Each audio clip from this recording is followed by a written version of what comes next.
South Jersey's official play-by-play home of the Eagles, Sixers, and Flyers. At 0 point would I ever consider not being a fan of the team. 97.3 ESPN, WENJ, WENJ HD, Millville, Atlantic City. A Town Square media station serving all of South Jersey.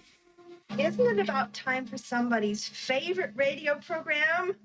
Yeah. 97.3 ESPN presents The Sports Bash with Mike Gill. When I'm driving, I got a guy on the radio who talks to me. I can't see him, but he talks to me. Now, live from inside the Ocean Casino Resort Studio, here's Mike Gill.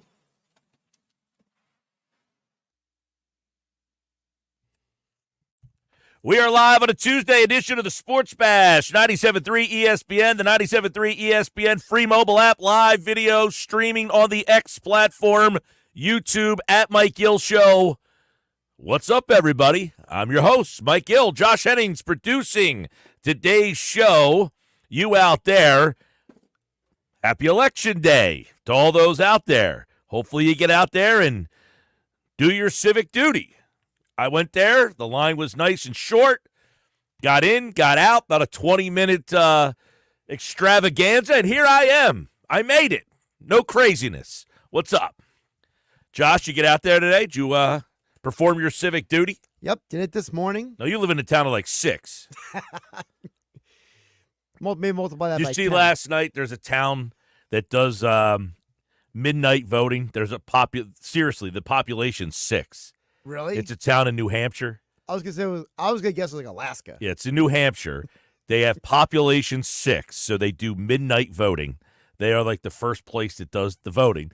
The 6 people who live in the town, they go to the polling station, they all vote, and then one by one, they read the results. I like it. And as you would imagine, 6 people voted, 3 one way, 3 the other. Because that's America.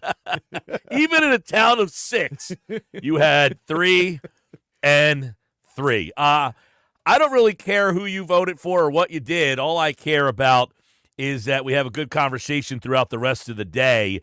609-403-0973. Here's my question to you. If you were voting right now who the biggest star is in Philadelphia sports, who is it? Is it clear-cut? Is there 4 guys? Is there a 5th? Is there a 6th? I came up with 4, and I got to tell you, I think after 3, it might fall off a little bit. And I say fall off is not a fair way to describe it, but I think there's 3 obvious ones, and then there's the next group. Okay. Do you know who the 3 are? And I put a 4th person there just to put 4 because the Twitter X platform gives you 4 options. Okay. I put 4. I think there's 3 and then a little bit of a drop-off. I say drop-off's not fair. So, all right. So just prefacing. So you want me to guess the 3 before the 4? Yeah, the 3, do you think, who are the 3 biggest stars in the city right now? Bryce Harper, Joel Embiid, Jalen Hurts. They are the 3. Then the 4th one, that's where I think it's borderline. Well, I mean, is the 4th one on the same level as the other 3, or is there a drop-off? Do you agree? And who would be the 4th person? If you were to make the poll and put the 4th person in there, who's the 4th? Matvey Mishkov. I thought about Michkov, but he just doesn't have enough resume. He just hasn't played enough. In fact, I mean, he's been here a month. He's been a healthy scratch for the last couple of nights. I mean, so it's really hard to say he's the 4th biggest star in the city right now. I did think about giving one to each team, but I didn't say who's the biggest star from each team. It's who's the biggest star in the city. All right, so are we talking about Saquon then? I think Barkley, I considered Barkley. He was in consideration. He was in, I mean, he has to be. Right now, he's probably, he might be bigger than Jalen right now. Right, he might be the most popular. Yeah. And these, the biggest stars more about popularity than about resume. Many times. But, see, that's where it's tricky. And like, okay, who is the biggest star in the city? You mentioned the 3 that I came up with. Bang, bang, bang. I quickly went to those 3. And then after that, Barkley, he was on the list. He was one of them. He was in the consideration. At 973 ESPN. Go ahead and vote. I mean, are we talking about, if you go basketball, I guess Paul George? I mean, he's in the conversation. Not enough. He played his first enough. game last night. All right, not enough. Maxey, I didn't actually even think about him, but I guess he's very popular. He would be on the short list of who's this fourth guy. So, like, Saquon, Maxey, they're on the short list. Yep. You didn't get it yet, though. Obviously. Well, I mean, those guys are good guesses. So then my next guess, if I'm processing this in my mind, all right, are you saying active players? Yeah. Who's the biggest stars in the city right now? Let me see here. I mean, I named half the Sixers stars, so maybe it's an Eagle. A.J. Brown. A.J. Brown. Okay. Yep. That's who I have as the number 4. Is that fair, unfair? Would you have gone with Barkley, George, Michkov, Maxey? I probably would have gone with Barkley or Maxey ahead of A.J. Brown. Not because I don't think A.J. Brown doesn't deserve it, but I just feel like A.J. Brown's popularity is a little muted right now compared to the other guys. Well, he's been hurt. That's one problem. He has been hurt and hasn't played the full season yet. I mean, missed 3 games. So, right. Yeah, I do feel that the injury is a fair. Barkley, I felt like even this is his first year here. I do feel he's making such an impact that he should be under consideration more than Paul George in his first year, making 0 impact so far. 15 points last night. Sixers blew a game last night that they probably should have won on the road, although took the 7 points and ran with it and hit that one. Is A.J. Brown the 4th, or should he be higher on that list? Is he bigger than Jalen Hurts? I don't think he's bigger than Jalen. I think the only guy that you could put ahead of Jalen right now is Saquon, because I think there's such a love affair right now between certain people in the fan base and Saquon, because, the whole vibe of, like, the fans, you always want you to run the ball, right? And it's like, finally, we got a running back. He is legitimately the best running back since LaShawn McCoy. Yeah, I mean, there's no question about it. He is the biggest weapon at that position, and they are using him. That's another big factor in this is, you had Miles Sanders, who wasn't a quote-unquote star by name. Right. You had DeAndre Swift, who wasn't a star by name. Saquon Barkley was a star. In fact, Micah Parsons said the Giants screwed up so bad that the rest of the league is now facing the consequences of the Giants messing this up. But, yeah, I think it's – do you agree that it's between the 3? I do think it's between the 3 because Schwarber, Trey Turner, Zach Wheeler. The only guy you mentioned there might be Schwarber, just because of the fact that he's kind of like a cult figure for some people. I don't think I'm missing anybody else. I don't think so. Maxey would be the other guy. I think Maxey's a good one. I didn't even think of Maxey. Yeah, I would go. I think Maxey definitely has to be in consideration because he's just so beloved. Like, for some Sixer fans, he's more beloved than Embiid is. Yeah, listen, because he's there every night. Right. That's one. Because his personality, he's such an engaging, likable guy. A huge part of it. 609-403-0973. You guys are voting at 973 ESPN. Who are we voting for as the biggest star in Philadelphia right now? There are 4 options. I gave you Harper, Joel, which is tough. I don't expect Joel to get a lot of votes considering he's not playing. Right. But he's got to be on this list. It's also hard for Joel because of the fact that, not just because he's not playing, but because of the fact that it's like there's a little bit of fatigue with some of the fans with him. Well, right now, 52% of the votes are going to one guy. The low man on the list is at 5%. So you have 52, 5, and then a tie at 21. That's interesting. That's an interesting breakdown. We need what's the guy from NBC, Steve Barnacki, to come in here and break this down for us? The guy that does the Sunday Night Football? Yeah. Steve Kornacki. Kornacki. Yeah. I'm like, I think the guy who's winning right now, I think is the answer. But is that dissipating? Is my question. It's a good question because first of all, I'm not even looking at the poll. You don't even know who the answer is. No, I don't. But it's interesting the way you asked it because it's suggesting that maybe. Well, okay, listen. Hold on 1 second. I said I think the guy whose answer is correct, but is it dissipating? You can make the argument that all three could fall into the same question. Is it dissipating? Are you losing your exuberance for Jalen Hurts as an MVP level player? Have you just given up on Joel Embiid as a guy that you can win a championship with? Have you given up on Bryce Harper and this Philly sting? Or do you think it's now on its way down? That would mean all three of the stars of the city are all dissipating right now. My working assumption would be that number one right now is Jalen Hurts in the voting. Wow. John and Buna, hey, Mike, Embiid a star. You're joking, right? What the hell has he done? Well, you win the MVP of the league. I mean, that puts you on another stratosphere. Hasn't he been an all-star like 5-6 times at this point? Maybe John just doesn't like Joel, but I mean, John, I think you have to be objective. You could say it this way. John can say, I don't like Embiid, but I have to admit he's pretty darn good. He was the MVP of the league. You know how hard it is to be the MVP of the league? It's pretty hard. I mean, they don't just hand those out to randos. I mean, seriously, John, come on, you're better than that. John, I'm going to have to imagine that you had a long line in the voting line today. Maybe you're a little short. Come on, Embiid a star? He is the MVP of the league, number one. Number two, I don't know how many times he's made the All-Star game, multiple times. And by the way, in the NBA, making the All-Star game, it's not like being a Pro Bowler. It's not like being Major League Baseball All-Star where they have to name a guy from every team.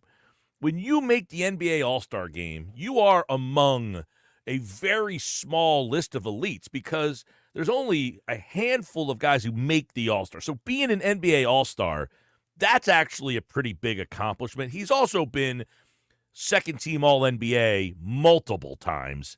And I know he didn't do much. He was also an Olympian. 7-time All-Star. 2-time scoring champion. 3 all-defensive teams. Yeah. Yeah, sorry, John. I'd like to side with you on this. I like to side with the listeners as much as I can, but I also have to call you out. That's a bad take by you.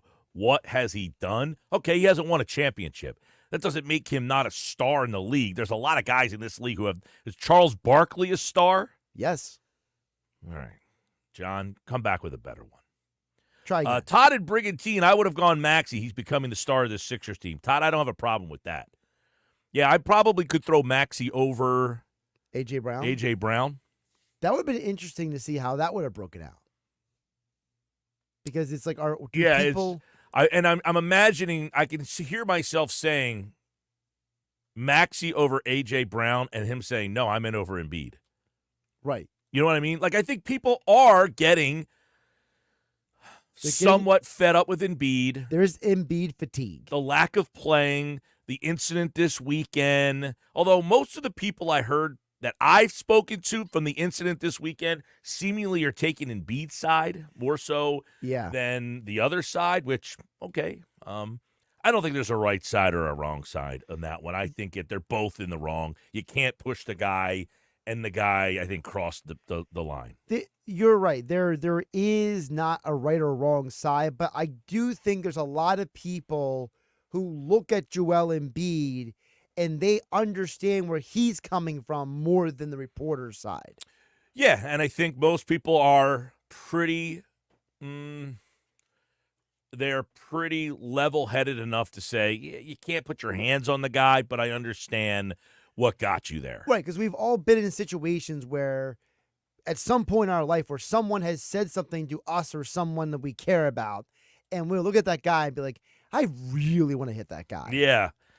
I heard Chris Long on a podcast this afternoon. I don't know when he taped it, but I heard him on with Kevin Clark from ESPN, the football show, whatever they do. Yeah. And he was saying like that and the Kelsey thing. Kelsey had to apologize for it last night. They opened up the Monday Night Countdown with Kelsey basically apologizing for what he did at Penn State. And I think most people side with Kelsey on this, but also acknowledge. And Chris Long's reasoning really was, he thinks we're in a society where people have not been punched in the face yet. Like, you need to get punched in the face That's my to stop theory. acting like that. Yes. Because everybody's trying to get a social media moment. So that kid feels like he's cool because he's the guy who got his phone slammed by Jason Kelsey. Yeah, my theory has always been that we live in a world where people have not actually been physically hit by anyone who disagrees with them, and so they think they can go play without consequence. Now I'm not advocating going around popping people in the face by just to throw that out there. Barkley, another Legal vote disclaimer. there. Wheeler, a vote for Wheeler. Wheeler's tough. He might be. Are we not putting Wheeler on the list because he's a meh?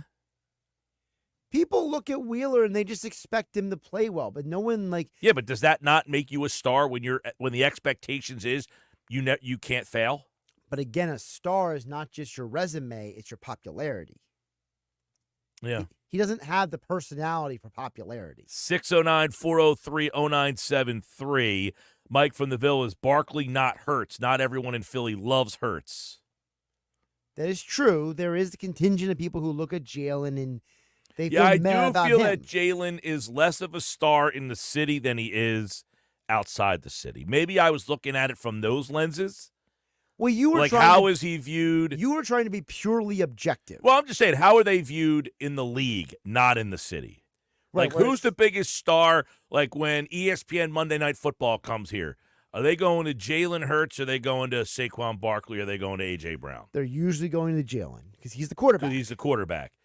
When, ESPN Sunday Night Baseball comes here, they're going to Harper. Correct. When ESPN ABC puts the Sixers on, it's Embiid. As much as John and Buna might not Although like it's that becoming answer. Maxey. Well, because Embiid's not there. Also, Embiid doesn't talk much either. It's not like he's like this great linguist. He does talk. I mean, he's not He the mumbles. best quote. Yeah, I mean, he obviously he doesn't speak the language, so he doesn't come out as clear as you would like yeah, sometimes. I know. I meant like he mumbles in general sometimes because you could tell like he's like trying to measure his words. Yeah, he's got a deep voice, so he's a little bit tougher to understand. No question about that. But he does talk a lot. He's not one of these guys. He's not Kawhi Leonard. No. But I'm saying Maxey's more of a hyper talker. Yeah, so. no, Maxey is no one's debating that Maxey's a more engaging, playful, smiley guy than Joel Embiid, although Joel Embiid is known for what? Being kind of jovial and Goofy. laughing and goofy from times. But there's no question that Maxey's got a more engaging personality. 609-403-0973. So a lot of people voting, sending your votes in, see what the poll is up to. We'll go update that throughout the hour. I do want to get in quickly. So Colin Thompson's going to join us at 2:30. Now, Colin played in the league. He was an offensive player. All right?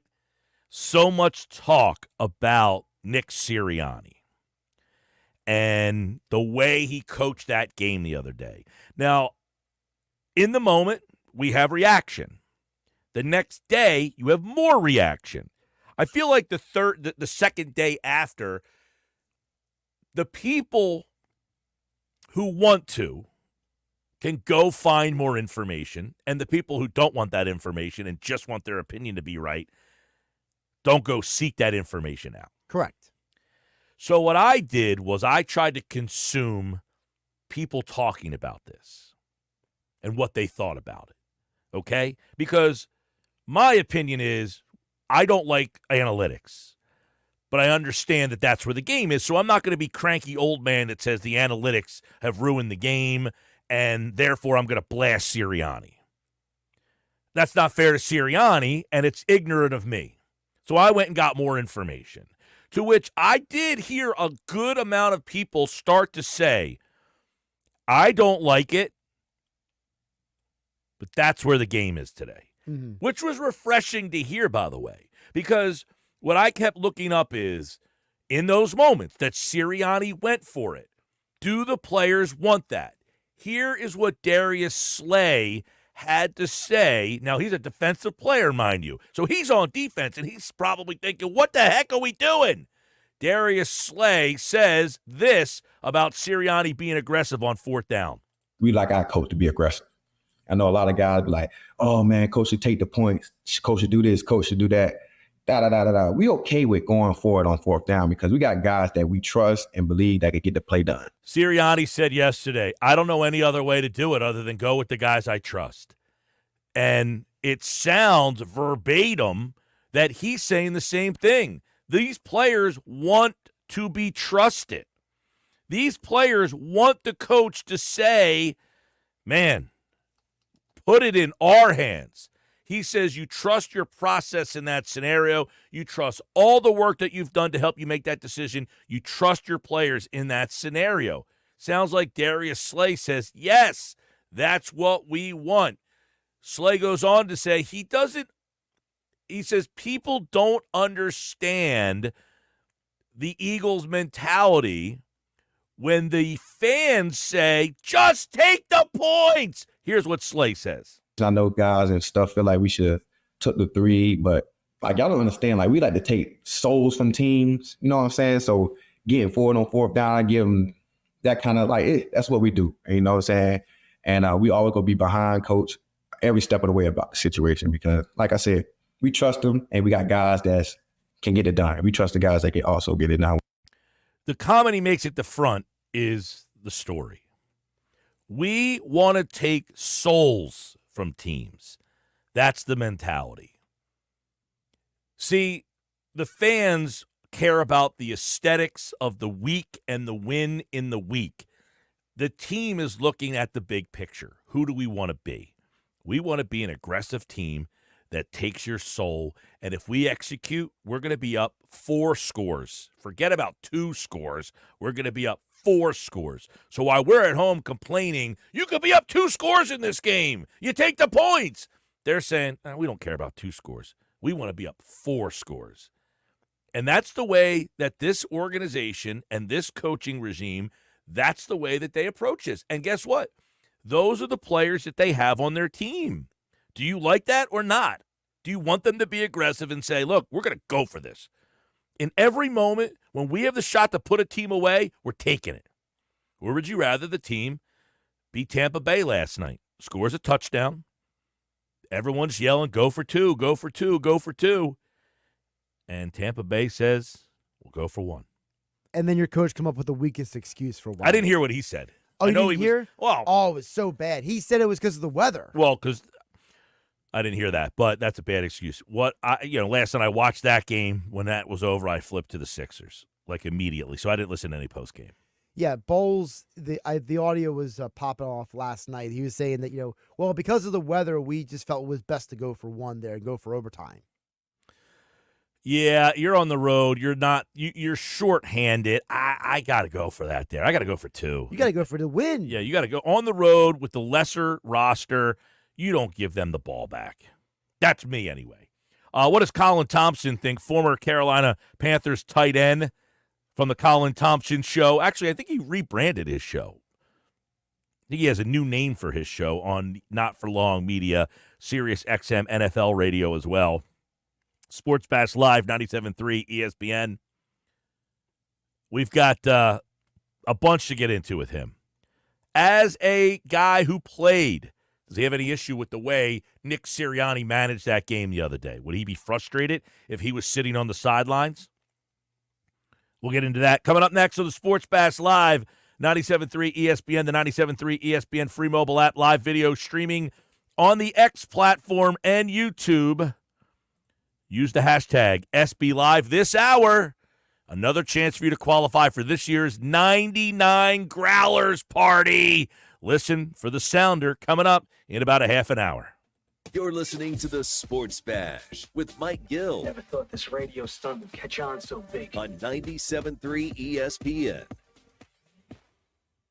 Hey, it's Mike Gill. The Nizam's Indian Restaurant on Route 40 in Egg Harbor Township is ready to serve you delicious Indian dishes. NJ.com ranked them as the #2 best restaurant in all of New Jersey. And this just in. It's their Eagles football special. Your table receives free tandoori, spicy chicken wings if the Eagles win for dine-in customers only. Join them for a special lunch buffet, Fridays through Sundays from 11:30 to 3 p.m. Visit thenizams.com for more information. Something good to know from First Bank of Sea Isle City. We have all of today's innovative banking products just like the big banks, but we offer something they can't. A personal community focus. Let's get you started with Bill Pay. You save time when you pay your bills online. It's fast, easy, and convenient. First Bank of Sea Isle City. A community bank that delivers more for you every day. Personal service, today's technology, from the people who truly care. Learn more at firstbankseaisle.com. Member FDIC, Equal Housing Lender. You met with the stable boy despite your father's orders.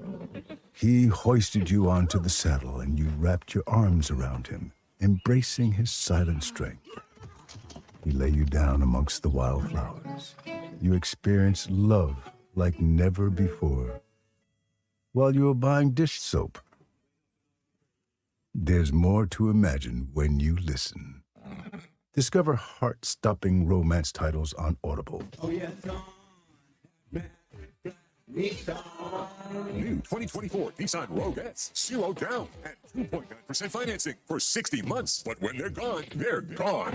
Have a trade? Bring it to AJ the Trade Man. He's paying cash, lots of cash, up to 120% more cash than KBB fair market value. Then drive home in your new 2025 matte flat Nissan Kicks. Just $299 per month lease with 0 security deposits. And every new matte flat Nissan comes with our 4-day love it or leave it return policy. Have a job clearing $450 per week at Matte Flat Nissan, you're virtually approved today with 0 down and low 2.9% financing. MattFlatNissan.com. Unapproved Tier 1 credit for NEMAT. Negative equity will be refinanced into new vehicle plus tax tag and 589 fee. Offers can't be combined. Call 877-289-6670 or go to MattFlatNissan.com for complete details. 24 months, 10,000 miles, $27.99 due through NEMAT. PIN RC 738396. MSRP 31,115. It's on at Matte Flat Nissan on the Black Horse Pike, Egg Harbor Township.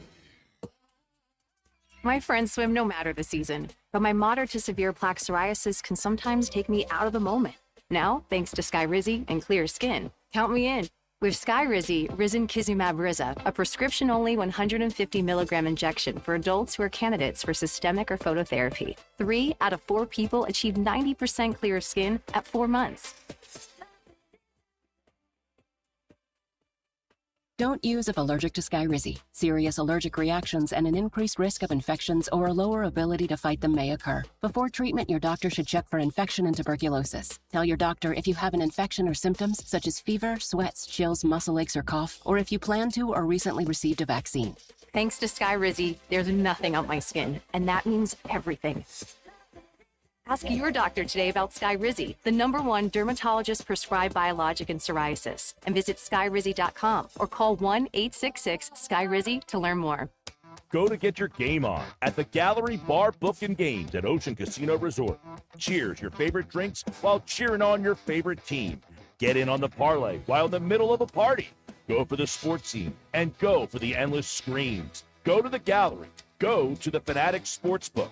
Go for the win at Ocean Casino Resort. For more information, visit theoceanac.com. Must be 21 or older to wager or consume alcohol. Gambling problem? Call 1-800-GAMBLER. Paul's new drone startup just lost its most genius computer scientist. We just lost our best genius to some new genius who's got a genius new idea. I'm going to have to find a new genius. Or 2 half geniuses and fast. He needs a computer scientist that can keep his startup from falling down. I need Indeed. Indeed you do. When you sponsor a job on Indeed, it's easier for talented candidates to find it, which makes it easier for you to hire them. Visit Indeed.com/credit and get $75 towards your first sponsored job. Terms and conditions apply. Healthier starts here with Get Covered New Jersey. Get quality, affordable health coverage. 9 in 10 get financial help to lower costs, and many pay $10 a month or less. Enroll at getcovered.nj.gov. Shop Dell Technologies' early holiday savings event for their lowest prices of the year. The future is on sale today with limited time deals on select PCs like the XPS 16 that accelerate AI with Intel Core Ultra processors. Early holiday savings is their biggest sale of the year and the best time to upgrade, but it's only here for a limited time. Shop now at Dell.com/deals. That's Dell.com/deals. The best call to make on game day is ordering catering from the Piccalilli Inn. For parties big or small, the Pick does it all. Your guests will be cheering for the Pick spin on football favorites like pulled pork nachos, cheesesteaks, burgers, and their award-winning buffalo wings, tails, and ears. Get your chicken wing picks on Route 206 at the Piccalilli Inn. Join the flock and follow the Pick on Facebook or at piccalilli.com for their Pick game specials. And be sure to pre-order to guarantee your spot in Sunday's lineup. It's the Sports Bash with Mike Gill. Do I have everybody's attention now? On 97.3 ESPN and the 97.3 ESPN free mobile app. I'm going to tell my grandkids about Nick Sirianni one day. Seriously, I'm going to be sitting at the table and be like, you should have seen him. He was like, if they grabbed somebody out of the stands, 6 Miller Lights deep, it was like, go coach your heart out, dude. And I'm talking about the good with the bad. That was Chris Long on the Greenlight Podcast. He said Nick Sirianni is like a guy coaching 6 Miller Lights deep. It's not bad. This guy can relate. He's got a new podcast out.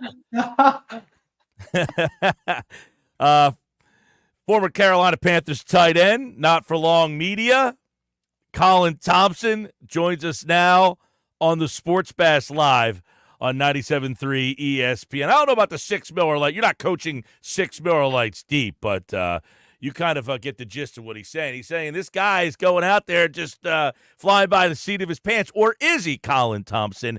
If you were in that Eagles sideline, or if you were on that Eagles sideline Sunday, do you understand what they're doing? Or are you saying, "What, Coach, what's going on here?"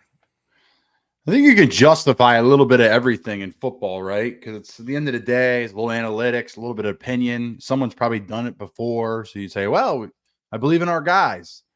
You know, I think, listen, where coaches have to get in the way of players here is like, how do I say this nicely? You have to be able to separate what the act of toughness is, meaning like, we're going to go for it. I believe in our guys, and like being rational and understanding the circumstances of what could happen in this game.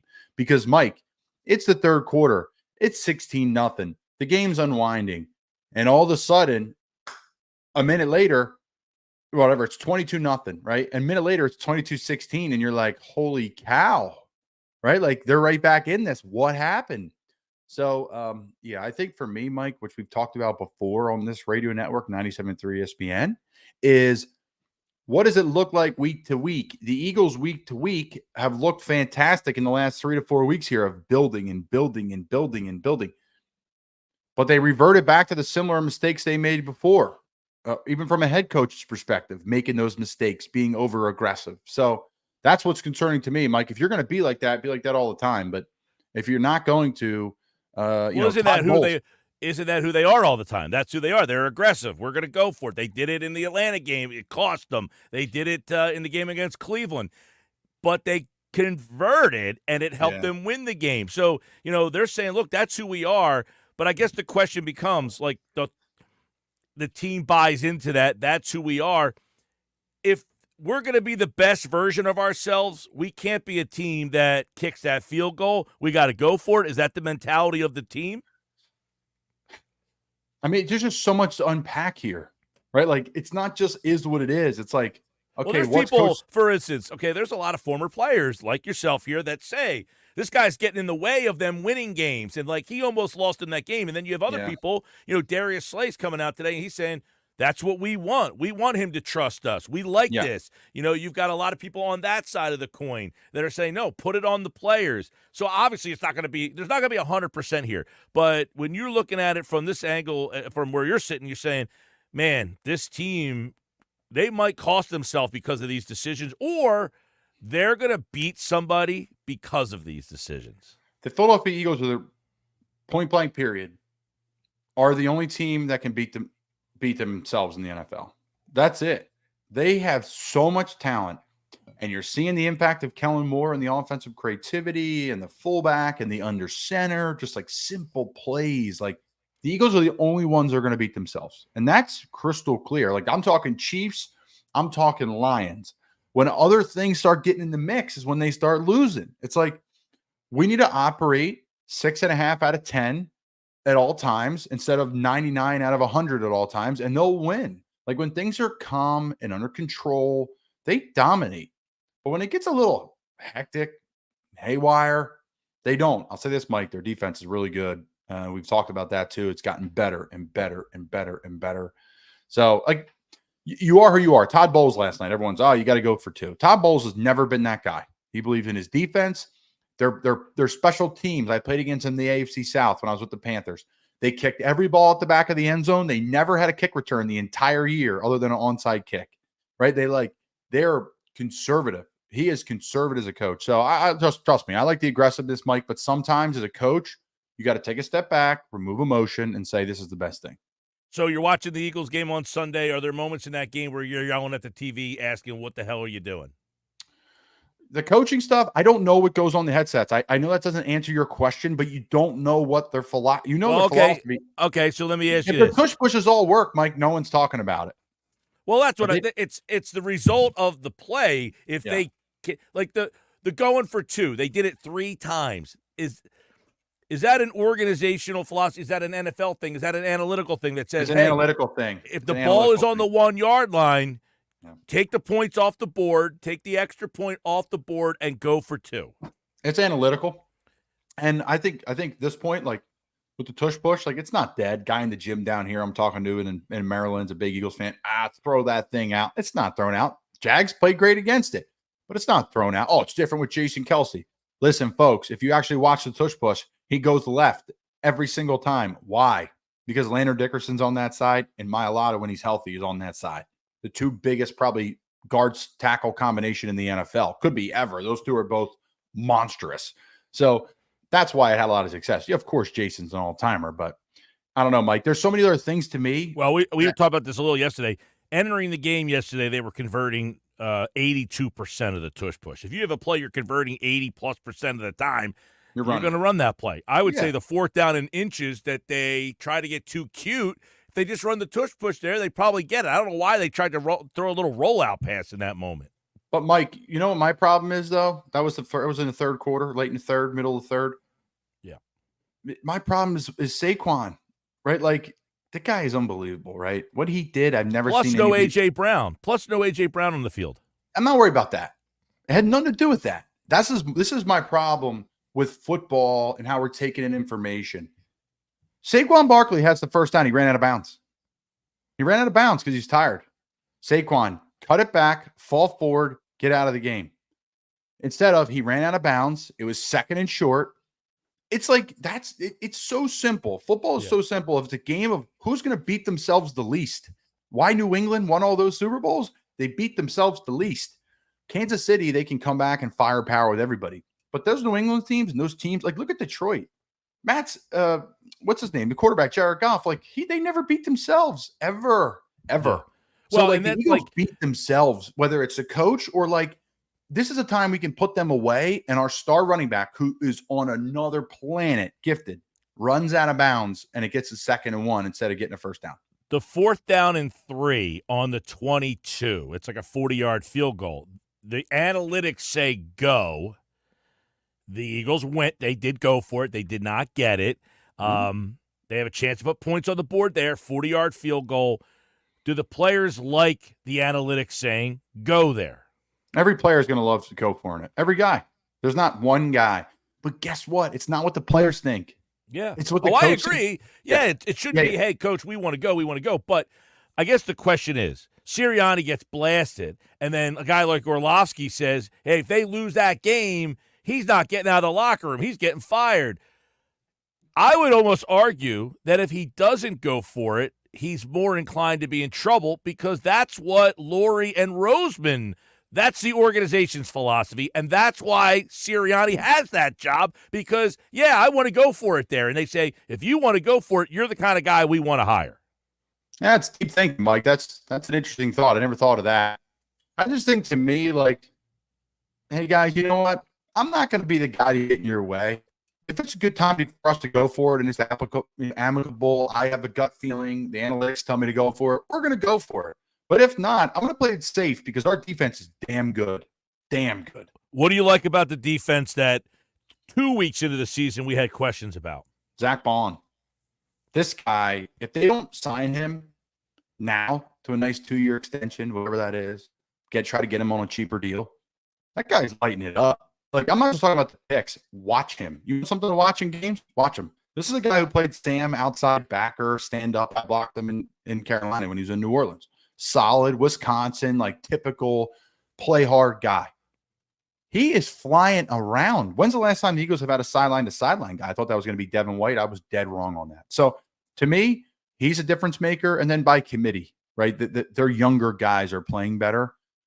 So to me, it's Zach Bond. And then honestly, let's be real, Mike, that back end is one of the best back ends in football. I mean, Cooper DeJean, Mitchell, Slay, they have depth. Reed Blankenship. Like you're not saying, oh, we're going to pick on this guy today. I mean, you're going to get beat in this league at DB, folks. It's the NFL now. It is a pass-friendly league. But I just like Vic Fangio's scheme. It's good up front, and on the back end, they have the corners and the DBs to get it done.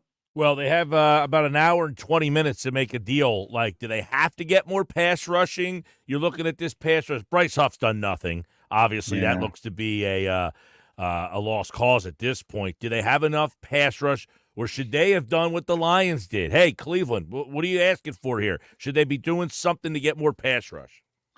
Well, how about this, Mike? I don't know about the pass rush thing. I was going over it with somebody today, my producer, Jack Connell, at our media company, and he's like, what are they going to get? I'm like, that's a great point. Pass rush. Everybody wants that. Go get that pass rusher. Who's available? My whole thing is this. The third Chase wideout. Young help them or no? No. I don't think so. Yeah, not in that all. Not he's like a hand in the dirt DN, not an edge, like a stand-up outside backer type guy. Like the Clowney, that type of guy who's like, can you afford him? I mean, I think you could. It just depends what you're going to do. Like, what's the price? What are you leveraging? Are we Super Bowl mode? Yeah, you are. You got to win. That's a good point, Mike. I think you could get one of those edge rushers if you can afford it. I think it's a fun conversation. My question, though, is the third wideout spot with Dotson. Like, I know he's on his rookie deal year still. Would they give up a third-round pick for him? Yeah. A lot of receivers that are pretty good that went for third-round picks. Again, that was early in the year. They wanted to fill the role right away. But, like, if you wait a little bit. You remember when they made that trade, it felt like a home run. You were getting a first-round guy, a third-round pick. This guy's going to fit in the slot. And it just, there's not enough balls. Yeah, I mean, just think about the guys that went for mid-round picks right now. Amari Cooper, DeAndre Hopkins, the kid, Deontay Johnson, right? Like, they're really good football players. So, again, I love the aggressiveness. It's like, what are we doing? What's the fit? How do they fit for us? I think it's fantasy football to be like, we're going to trade for guys. But, I can't say it enough. How long does it take you to learn an offense? Oh, look what's happened in Detroit, Mike. There's your answer. Jared Goff is known as a pedestrian quarterback in the NFL. Super Bowl. Let's say, Colin Thompson, you just got traded. You got to go to a new team and open the playbook. Like, how long is it till you feel like, okay, I got these plays down? 3 years, full offense. That's my point. Look at Detroit. 3 years that group's been together. 3 years, the same offense, defensive coordinator, quarterback. That's why they're humming like that. Now they're talented. So, like, what happens? Okay, you're But to answer your question, Mike, how long does it really take? Well, I get what you're saying. You're saying to master the offense. I'm talking about, Adams gets traded to the Jets and he has to play in a game. I mean, obviously he has to know what the hell he's doing. He's fortunate. He played in that offense in Green Bay under Hackett. So it's a lot of the similar terminology. There's like 4 offenses in the NFL. Some are numbers based, some are verbiage based, some are a little bit of both. But at the end of the day, there's some mix. It just depends where you're at, Mike. But the thing you have to get caught up with is the motions, the shifts, how they handle cadence, breaking the huddle. Where do I even align in the huddle? Like, it's a whole the cadence of the quarterback, the rhythm. You're trying to stay on side. Like, right, for me, you're in Carolina and whatever. Like, when you were in training camp with Minnesota, different offense, different verbiage, completely different verbiage. Oh yeah. So that's something that you can't be the fastest version of yourself because you're constantly thinking about, what am I supposed to do? Am I supposed to do this or this? Yeah, and you can't play as fast where for a guy like me, Mike, I can't afford to play slow. I'm not fast enough, right? So that's my best strength is I know what I'm doing. So at the end of the day, like, a great point. Let me give you an example. You get traded. Hey, listen, Colin, for a guy like me who's like a blocking tight end, gadget kind of guy, fullback, H-back, they would say, listen, I need you to know all the red zone, right? All the red zone plays. I need you to know a touch over of the 2-minute drill. So if 2 tight ends go down and we have no tight end available, a little bit of it. They would put probably a receiver in over me for the 2-minute drill anyways, who's been in there. And then from a real nut and bolts perspective, Colin, all the short yardage you need to know. 3rd and 3, 2nd and 3, all the goal line, everything. Like that's, you would have a package, if you will. And then they would change the personnel, Mike. So some teams would be, they go their personnels by numbers. So 21, 2 running backs, a tight end, 12, which is a running back and 2 tight ends. So they'll go 12, Cape May, and that could be my thing. And they'll just signal, like they're sitting at a beach, and that means I'm going in, right? It could be anything. It could be 12 Colin, right? Or the other way could be like, if they do personnels, it could be Detroit, which is 2 tight ends. There'll be Detroit 86, which would be my number. So then you have those package and your plays. So for a receiver, these guys getting traded right now, you're okay, we want to get him involved in the play. Here's his 4 plays. So that's why you're seeing these guys get now. Now I know you're not a defensive player, but what about a pass rusher? Just go out in the field. Go out in the field, pin your ears back. Here's a couple calls, right? Gotcha. Hey, listen, if they're doing this, we're going to say X or Y. But the easiest one's probably offensive line and defensive line for sure. Colin Thompson, of course, Carolina Panthers, the new show. Tell us about Food Drinks Football. Yeah, thanks, Mike. Food Drinks Football. Our first episode was at Kelly's, a great bar up in Asbury Park, Neptune City up there. Great little spot. We'll have 8 episodes coming out, a bunch in Key West, Houston, Texas. We're going to be hitting some in Cape May County here soon. First episode. So fooddrinksfootball.com or Food Drinks Football, our sponsors, the Original Fudge Kitchen. You guys know that down there. They'll ship fudge across the country too. So that's been great, Mike. We're excited for it. It's a fun new show we got going on here at Not For Long Media. All right. Well, Colin Thompson, of course, right here on the Sports Bash, as the Eagles head to Dallas to play the Cowboys, and we'll have that game for you right here on 97.3 ESPN. Colin will be back on Tuesday next week. We'll recap that, and the Eagles will be getting ready for the Commanders. All right, man. We'll talk to you. Thanks, Mike. Appreciate it. As always, Colin Thompson here on the Sports Bash Live on 97.3 ESPN, the 97.3 ESPN free mobile app, and, of course, streaming live video on the X platform and on YouTube at Mike Gill Show. When we come back here, we have a chance for you to qualify for this year's 99 Growlers Party, plus how the Eagles can be a threat to the Lions. That's next. This is South Jersey's official home for Philadelphia Eagles football. The Eagles continue the 2024 season this Sunday in Dallas against their NFC East rival Cowboys. Leaps past another, leaps over a third, and touchdown at the 30. What was that? Listen to all the action with Merrill Reese and Mike Quick with pregame coverage starting at 3 p.m. and kickoff at 4:25. This is the play-by-play home of the Philadelphia Eagles. 97.3 ESPN, South Jersey's Eagles station.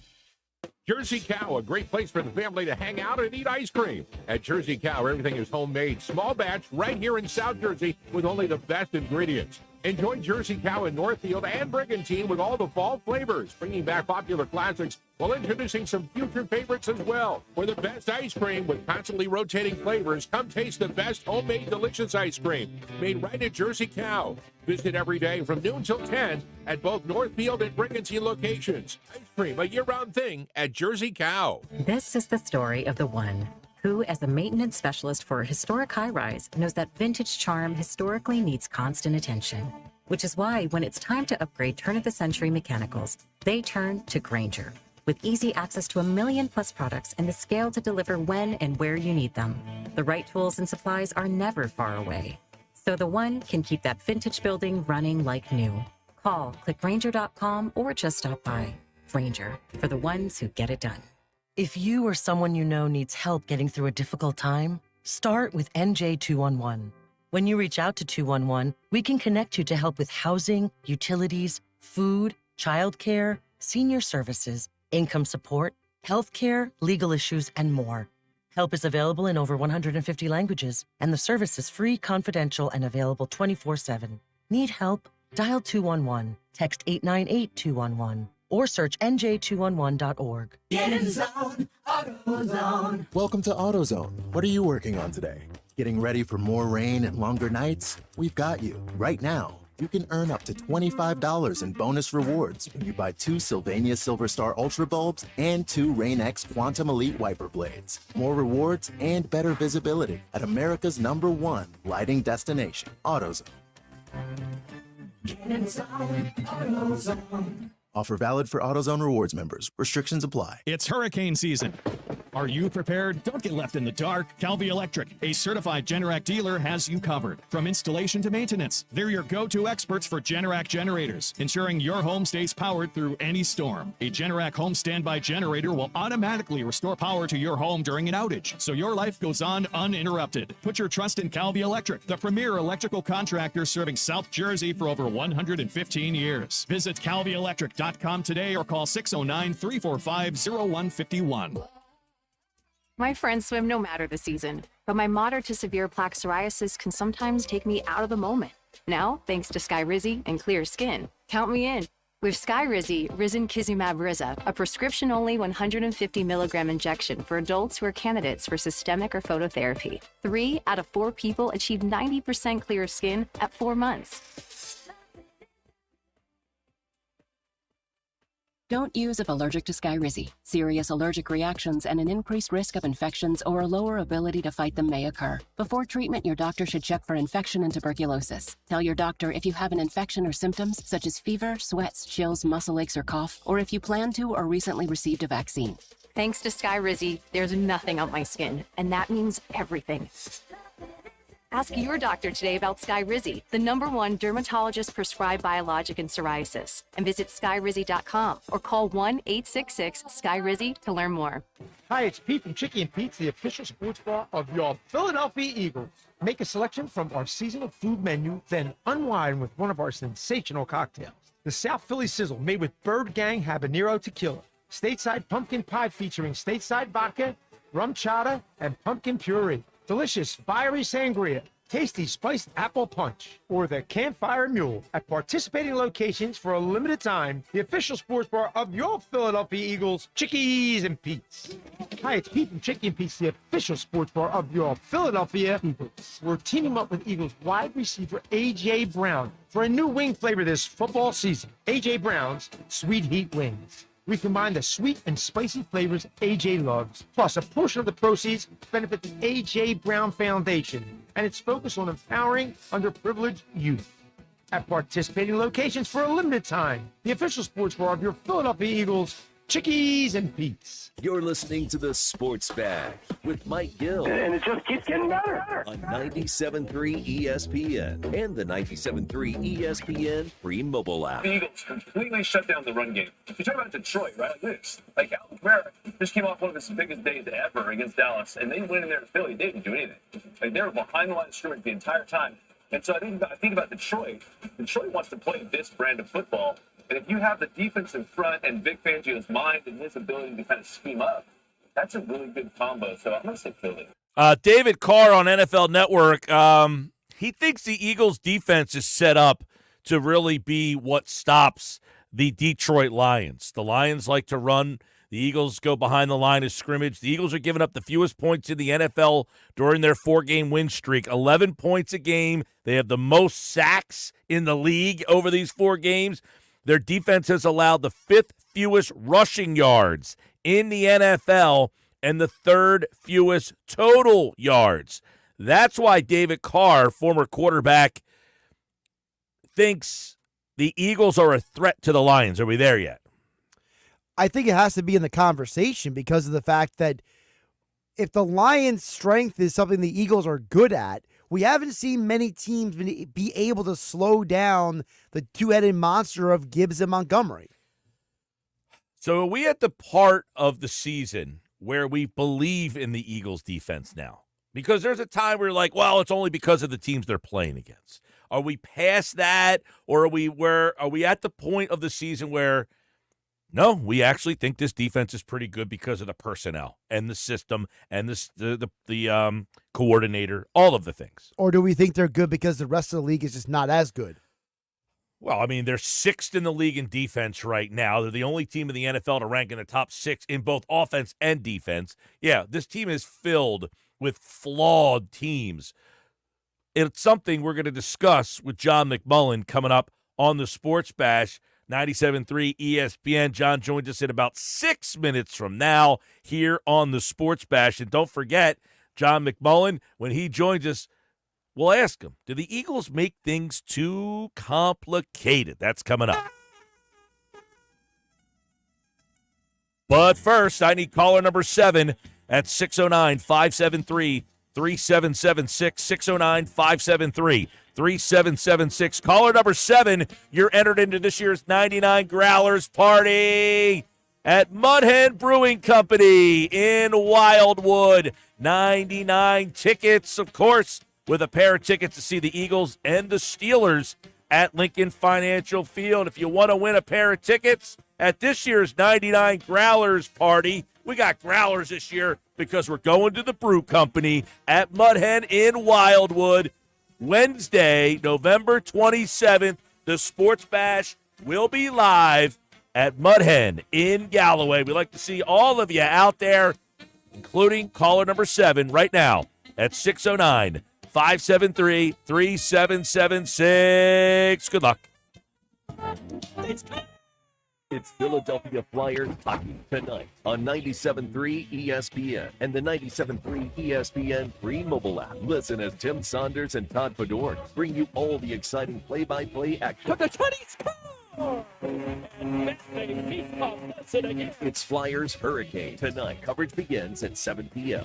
on South Jersey's radio home for Philadelphia Flyers hockey, 97.3 ESPN and the 97.3 ESPN free mobile app. Go for holiday bliss. Whether naughty or nice, you are not going to want to miss this. Go for nights that shine with friends a toast so fine. Go to find Santa's place. Go to see that smiling face.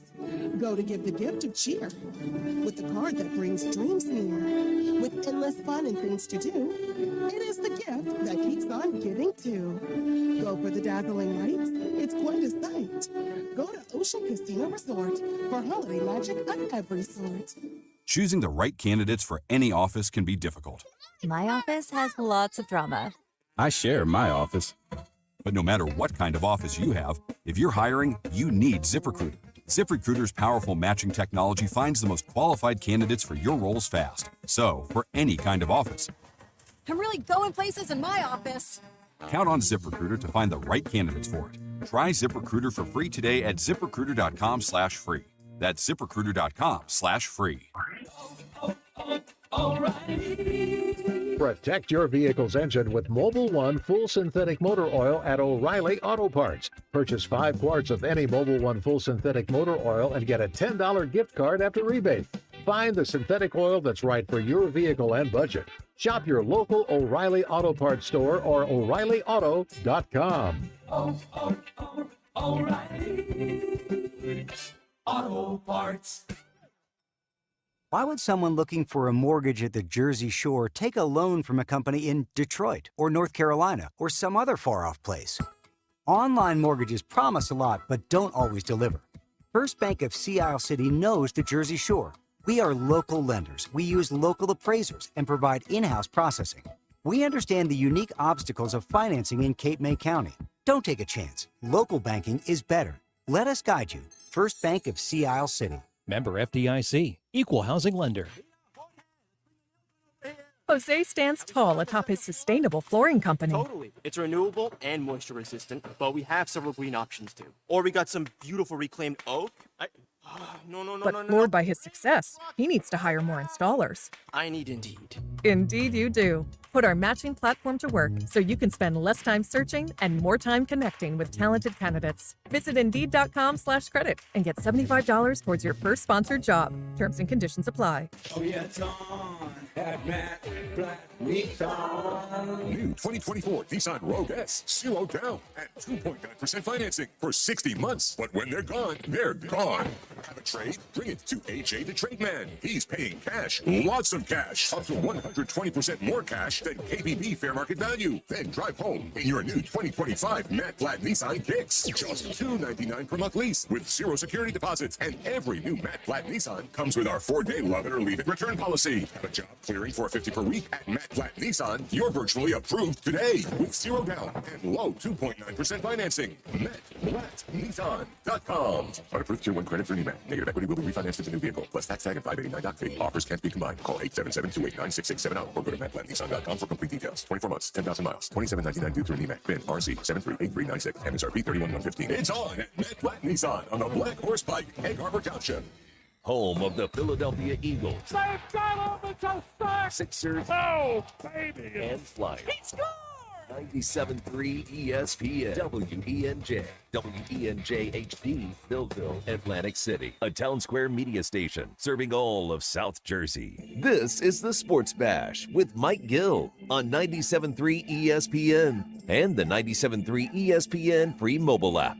Now live from inside the Ocean Casino Resort studio, here's Mike Gill. They got the Philly push, whatever you want to call it. It doesn't work one time, doesn't work two times. Doesn't work three times. Finally, the fourth time, they said, okay, we'll go throw a pass now. That doesn't work. Here's the question. You don't have to do that. You could actually just line up under center. You got this running back as number 26. Give him the ball and let him make a yard. Just turn around and give it to 26. He just jumped over five guys backwards. I think he can make a yard. Guys, sometimes we get caught up and we complicate things. Herm Edwards, 97.3 ESPN. He thinks sometimes the Eagles just complicate things so much. Listen, we had Colin Thompson on earlier, and there is no full-fledged, this is the way it should be done. Everybody does it differently. Everybody has different philosophies. But do the Eagles complicate things too much? Are they their own worst enemy? Is that eventually what will get in this team's way? Or do they need to be this way to really win? In other words, last night, people are yelling at the Buccaneers because they didn't go for two. Because why? They weren't the more talented team. And they're saying, look, you're not the more talented team. You got to do something outside the box. John McMullen, Birds 365, Sports Illustrated, joins us now an hour from the deadline. We'll get into that and more. Johnny Mac's here on the Sports Bash. Is the Eagles' aggression code for, hey, we know we're not the best, so we have to kind of do some things outside the box? No. This has been the organizational philosophy since 2017, really 2016, really since the start of the Doug Peterson regime. And it's more of a wide-ranging philosophy that has served them well, by the way, over that pretty significant sample size. I mean, I don't know who said that. I came in late, but I mean, this has been the most successful play in football for 3 years. Automatic, to the point where people were losing their minds when they thought the NFL might ban it because of the Eagles' success with that play. And all of a sudden, you shouldn't use that play? Yeah. That doesn't strike anybody's hindsight? Yeah, I don't. What would you think coming into that game? Coming into the game, not going out of the game. Coming into the game, they were 18 of 20. They were better than they've ever been. Why would you think we have to go away from that play? It is mind-boggling to me, Mike. Yeah, I agree with you on that. Something that converts 80% of the time.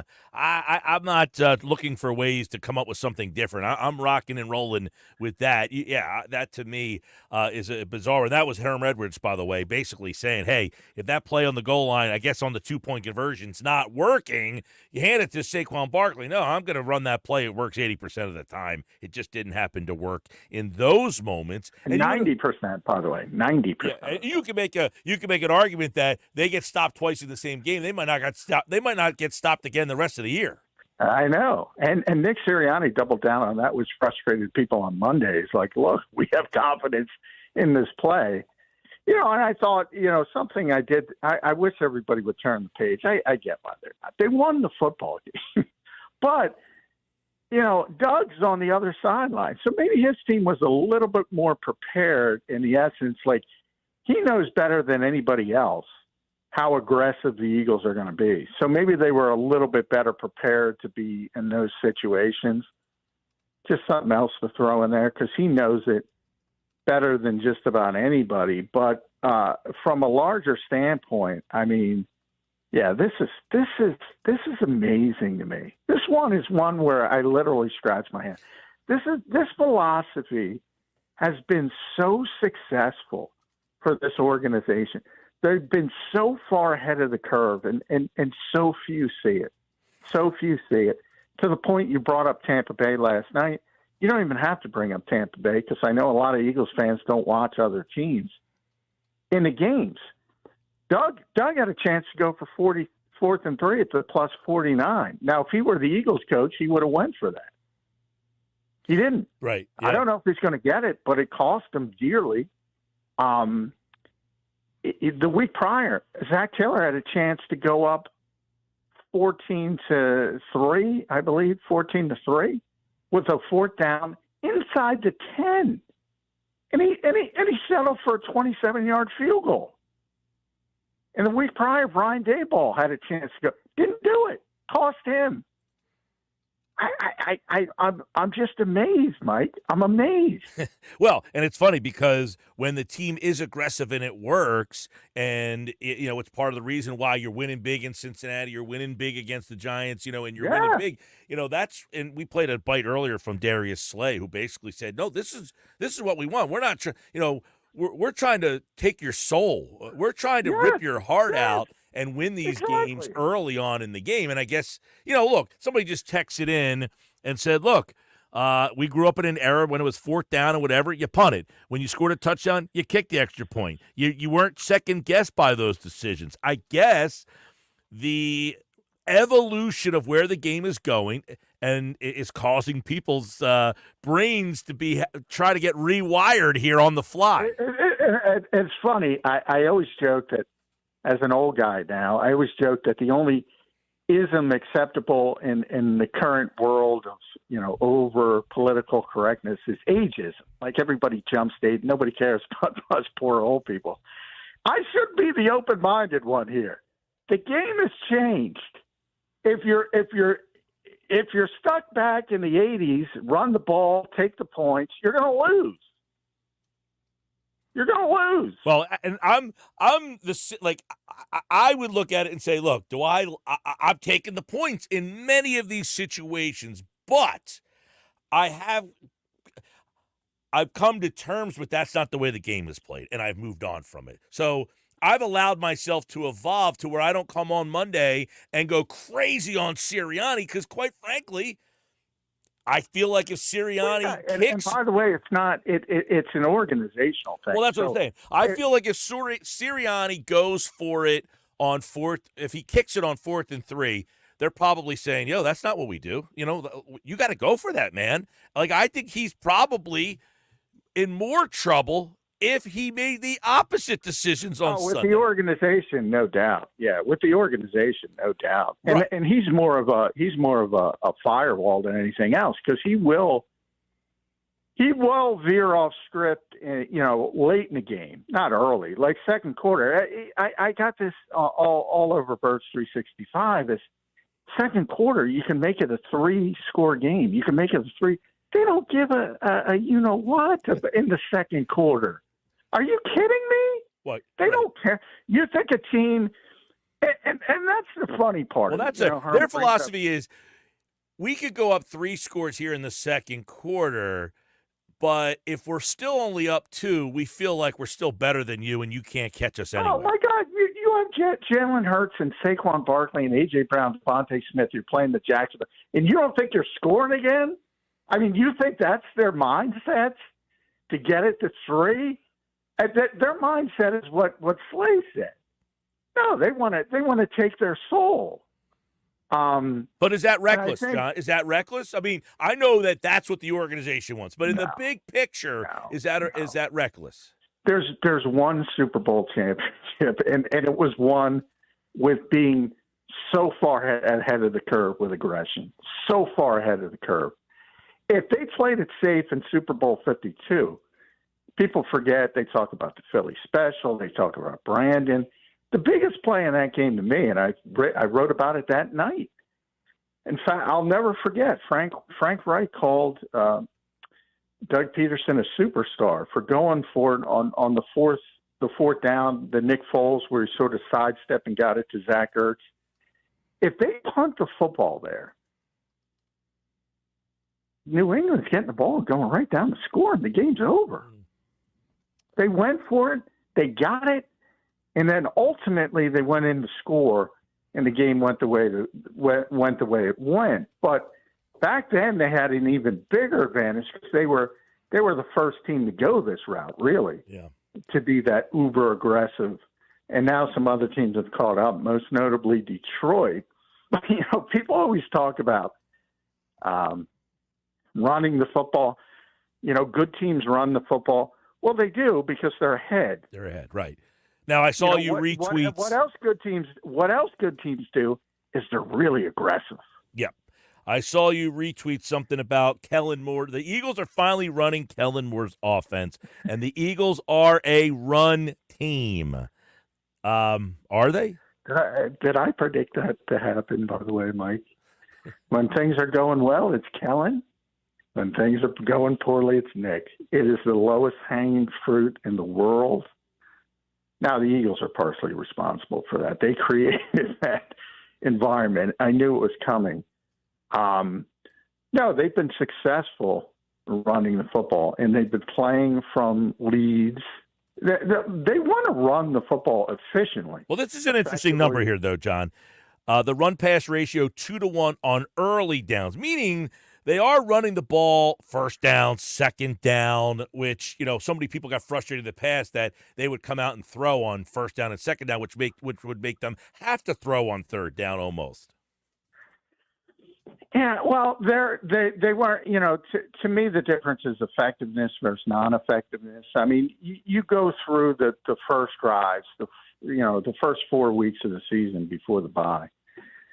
They had, their longest first drive, I think, was 12 yards. I mean, they were not effective running it. They were not effective throwing it. They were not effective at all. They got one first down in 4 games.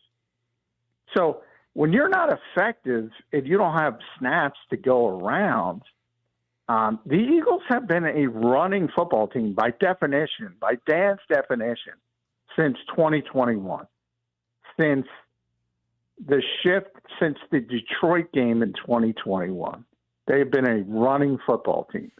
They have more 200-yard running games than any team in the NFL. That was before this year. I don't know if everybody forgot that. Mm-hmm. They've been doing this. Well, they have a lot of leads. For years. Yeah, they've had a lot of leads. They've been doing this for years with 3 different backs now. What 38 explosive plays. Is this what they want to be, a big play offense? Oh yeah. Well, the two statistics Nick cares about most are turnovers and explosive plays. So, their research shows if you win both of those categories, the turnover ratio and explosive plays, and have more explosive plays than the opposition, you win. There has to be something so crazy for you to lose that game. It just never happens. So those are the 2 things they're most focused on. Now, you can get explosive plays a bunch of different ways. You can get them in the running game. Obviously, most people think about them in the passing game. You can get them in special teams. It doesn't matter where you get them. They got a big one in special teams the other day, by the way, that fumble. Yeah. It doesn't matter where. Well, that's more of a turnover, but it could be a punt return, kickoff return. You, from that standpoint, the explosive play standpoint, but it could be.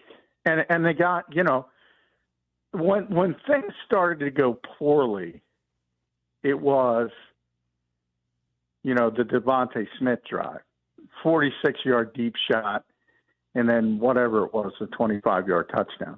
Both of those are explosive plays, and obviously sort of restored order in the game after Doc didn't go for it, by the way, on 4th and 3. So that bit him what. But, so they're very focused on explosive plays and winning that battle. Any of the trades, John McMullen, that have happened today, you said, man, I think Howie should have got involved there. Anything that has happened so far that you're like, that would have been one? Well, Detroit got a good pass rusher, and they needed one after losing Aiden Hutchinson. I think it's more about the contenders, and then Washington gets Marshawn Lattimore. So, those are two teams that could be in your way come playoff time. Yep. And they're making significant moves. So you start and look at that and say, I don't really think the Eagles have to make a move. So from that standpoint, but it's not going to be a good look, Philadelphia. If Detroit's getting Zadarius Smith and Washington's getting Marshawn Lattimore and you're sitting still, it's not going to be a good look. But those are two significant additions. Yeah, they got 45 minutes. I mean, you figure anything happen or they stay status. Because I saw people, it's either they do something major or they don't do anything at all. Like, there's almost like there is no in between because, I don't know, is Chauncey Gardner-Johnson someone they think they have to upgrade? I've seen a lot of talk about him recently. Yeah. I mean, he hasn't played well, but I don't think they're looking to upgrade from him at this point. I did, Tom Pelissero mentioned Bryce Huff. Yep. I think they have done small deals in the past. Jannard Avery, that type of deal. They if they can get somebody they think is a slight upgrade. Howie just likes to do stuff in general, so that wouldn't surprise me. It wouldn't surprise me if somebody's leaving. Still Bradbury's there. If somebody wants Bradbury. Totally forgot about him almost. Yeah, so, there's still a chance that somebody could be leaving. They might pick up a pick, but, there's not too many more splash players to go around. If you consider, Lattimore's, to me, is a legitimate splash. That's a really good player. Smith is obviously 32. I think the Eagles need another edge rusher unless they, hiding some kind of belief in Bryce Huff. Because Brandon Graham played 37 snaps. That's not sustainable.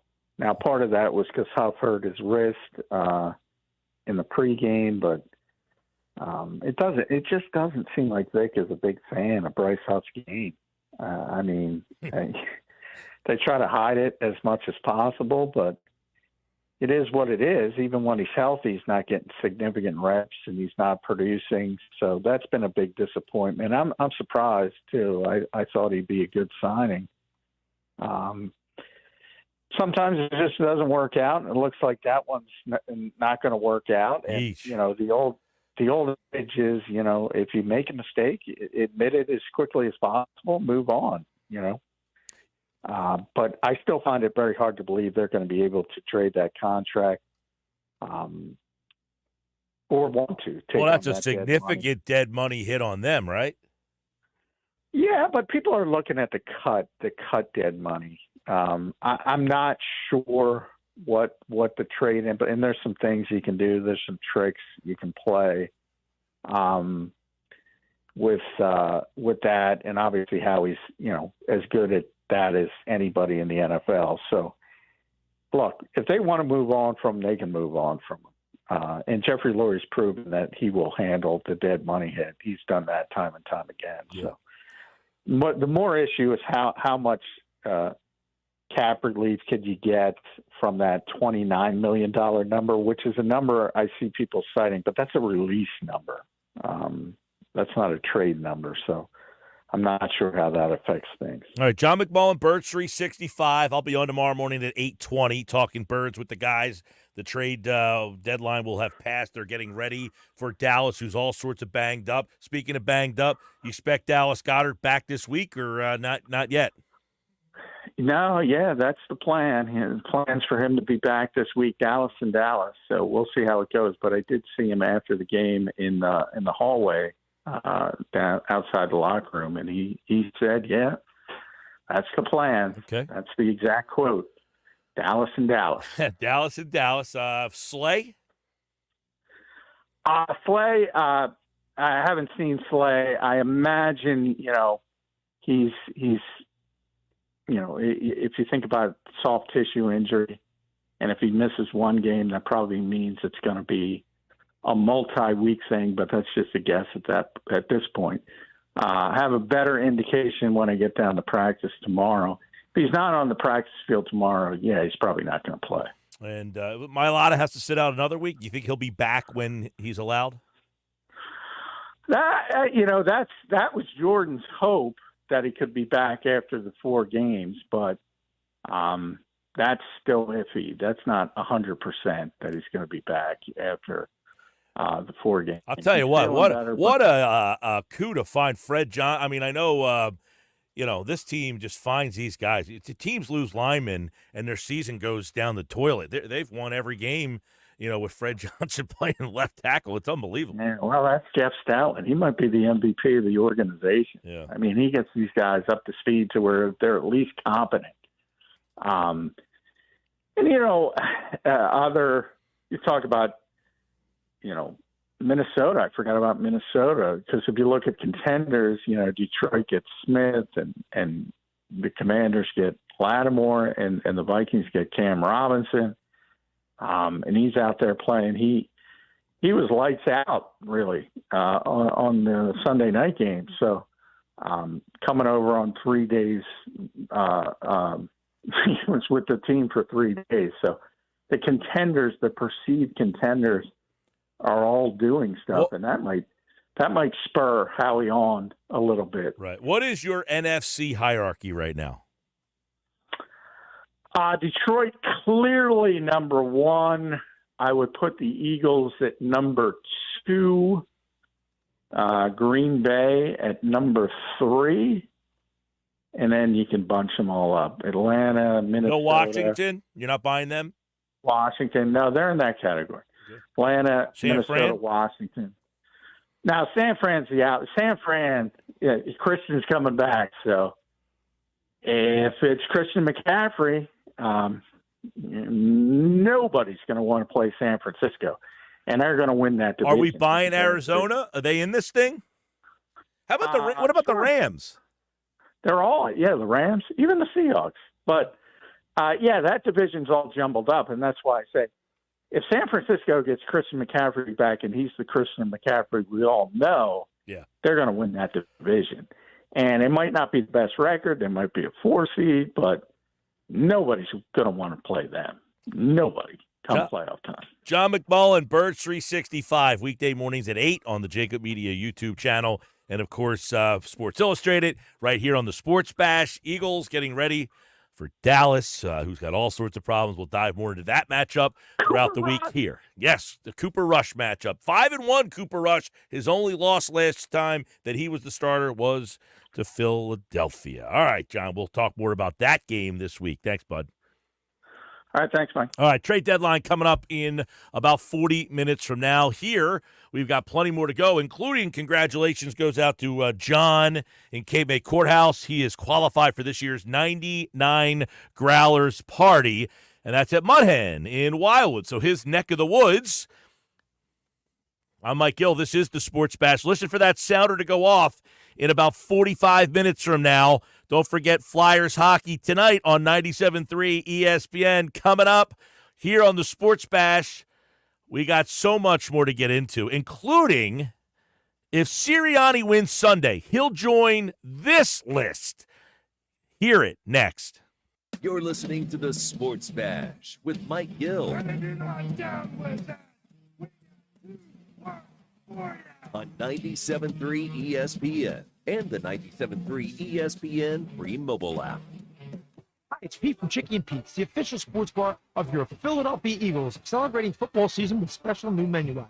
The Kelsey Combo, created by number 62 himself, a handcrafted barbecue burger, world-famous crab fries, and an ice-cold garage beer. Our incredible jumbo soft pretzel, Chicky style, with a heaping skillet of our own in-house crab dip, and our delectable sweet heat wings, where a portion of the proceeds go to the A.J. Brown Foundation. Participating locations for a limited time. Chickies and Pete's. Hi, it's Pete from Chicky and Pete's, the official sports bar of your Philadelphia Eagles. Our new menu includes our boneless wing special every Monday. Buy a single order of our mouth-watering boneless wings and get a snack order of boneless wings free. Every Tuesday and Wednesday, it's buy one, get one free snows. Buy any number of delectable snow crab legs and get the same amount free, plus the Kelsey combo, tasty buffalo fried shrimp, seafood pasta in our famous Sicilian or red sauce. Participating locations for a limited time. Chickies and Pete's. If you have unfiled taxes or are in debt to the IRS, this is important news. Did you know the IRS has programs specifically designed to help people struggling with tax debt? Powerful tax assistance programs that can save you thousands if you qualify. No one knows these programs better than the experts at Optima Tax Relief, America's most trusted tax resolution firm, A-rated by the Better Business Bureau. Their award-winning team of tax attorneys and licensed professionals have resolved over $1 billion of tax debt for their clients. One call to Optima can start the process, helping to end your worries about wage garnishment, asset seizure, and other IRS actions. Make sure you're getting the best options to solve your tax problems. Call the experts at Optima today for a free confidential consultation. Call 800-704-9936. 800-704-9936.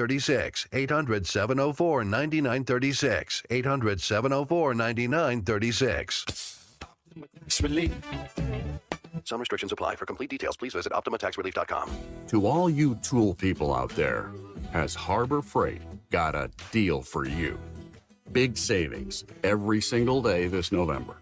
Because we know that right now, when the price of everything only seems to go up, you need a place where prices stay low.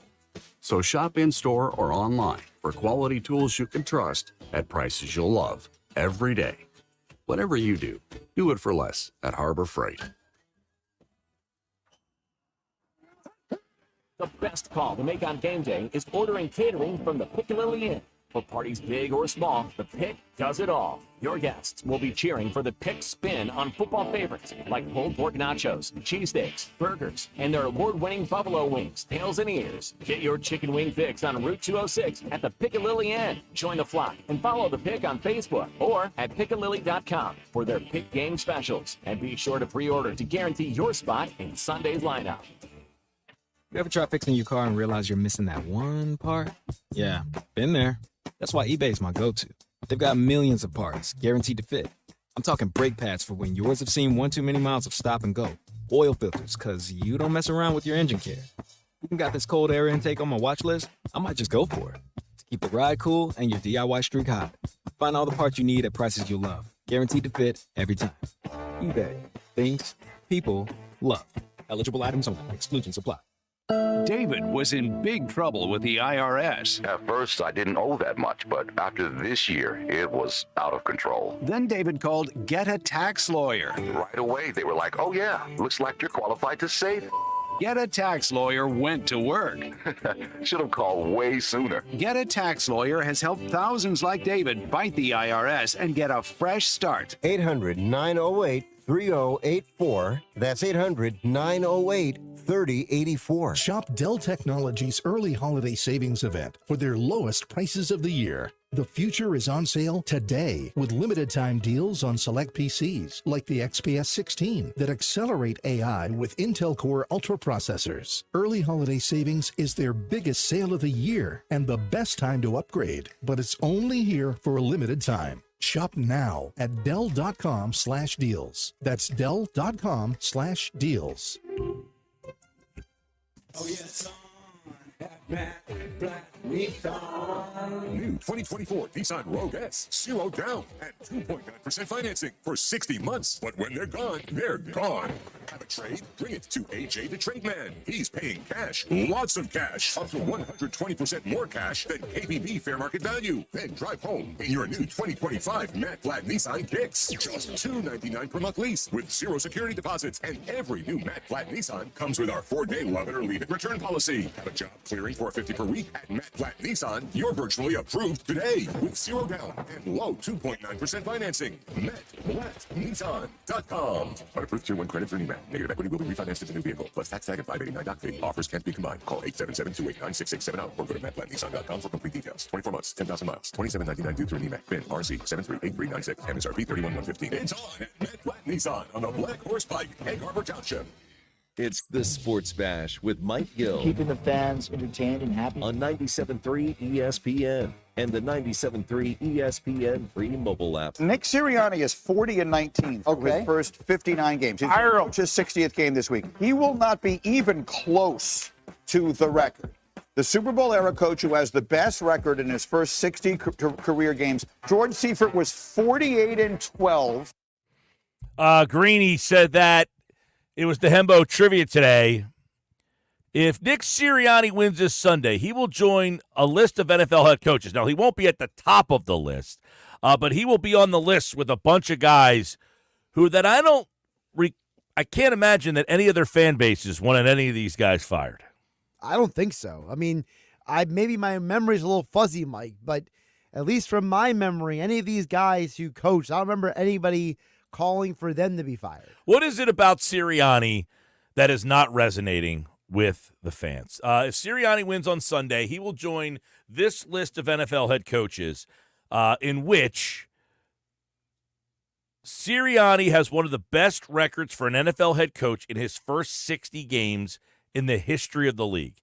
If he wins on Sunday, he will be 41-19, and that would join George Seifert with the Niners, Chuck Knox, Don Shula, George Allen, Matt LaFleur, Sean McVay, Marty Schottenheimer, Andy Reid, Doug Peterson, Hank Stram. Now, by the way, he is way above where Reid was. Reid is 36-24, Peterson 34-26. You're talking about he would be at 41-19. He would have the same record as Sean McVay.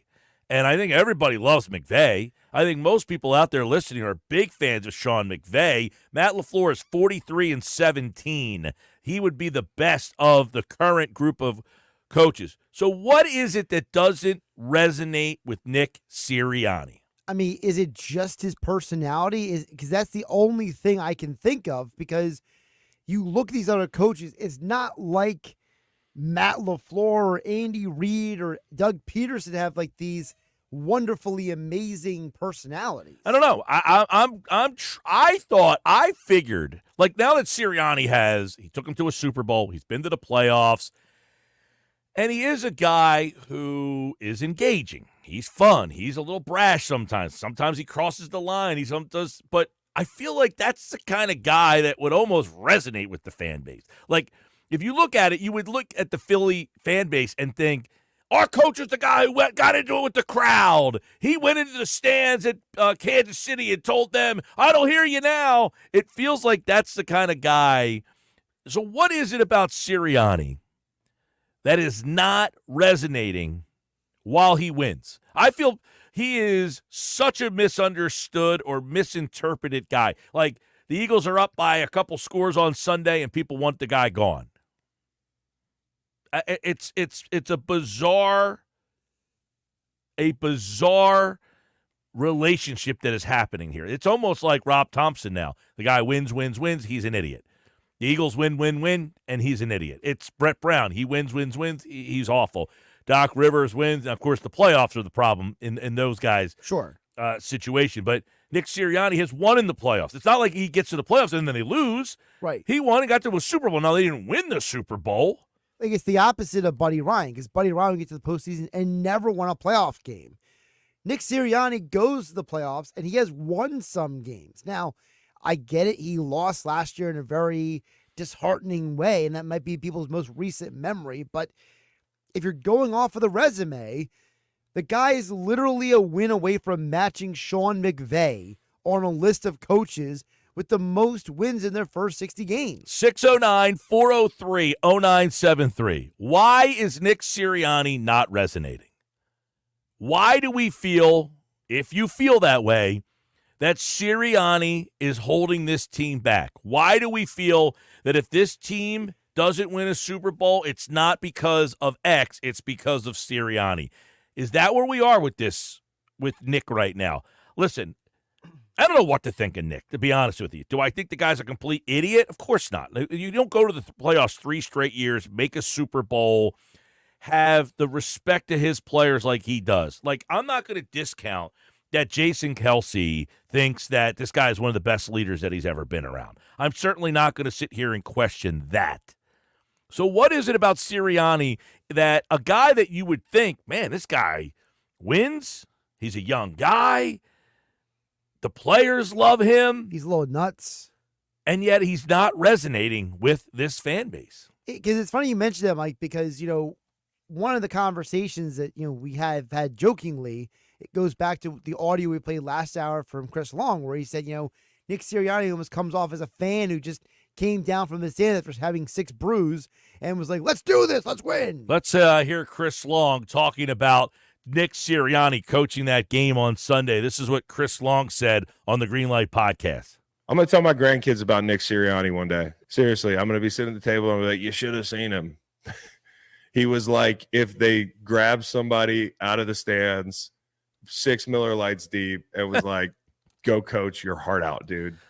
And I'm talking about the good with the bad.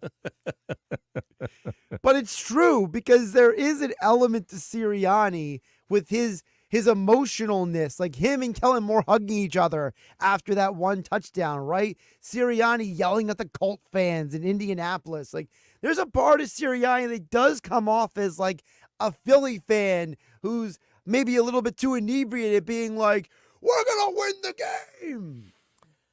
I am a little surprised, and I guess it's becoming apparent, which is maybe should have been assumed, is the Eagle football fan is an old school football fan. Right.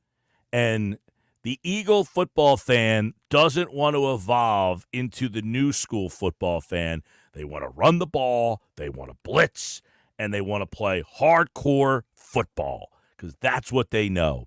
And Nick Sirianni's the guy that comes in here and says, I'm going to win, but just not in the way that you want to win.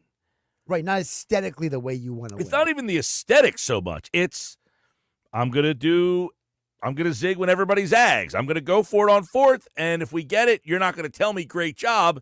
You're just going to drink another beer. Right, it's like what did John say earlier? He said, if the Eagles' offense does well, Kellen Moore is great, and if Nick Sirianni, he gets blamed when they lose. Yeah, like if it's 4th down and 3 and we go for it and we get it, you're going to smash another beer. Right. You're not going to say, 4th down, this guy's awesome. You're just going to say, give me another one. Like, it's the weirdest dynamic that I'm watching here. And I think a lot of it is because of the way that people believe in their head. It's like the baseball battle. We're watching it right now. Right. We go through this in the Philly season. Every season. The way that baseball is now played. Most people listening are in an age bracket that's not the way you played the game, and therefore you are fighting the way the game is being played, and you're fighting the way that teams win, and it's almost like they're winning, but now you could say, well, the Phillies haven't won a damn thing. You know who uses analytics and wins? The Dodgers.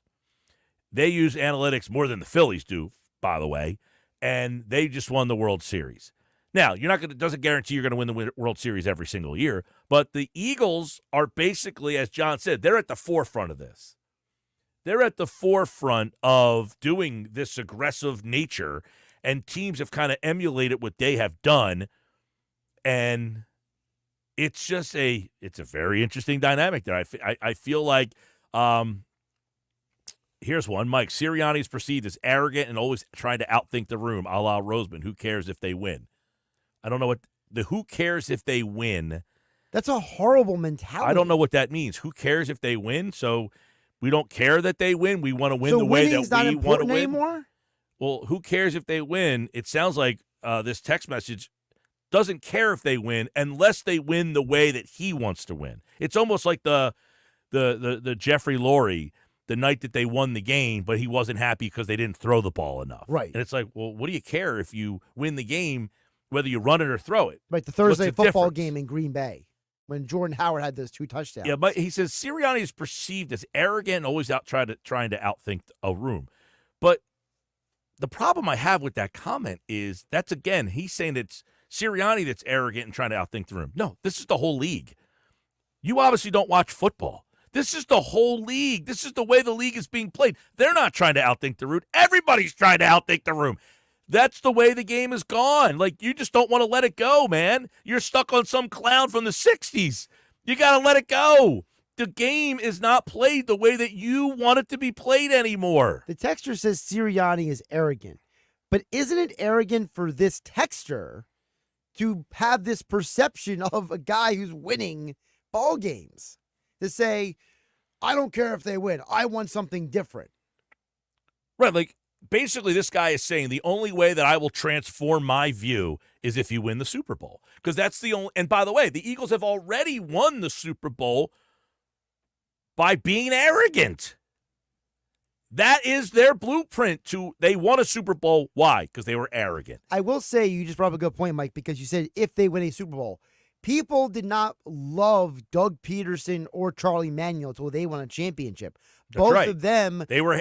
Emmanuel was hated. When they got hired, nobody wanted him. Yeah, they call him a stupid country guy, right? They had all kinds of, slurs and words for him. Mark and EHT. The issue for me as a fan is what seems to be, quote, what he should do but refuses to do. For example, the end of last year with the collapse, the entire stadium is chanting, run the ball. Well, if he listens to the entire stadium, then he should be fired. Right. So Mark says it was like he refused, and we had a historical collapse, which I don't think anyone's forgiven him for. This year it's like take the point and he refuses. Mark, he's not refusing because of it's the organizational philosophy. Right. This team, Jeffrey Lurie owns the team. He then hires his front office. And those people who hire Nick Sirianni, they say, Nick, this is what our vision is for our organization. Do you share the same vision? And if Nick Sirianni says no, then he's not the coach of this football team. Now, you might say that's the problem, but then the problem would be whoever the coach is, you're not going to like that guy. Why? Because the guy that they hire, the guy that they eventually decide on, is also going to have this mentality. So you are saying it's like he refused. No. He's not refusing, Mark. You're not letting it go. You're refusing to evolve. There's your problem. You are stuck. He has moved on. He's not refusing. He's doing what the organization's philosophy is, being aggressive. You're saying the entire stadium is chanting, run the ball. Why would he listen to them? He's not doing it because he refuses to, but he's doing it because that's what his organization wants him to do. That's why he's the coach of this team. And listen, you would say, if they get rid of him and the next guy will also have the same mentality, just like Peterson did. Yep. And Peterson's not here anymore. Why? Because he decided, I don't want to be that aggressive. I don't want to take those chances. I don't want to go for it on 4th down and 3 on the 22. And guess what? He didn't go for it on 4th down in the game on Sunday. He punted it away, and his team lost. I want to highlight really quick, Mike, before we get to more text at 609-403-0973. Mark DHT says, we had a historical collapse, which I don't think anyone has forgiven him for. That might be the biggest point of all, Mike. The fact that you have an entire fan base that still blames the head coach for what happened last year.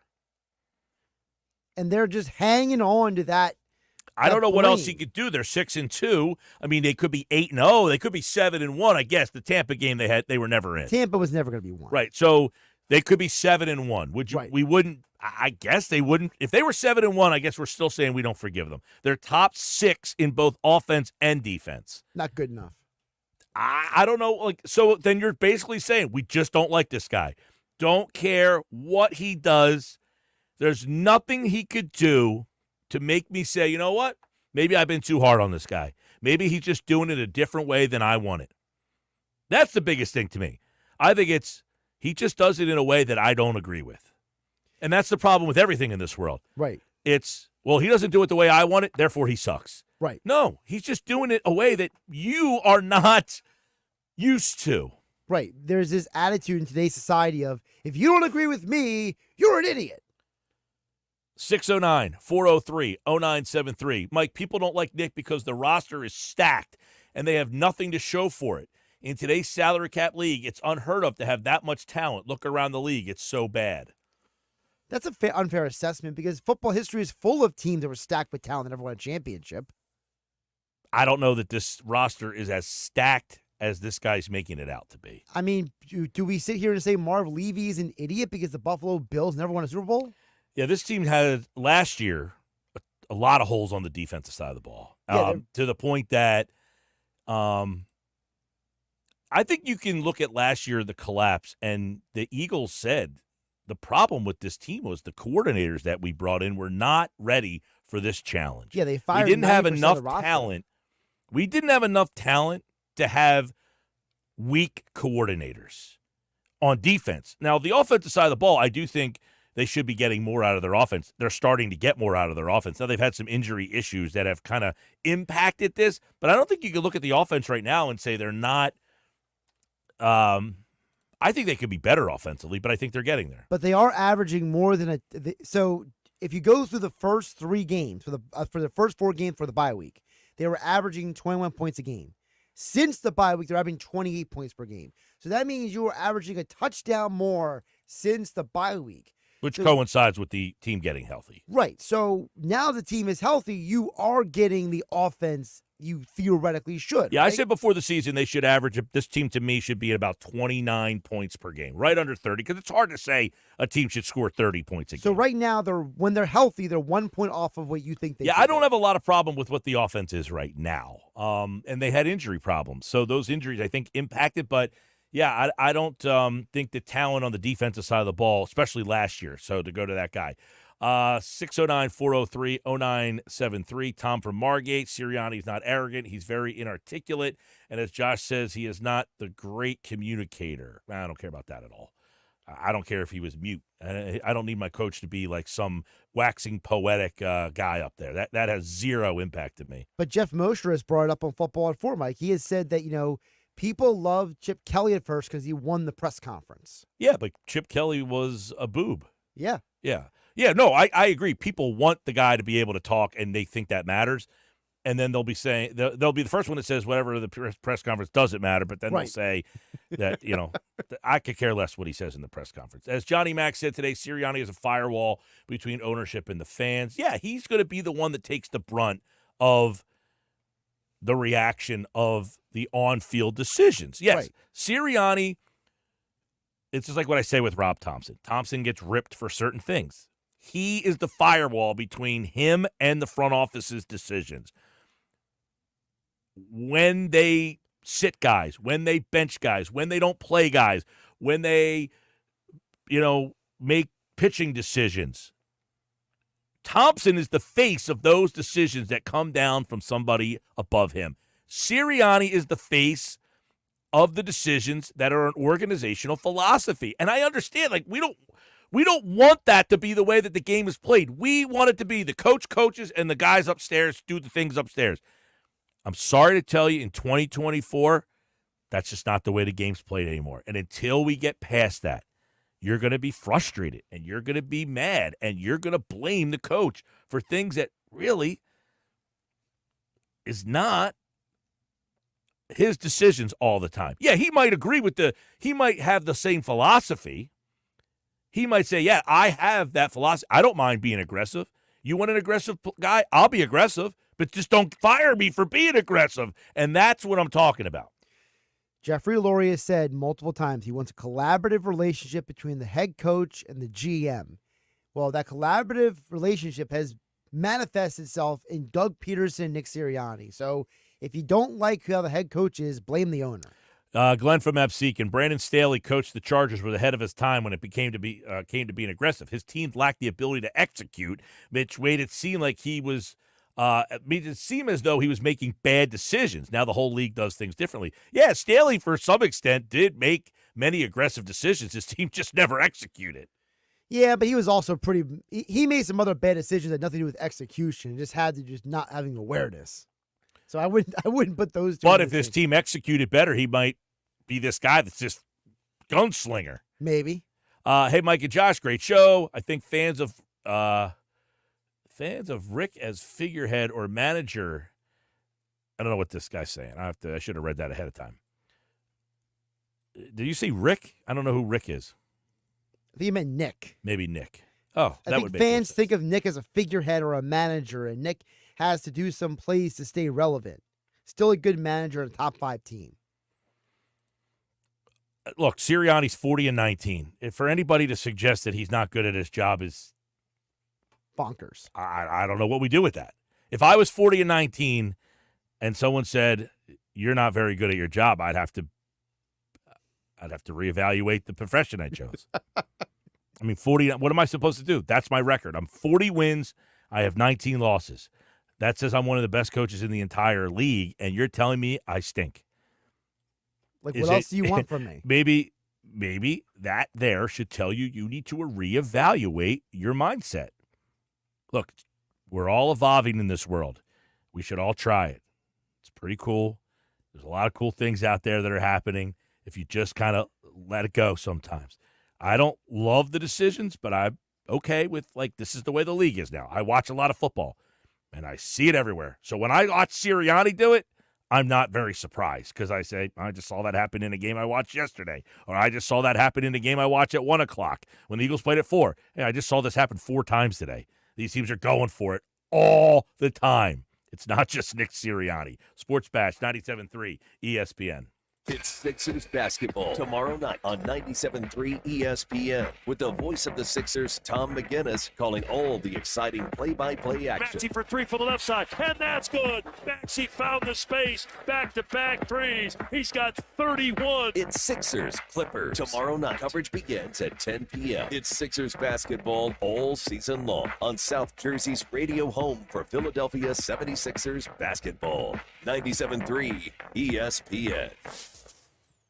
The time of year for killer deals. You've had your eye on some hot new wheels. We want to pay off your loan or lease and tell your old car to rust in peace. Take your Matt Black Kia today. Buried in a loan or lease? Matt Black Kia wants to get you released and treat yourself to 0 down, 0 payments until next year. Even 0% after 72 months on absolutely clearly marked new Matt Black Kia in stock.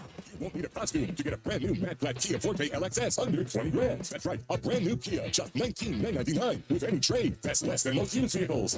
It's gotta be a Matt Black Kia. Bulletproof 24 TV9 and 6, $1388 per thousand. Not all will qualify. Credit may affect down payments. Offers can be combined. Go to mattblackkia.com for complete details or 888-505-6670. Price includes all costs to be paid by consumer except for licensing, registration, and taxes. Through KMF. Rebates and incentives to dealer. Expires 10/31/24. Matt Black Kia, 6211 Black Horse Pike. Harper Township and on Route 37 in Toms River. My friends swim no matter the season, but my moderate to severe plaque psoriasis can sometimes take me out of the moment. Now, thanks to Skyrizi and clear skin, count me in. With Skyrizi, Risankizumab Riza, a prescription-only 150 milligram injection for adults who are candidates for systemic or phototherapy. 3 out of 4 people achieved 90% clear skin at 4 months. Don't use if allergic to Skyrizi. Serious allergic reactions and an increased risk of infections or a lower ability to fight them may occur. Before treatment, your doctor should check for infection and tuberculosis. Tell your doctor if you have an infection or symptoms such as fever, sweats, chills, muscle aches, or cough, or if you plan to or recently received a vaccine. Thanks to Skyrizi, there's nothing on my skin, and that means everything. Ask your doctor today about Skyrizi, the #1 dermatologist-prescribed biologic in psoriasis, and visit skyrizi.com or call 1-866-SKYRIZI to learn more. It's hurricane season. Are you prepared? Don't get left in the dark. Calvi Electric, a certified Generac dealer, has you covered. From installation to maintenance, they're your go-to experts for Generac generators, ensuring your home stays powered through any storm. A Generac home standby generator will automatically restore power to your home during an outage, so your life goes on uninterrupted. Put your trust in Calvi Electric, the premier electrical contractor serving South Jersey for over 115 years. Visit calvielectric.com today or call 609-345-0151. Get in the zone. AutoZone. Welcome to AutoZone. What are you working on today? Getting ready for more rain and longer nights? We've got you. Right now, you can earn up to $25 in bonus rewards when you buy 2 Sylvania Silver Star Ultra bulbs and 2 Rain-X Quantum Elite wiper blades. More rewards and better visibility at America's #1 lighting destination, AutoZone. Get in the zone. AutoZone. Offer valid for AutoZone Rewards members. Restrictions apply. Go to get your game on at the Gallery Bar Book and Games at Ocean Casino Resort. Cheers your favorite drinks while cheering on your favorite team. Get in on the parlay while in the middle of a party. Go for the sports scene and go for the endless screams. Go to the Gallery. Go to the Fanatics Sportsbook. Go for the win at Ocean Casino Resort. For more information, visit theoceanac.com. Must be 21 or older to wager or consume alcohol. Gambling problem? Call 1-800-GAMBLER. You're listening to The Sports Bash with Mike Gill on 97.3 ESPN and the free mobile app.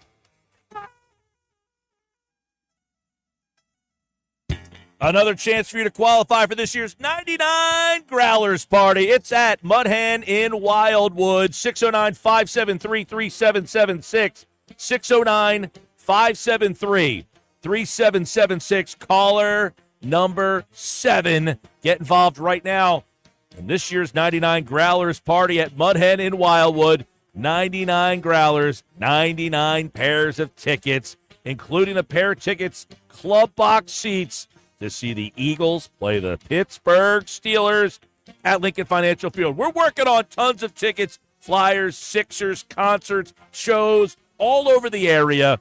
We'll have 99 pairs of tickets. We got 99 qualifiers, including caller number 7 at 609-573-3776. Caller number 7.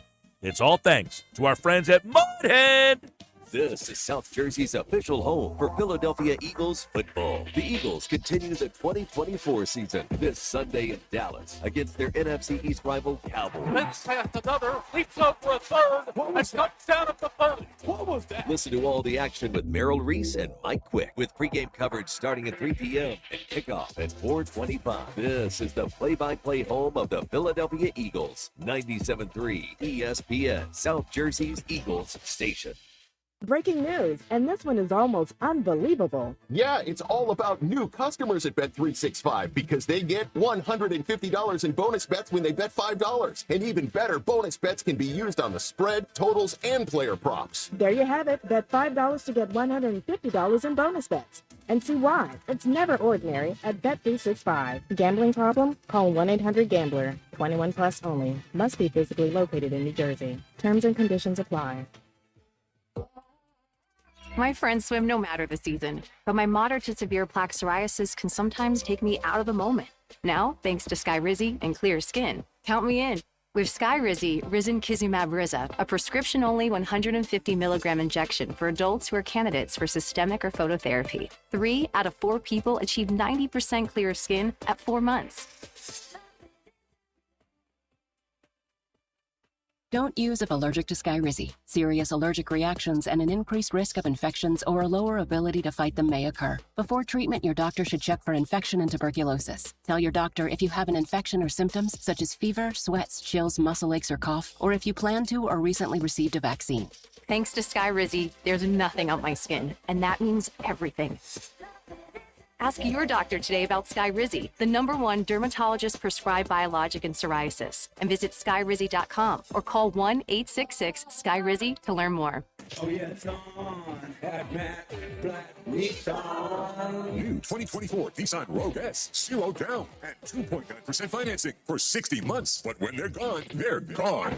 Have a trade? Bring it to AJ the Trade Man. He's paying cash, lots of cash, up to 120% more cash than KBB fair market value. Then drive home in your new 2025 Matt Black Nissan Kicks. Just $299 per month lease with 0 security deposits. And every new Matt Black Nissan comes with our 4-day love it or leave it return policy. Have a job clearing for $50 per week at Matt Black Nissan? You're virtually approved today with 0 down and low 2.9% financing. MattBlackNissan.com. Approved Tier 1 credit for NEMAT. Negative equity will be refinanced if the new vehicle plus tax tag and $589 doc fee. Offers can't be combined. Call 877-289-6670 or go to MattBlackNissan.com for complete details. 24 months, 10,000 miles, $27.99 due through NEMAT. VIN RC 738396. MSRP 31,115. It's on at Matt Black Nissan on the Black Horse Pike, Egg Harbor Township. Get in the zone, AutoZone. Welcome to AutoZone. What are you working on today? Getting ready for more rain and longer nights? We've got you. Right now, you can earn up to $25 in bonus rewards when you buy 2 Sylvania Silver Star Ultra bulbs and 2 Rain-X Quantum Elite wiper blades. More rewards and better visibility at America's #1 lighting destination, AutoZone. Get in the zone, AutoZone. Offer valid for AutoZone Rewards members. Restrictions apply. Hi, it's Pete from Chicky and Pete's, the official sports bar of your Philadelphia Eagles, celebrating football season with special new menu items. The Kelsey Combo, created by number 62 himself. A handcrafted barbecue burger, world-famous crab fries, and an ice-cold garage beer. Our incredible jumbo soft pretzel, Chicky style, with a heaping skillet of our own in-house crab dip. And our delectable sweet heat wings, where a portion of the proceeds go to the A.J. Brown Foundation. Participating locations for a limited time. Chickies and Pete's. Hi, it's Pete from Chicky and Pete's, the official sports bar of your Philadelphia Eagles. Our new menu includes our boneless wing special every Monday. Buy a single order of our mouth-watering boneless wings and get a snack order of boneless wings free. Every Tuesday and Wednesday, it's buy one, get one free snows. Buy any number of delectable snow crab legs and get the same amount free. Plus the Kelsey Combo, tasty buffalo fried shrimp, seafood pasta in our famous Sicilian or red sauce. Participating locations for a limited time. Chickies and Pete's. Home of the Sports Bash with Mike Gill, 97.3 ESPN. Ooh, that's good. WENJ, WENJ HD, Millville, Atlantic City. 97.3 ESPN presents the Sports Bash with Mike Gill. It's time for Football at 4 with Adam Kaplan, powered by the Inside the Birds podcast. I give my heart and soul to this franchise, as so many of us do. Now live, this is Football at 4. Football at 4 is powered by the Inside the Birds podcast. It's brought to you by Bet365. Whatever the sport, whatever the moment, it's never ordinary at Bet365. Mike Gill in the Sports Bash. Adam Kaplan's here from the Inside the Birds podcast, and we can tell you that the Eagles have stood pat at the deadline. They have not made a move, but the Washington Commanders, they got better, Adam Kaplan, as we have crossed over the deadline on this Football at 4. How are you, my friend? Mike, good to talk to you. Yeah, good show today. I've enjoyed it. I've listened to like the last 30 to 45 minutes, and we don't have time to get to the Nick Sirianni stuff. We don't have an hour. We just don't have that kind of time in our segment. But I thought you paneled and been very calm. I've listened to your show, this week, yesterday, some too. And it's we call it the football operations belief. Like there's a certain way you're going to be aggressive, and people don't like it. People got mad at us because we didn't go off during our post-game show. We had a couple people scream at us, like, "You idiots! Why aren't you getting pissed off?" We're not fans, folks. We're supposed to give you the lowdown on how things should go, based on our information. So we're going to talk more about it on Friday's show, Mike. We'll get into it. I'll give you kind of what I know, the background on it. I'm gathering a little bit of information from people involved. I remember Ryan Paganetti, who was here, who's now with Doug. He was the guy in Doug's ear to go for it or not go for it. Of course, they didn't have the tush push then, but it's fascinating. Boy, the anger that people have for Sirianni is it's incredible. Yet 40 and 19. Really, look, we could debate how good of a coach the guy is, but it's kind of like my favorite one now is Sirianni's got nothing to do with success. The roster's so good, and his coordinators are good. Okay, that's fine. You think the coordinator's good? So basically, they don't need a head coach. They'll just roll the ball out and let the coordinators coach. And Nick should not organize anything or oversee anything. Okay. Yeah. Well, it's almost like, Dan Campbell's the same way. What does Dan do? I mean, it seems that Dan is a guy that people like because of his personality, and he seems more football and gruff, where Nick, I think, is more associated with maybe being an analytical guy. But basically, same as Dan is very analytical. He goes for it. He's aggressive. That's what Dan does. But he has a similar role that Nick does. He does. He's a CEO head coach. It is so funny, Mike. We're going to do this. We have the data, and this was really on my mind the last 2 weeks. We put some of the stats on Patreon on over the weekend for our pregame notes. We always try to get some unique stuff that's not out there. So we're going to put this out on our show tomorrow. The pass-run ratio, you evaluate whether teams are running team or passing team by their first half play calls. That's not something that could be really challenged. It's the fact. That's how teams do it. Joe Banner showed this to me when we worked together at ESPN. I wasn't a true believer until he showed me the data going back 30 years. The Eagles are a running team for the first time that I've covered them. They are truly a running team. It's pretty incredible. We're gonna talk about this on Football at 4 as well on Friday. I'll just tell you this: the Eagles are the only NFL team running the ball more than they're passing it. The only one of all teams. Wow. Like, yep. Well, let's they pass on the trade deadline here. So let's get your thoughts on that, because the Commanders and the Lions, we could clump the Lions in here because they are a NFC contender and probably the number one contender or the favorite right now. But the Commanders have made a move. The Lions have made a move. The Eagles did not. Did they look into anything and decide, we don't really have a lot of spots we can upgrade? What's the thoughts on the trade deadline and passing? Yeah, just our background, they looked into the edge rusher group of everything and all their talks. We understand it from getting word from other teams and how their talks were. But here's the thing: the edge rusher group, Mike, a lot of older players. Like the only guy that was not moved, which really surprised me, Azeez Ojulari, who's having a really good year now. He's there. Ironically, he's the Bryce Huff of the Giants. I want to say Bryce Huff of the Jets last year. He is their third pass rusher. He has a bunch of sacks. He's a good player. He's just not really a starter. I think what will happen is they'll let him walk, and maybe it's because they think they'll get a compensatory pick.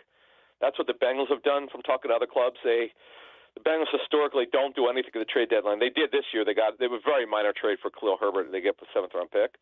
They have injury issues at running back, but getting back to this situation. So, the Washington, let's get to them, Mike. Washington made a big move. So they were looking at two things, I'm told, and I'll give you something that may blow some people away, but they did it. In addition to Marshawn Lattimore, they also looked in, I'm told, with the Panthers for J.C. Horn, who's one of the best young corners in the National Football League. Yeah, I was told that a couple of days ago that they looked into it. They got no sale. They're not doing it. Other teams called the Panthers for him. They were told he was not available. I have no idea. I don't even think it got to an offer standpoint because I was told they were not going to move him. They don't want it. The Panthers and Dan Morgan, the GM, and everyone else there. They don't want. Look, they're bad. We know they're the NFL's worst team, but you can't trade your best young players, and that's good for Dan not doing anything. So, what did the Commanders do today? They made the big trade for Marshawn Lattimore. Marshawn Lattimore is a very talented player. Could play in zone. Could play in man. You know about the epic battles with Mike Evans. If you follow the NFL, you probably know about that. Very physical player, really good player. But, Mike, he's had major hamstring issues going back to Ohio State. He missed last week's game, didn't practice due to a hamstring issue. Now, was that a real one? Did they know they were going to trade him so they made sure he didn't play? I can't answer that. You're not supposed to rely on injury reports, so we have to trust the Saints. But he's got to pass the physical, by the way, or the trade will not go through. But the bottom line is the Commanders did something that they wanted to do. What I'm told is this. They want to move Mike Sainristil, the second-round safety corner, nickel guy. He's been playing on the outside. That's really not his natural position. So their plan is to move Lattimore, obviously on the outside. That's his position, opposite Ben St. Just, and then they'll move Sainristil to nickel. That really helps their secondary, Mike. That is a game changer. Now, again, if he's healthy. When healthy, he's a top-shelf corner. He's not elite, but he's very good. But again, big injury history going back several years now. He's only 28. He seems like he's been in the league longer. He turns 29 in May. They may have to look at his contract for next season. There's a lot of cash due, but they'll make do with it now. And then look, they also needed a receiver. That was a big problem for them. I'm stunned that they did not make a trade for a receiver. If you're really going for it, which they clearly are. Why don't you help your young quarterback in Jaden Daniels? They're not good enough. Like, think about it. Olamide Zaccheaus, Mike, of all players, has a major role at receiver for them. That can't happen. And that's the other move they needed to make. They did not. But to move this along here, the Lattimore trade had to happen, or at least get a good corner. They did. They got that. Quan Martin will stick at safety, as I understand it, most likely. Jeremy Chin's the other safety we know the Eagles liked in the past, and they're really good. They don't have a very good pass rush. We'll get down to Washington in their schedule in a couple of minutes, but this is a big move, and they had to do something. All right. Adam Kaplan, Football at 4, powered by the Inside the Birds podcast here.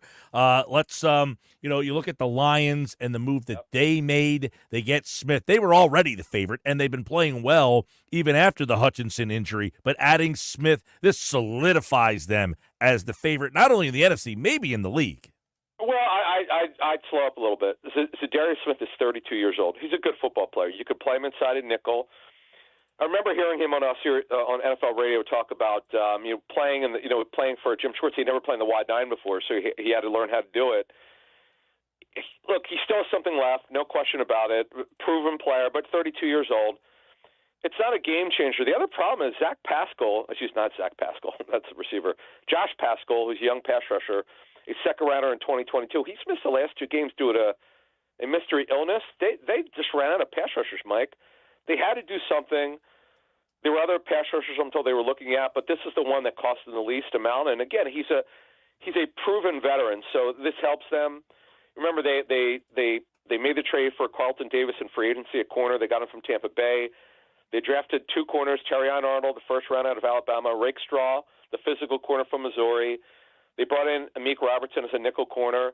They're really loaded in the secondary. They're excellent at inside backer.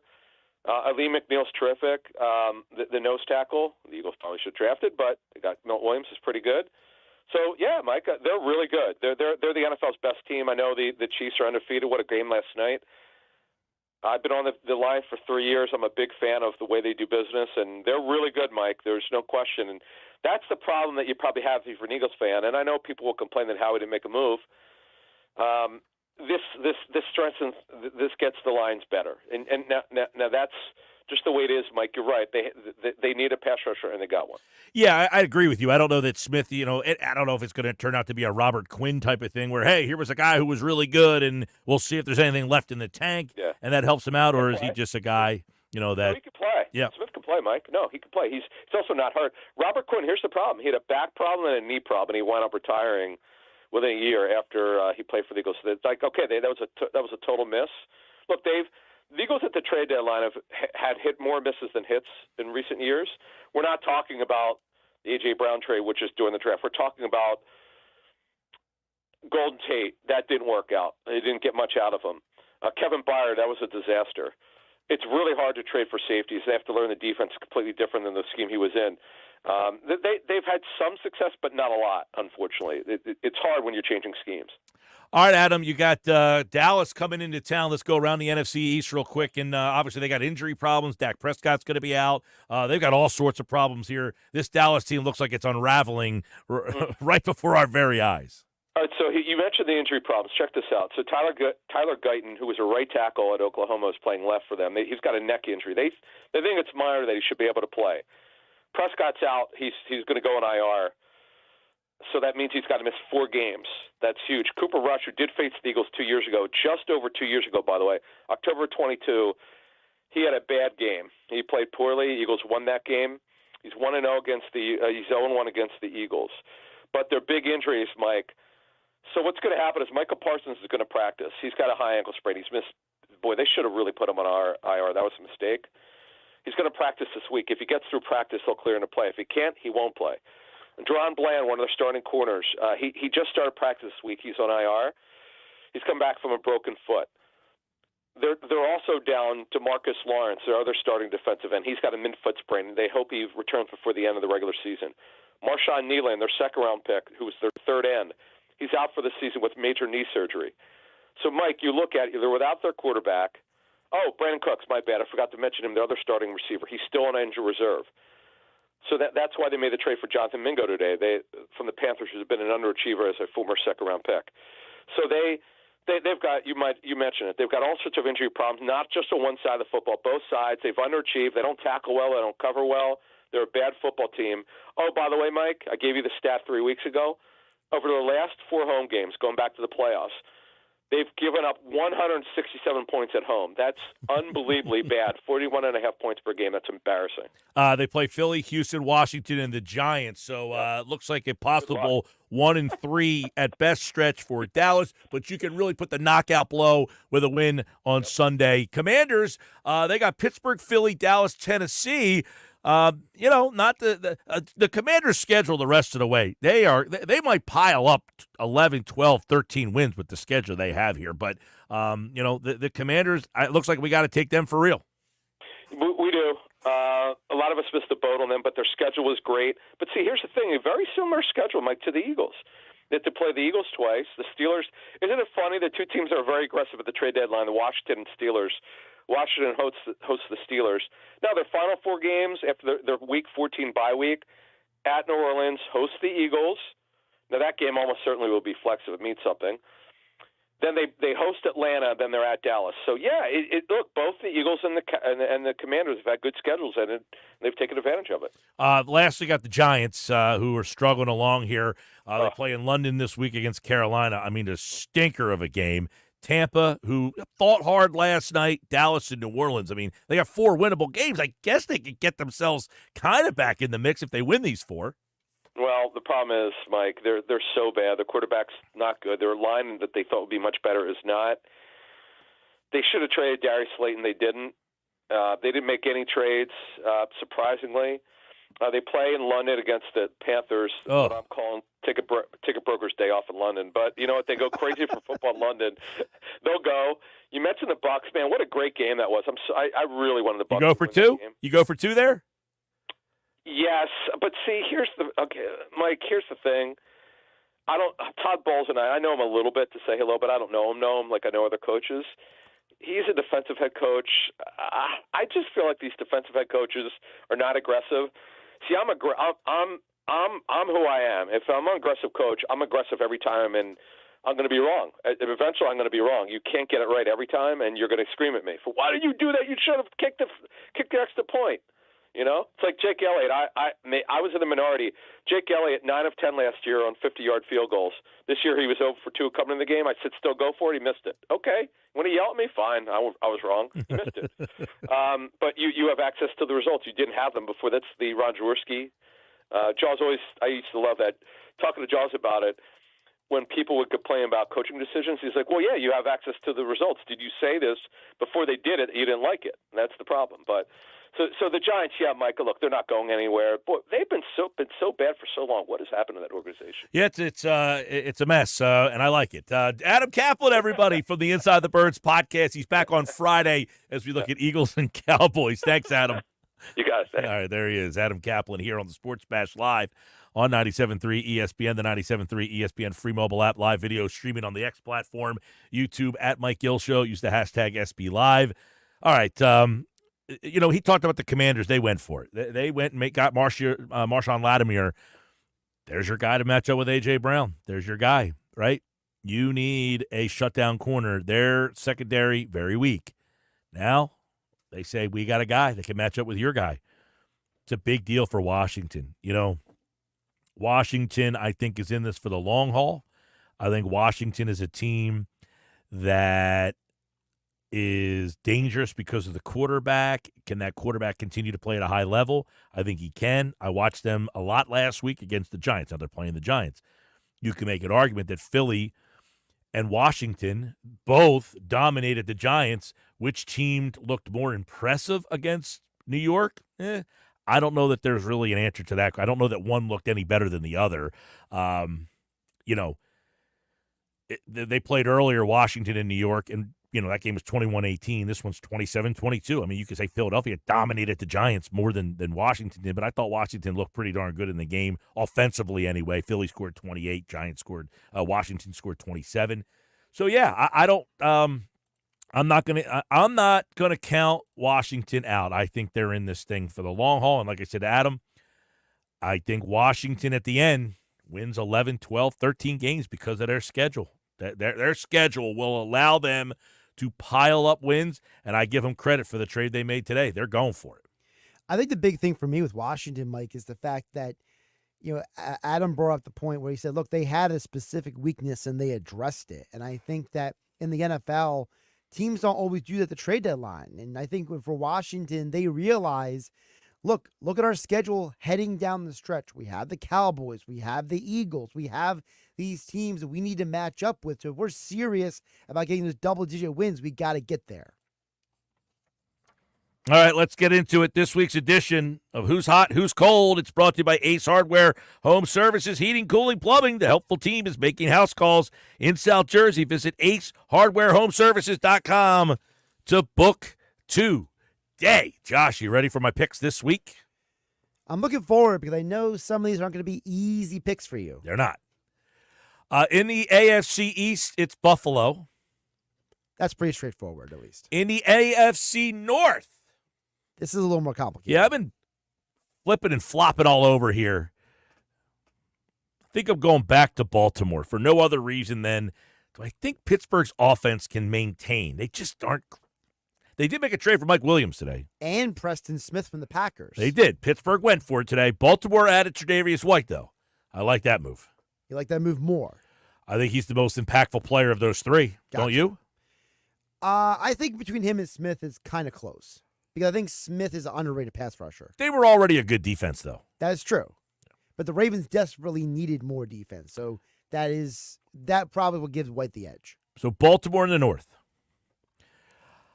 Man, this South's a mess. Houston, I've lost some faith in. The receiver problems there. They look terrible on Thursday night. But they're 2 games ahead of the next team. Yeah, but the Colts just so disappointing with Flacco. Now they're talking about going back to Richardson.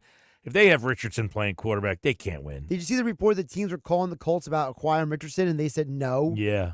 I mean, wow. Man, I'm jumping at the chance to move him if I'm Indianapolis. If I'm Indianapolis, someone called me and offered me Now, anything. what are they offering? Nah, I don't know about it. It's not like you do a Trey Lance deal for a 7th-round pick. No, but if someone says, I'll give you a 3rd-round pick. I'm going to go Houston, but that's a shaky ground. Yeah, well, I mean, they're just the injuries have beaten them up. The West, it's Kansas City. Hands down. Wild cards. Pittsburgh. Yep. Chargers. Definitely. Their defense has really showed out last week. They've given up 101 points this year. The whole year. Yep. The last team is just a stinker. I'm going to go Bengals here. So what do you like about the Bengals more than, let's say, the Broncos? Joe Burrow, I like more than Knicks. So you're just going to go with the quarterback? Yep. Okay. Yep. I mean, that's probably a flawed decision. Maybe not. I mean, I'll take the better quarterback. Well, I mean, they looked good last week. They made the trade. They added another running back here in Herbert. Not that that's a big deal, but that shows me they're going for it. Or not that they're going for it, but at least their mindset is we're still in this thing. Right. They're serious about trying to win still. I'm sticking with Philly in the East, mainly because I think that Philly – well, I think they can beat Washington twice. I don't know that Washington beats Philly twice. I think if the best case scenario for Washington is a split. I think the big key here is that you have to ask yourself. Washington's got the better schedule, though. They have the better schedule, but who's the better team? I think Philly's a better team. I think Then their defense is better than Washington's defense. Definitely. And that will be the interesting matchup. Can Philly's defense slow down? I mean, Washington scored 263. Philly's at 199, and Philly's offense is pretty good. Wonder how people feel they played an extra game, but wonder how people feel about Dan Quinn, the backwards hat. Seems to be doing a pretty good job. I'm just saying that some people, they look at that as like a negative. Nope, I got no problem with that. Detroit wins the North. You got a 7-1, a 6-2, and a 6-3. The last place team is 4-4. That division's awesome. Detroit wins it though. I got Atlanta in the South. You have to go Atlanta in the South. Everyone else is either injured or fired. San Francisco probably wins the West. I mean, the West is a coin flip at this point. The only team I don't have faith in, Mike, is the Seahawks. And they're 4-5. They've had some problems with the injuries. Arizona's in first place at 5-4. Your wild cards. I got Washington, Minnesota, Green Bay.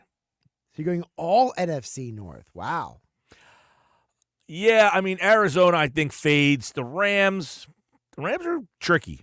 The Rams are tricky because they just trade away Tre'Davious White, but you have to argue when they're healthy on offense, they're among the best in the league. Yeah, that team, Philly has to play the Rams still. They have to play Baltimore still. That's where that NFC East gets kind of interesting. All right, that's this week's edition of Who's Hot and Who's Cold. You know who's cold right now? New Orleans fired their coach. Carolina is terrible. They've given up. They're minus 146. I mean, who's worse, the NFC South or the AFC South? The AFC South is the worst. You got to go with them worst. Yeah. Yep. Because I think Atlanta's legit. Atlanta's a good team. So you're saying the top of the list. Well, Atlanta, I think, is stronger. better than Houston. Gotcha. And then I think Tampa is better than Indianapolis. And Tennessee and Jacksonville are wretched. Carolina and New Orleans are wretched. Right. Oof. The Saints, can they get healthy? A little bit healthier? I don't know. I don't know. All I know is that David Carr has gotten the same head coach fired twice. That's great. Who's hot, who's cold? Brought to you by Ace Hardware Home Services, Heating, Cooling, and Plumbing. The helpful team is now making house calls in South Jersey. Visit acehardwarehomeservices.com to book today. It's the Sports Bash Live on 97.3 ESPN. Hey, let me tell you, my friends at Jersey Cow, this hour of the Sports Bash is brought to you by Jersey Cow, and they're selling ice cream because it's beautiful out, but they're doing it year-round. Ice cream's a year-round thing at Jersey Cow, Northfield, Brigantine, 2 locations, open every day from noon to 10 p.m. Jersey Cow, a great place for the family to hang out and eat ice cream. Nick's Nuggets are next with Nick Earnshaw.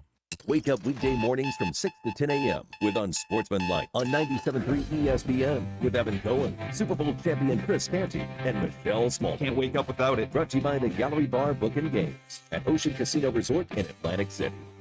It's the time of year for killer deals. You've had your eye on some hot new wheels. We want to pay off your loan or lease and tell your old car to rust in peace. Get to Matt Black Kia today. Buried in a loan or lease? Matt Black Kia wants to get you released and treat yourself to 0 down, 0 payments until next year, even 0% up to 72 months on every clearly marked new Matt Black Kia in stock. You won't need a costume to get a brand new Matt Black Kia Forte LXS under 20 grand. That's right, a brand new Kia, just $19,999 with any trade. That's less than most used vehicles. It's gotta be a Matt Black Kia. Bulletproof credit 24 EV9 and 6, $13.88 per thousand. Not all will qualify. Credit may affect down payment. Offers can't be combined. Go to MattBlackKiaNJ.com for complete details or 888-505-6670. Price includes all costs to be paid by consumer, except for licensing, registration, and taxes. Through KMF. Rebate and incentives to deal. Expires 10/31/24. Matt Black Kia, 6211 Black Horse Pike, Egg Harbor Township, and on Route 37 in Toms River. To all you tool people out there, has Harbor Freight got a deal for you? Big savings every single day this November. Because we know that right now, when the price of everything only seems to go up, you need a place where prices stay low. So shop in-store or online for quality tools you can trust at prices you'll love every day. Whatever you do it for less at Harbor Freight. Life can be tough, and sometimes it's hard to find someone who will listen. But we want you to know there's always someone you can turn to, day or night. The 988 Suicide and Crisis Lifeline is completely confidential and here for you 24/7 every day of the year. You don't have to struggle alone. Call 988 and let us help. We're here ready to listen because your life matters. Call or text 988 or chat at 988lifeline.org/chat. A message from New Jersey Human Services. You ever try fixing your car and realize you're missing that one part? Yeah, been there. That's why eBay's my go-to. They've got millions of parts, guaranteed to fit. I'm talking brake pads for when yours have seen one too many miles of stop and go. Oil filters, because you don't mess around with your engine care. Even got this cold air intake on my watch list. I might just go for it. To keep the ride cool and your DIY streak hot. Find all the parts you need at prices you'll love. Guaranteed to fit every time. eBay. Things, people, love. Eligible items only. Exclusions apply. David was in big trouble with the IRS. At first, I didn't owe that much, but after this year, it was out of control. Then David called Get a Tax Lawyer. Right away, they were like, oh yeah, looks like you're qualified to save. Get a Tax Lawyer went to work. Should have called way sooner. Get a Tax Lawyer has helped thousands like David fight the IRS and get a fresh start. 800-908-3084. That's 800-908-3084. Wendy's breakfast burrito has an entire breakfast in every bite. Fresh cracked eggs, seasoned potatoes, American cheese, cheese sauce, and sausage or bacon. So the first bite is like fresh cracked American cheese, bacon. And the second bite is like fresh cracked American cheese, bacon. You get the idea.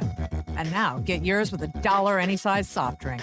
Gotta be Wendy's. Limited time only. Price and participation may vary. Not valid in a combo. Exclusions apply. Get in the zone. AutoZone. Welcome to AutoZone. What are you working on today? Getting ready for more rain and longer nights? We've got you. Right now, you can earn up to $25 in bonus rewards when you buy 2 Sylvania Silver Star Ultra bulbs and 2 Rain-X Quantum Elite wiper blades. More rewards and better visibility at America's #1 lighting destination, AutoZone. Get in the zone. AutoZone.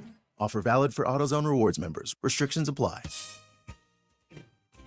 This is the Town Square, New Jersey Info and Weather Network. Progressive Insurance presents the Sports Flash on 97.3 ESPN. NFL, the Eagles head to Dallas on Sunday to take on the Cowboys, riding a 4-game win streak. Philadelphia 6-2, a half game behind Washington in the NFC East. They are second in the league in rushing, while the Cowboys are 3-5. They've lost 3 in a row, and quarterback Dak Prescott will be out with a hamstring injury. Dallas will start Cooper Rush. NHL, the Flyers are in Raleigh tonight as they take on the Carolina Hurricanes. This is a start of a 3-game road trip that includes games against Tampa Bay and Florida. Philadelphia coming off a 3-0 loss on Saturday to Boston, ending a 2-game win streak. NBA, the Sixers will continue their road trip on Wednesday night in Los Angeles to take on the Clippers. Monday, Philadelphia lost in Phoenix to the Suns 118-116. Tyrese Maxey led Philadelphia with 32 points. Paul George made his season debut, played 32 minutes with 15 points, and now the Sixers have lost 3 in a row. I'm Tony Desiri, and that's your Sports Flash on 97.3 ESPN. New Jersey is the Garden State. But did you know that one of the most important things we can farm is wind? Offshore wind provides clean, renewable energy. It creates jobs and drives economic growth. In fact, it's estimated that a single wind farm can create over 4,000 jobs and add more than $700 million to the state's economy. Offshore wind, propelling New Jersey's future. To learn more, visit nj.gov/offshore wind. Thank you, Mother Nature. Oh, the weather's been nice, hasn't it? With your South Jersey weather forecast, I'm Joe Kelly. After lots of sunshine today, we're going to have a clear night tonight. Not too cold. Low temperature of 59. Tomorrow looks just excellent. Mostly sunny with a high of 78. We'll point out the only chance of showers in our forecast as of right now is Thursday morning, but that's just a very small possibility. Enjoy this lovely November weather in South Jersey. Happy Election Day. I'm Joe Kelly. That's your South Jersey weather. New Jersey might be small, but there's a lot of wow packed into this little state.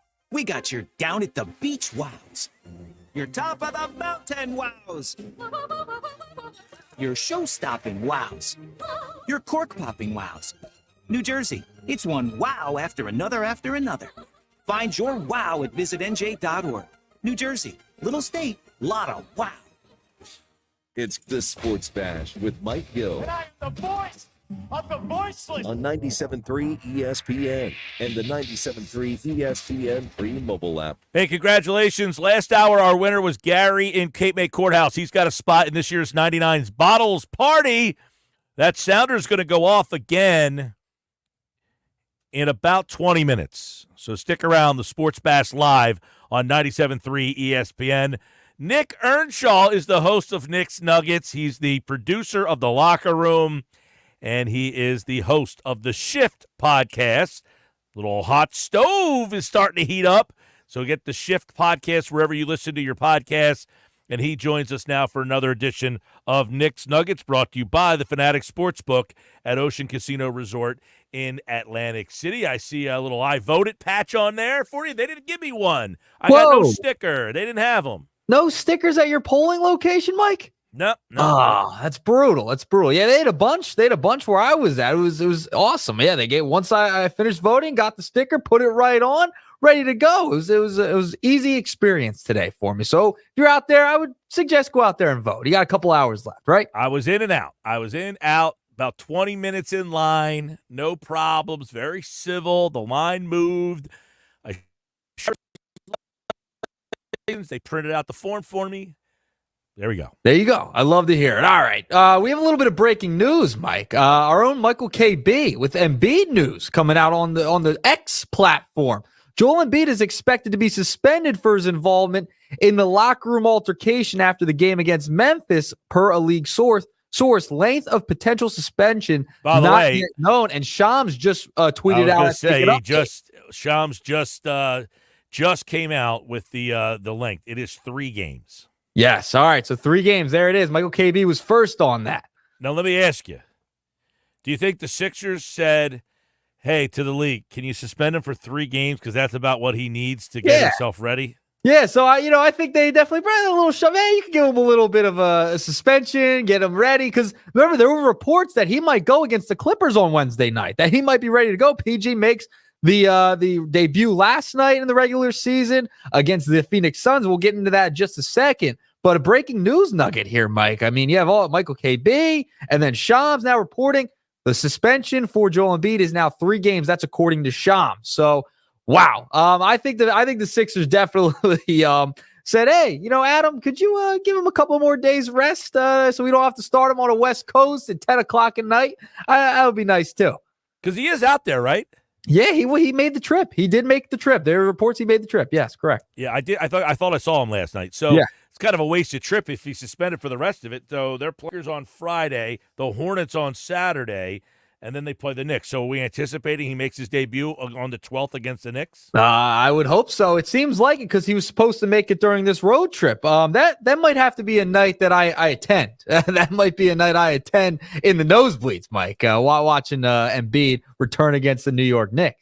Yeah, I listen. The suspension thing, I don't know what this whole situation, everybody's in the wrong. I mean, Embiid can't be pushing somebody. I get why he's angered, but he's a professional athlete. I mean, he can't.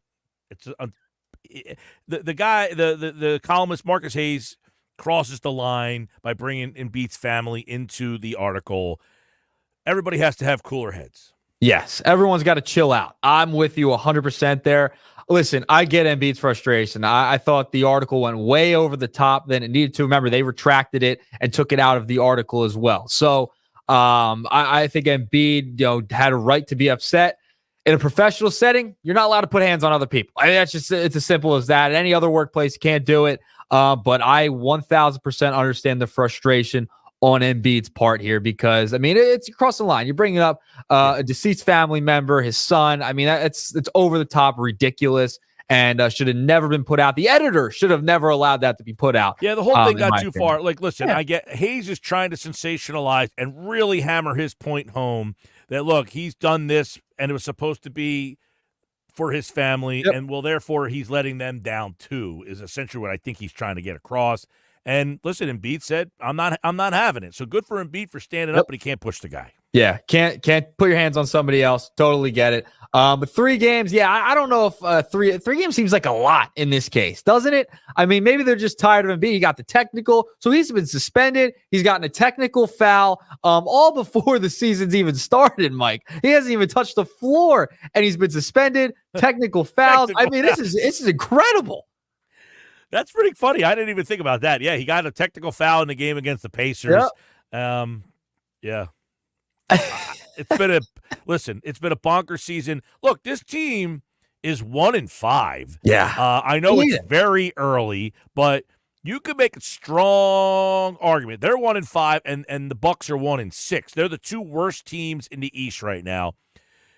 You could make a strong argument that they're is this too sensationalized? That those 2 teams' chance at the number 1 or number 2 seed are pretty much almost done. I think it's a little too early to say that. A little too early. It's 6 games in. I mean, we're going to be almost 10 games in. He hasn't played a game. If they get a couple wins here, then I got news for you. Yeah. They got 3 games coming up. I don't know that they win any of them. They might win at Charlotte. Maybe a couple more games. I'll agree with you. They're not getting the 1 seed. You could be 2-7 when you come home to play the Knicks, and then we'll see where they are. But my point is, Cleveland right now is 8-0, and Boston's 7-1. I don't know that Boston loses more than 15 games all year. So you're already almost at, you're going to be halfway to where Boston might be. I don't know if Cleveland's a 15-loss level team, but they're rolling right now. I don't know. I mean, I think you're almost out of play for the number 1 or 2 seed if this thing keeps going the way it goes. They're going to make the playoffs, this team, as long as Embiid is back. Him and George play 50, 60. No, they're not going to play 60 games. They play 50 games together, they'll probably win 35 of them. Yeah, if they lose the next couple of games on the road trip, then kiss the 1 seed goodbye. But I do want to talk about a guy who made his debut last night. Has played some games. We were talking about Joel Embiid a ton. We got to talk about PG, Mike. He makes his debut against Phoenix Suns last night. Loses that game, heartbreaking fashion, by 2 points, 118-116. PG, 15 points, 5 rebounds, 4 assists, 6 turnovers, 1 of 7 from 3, and he took the last, on the last possession, took the shot, deep 2. Didn't know, apparently after the game, he says he didn't know the score of the game. He thought they were down 1. I mean, just incredible stuff. It got me thinking though. He looked a little rusty. I mean, that was clear. He looked rusty in last night's game. But the spacing was better. You like to see a wing out there, better defensively. It's nice. It's refreshing to see the Sixers have a wing like Paul George out there. So that was the takeaway, positive takeaway that I had. But the last shot, this is something that I kind of thought about before, but now since last night happened, really think about. I don't think Paul George should be the guy taking the shot, and maybe Nick Nurse takes the time out there before that possession or something. And Maxey, I think Maxey's the guy to take the last shot. I mean, didn't he prove that in the Knicks series? I think that's something that needs to be discussed beforehand. Generally, yes. I guess Maxey is your big shot guy. Are you just trying to get Paul George into the flow? You trying to get that kind of going here?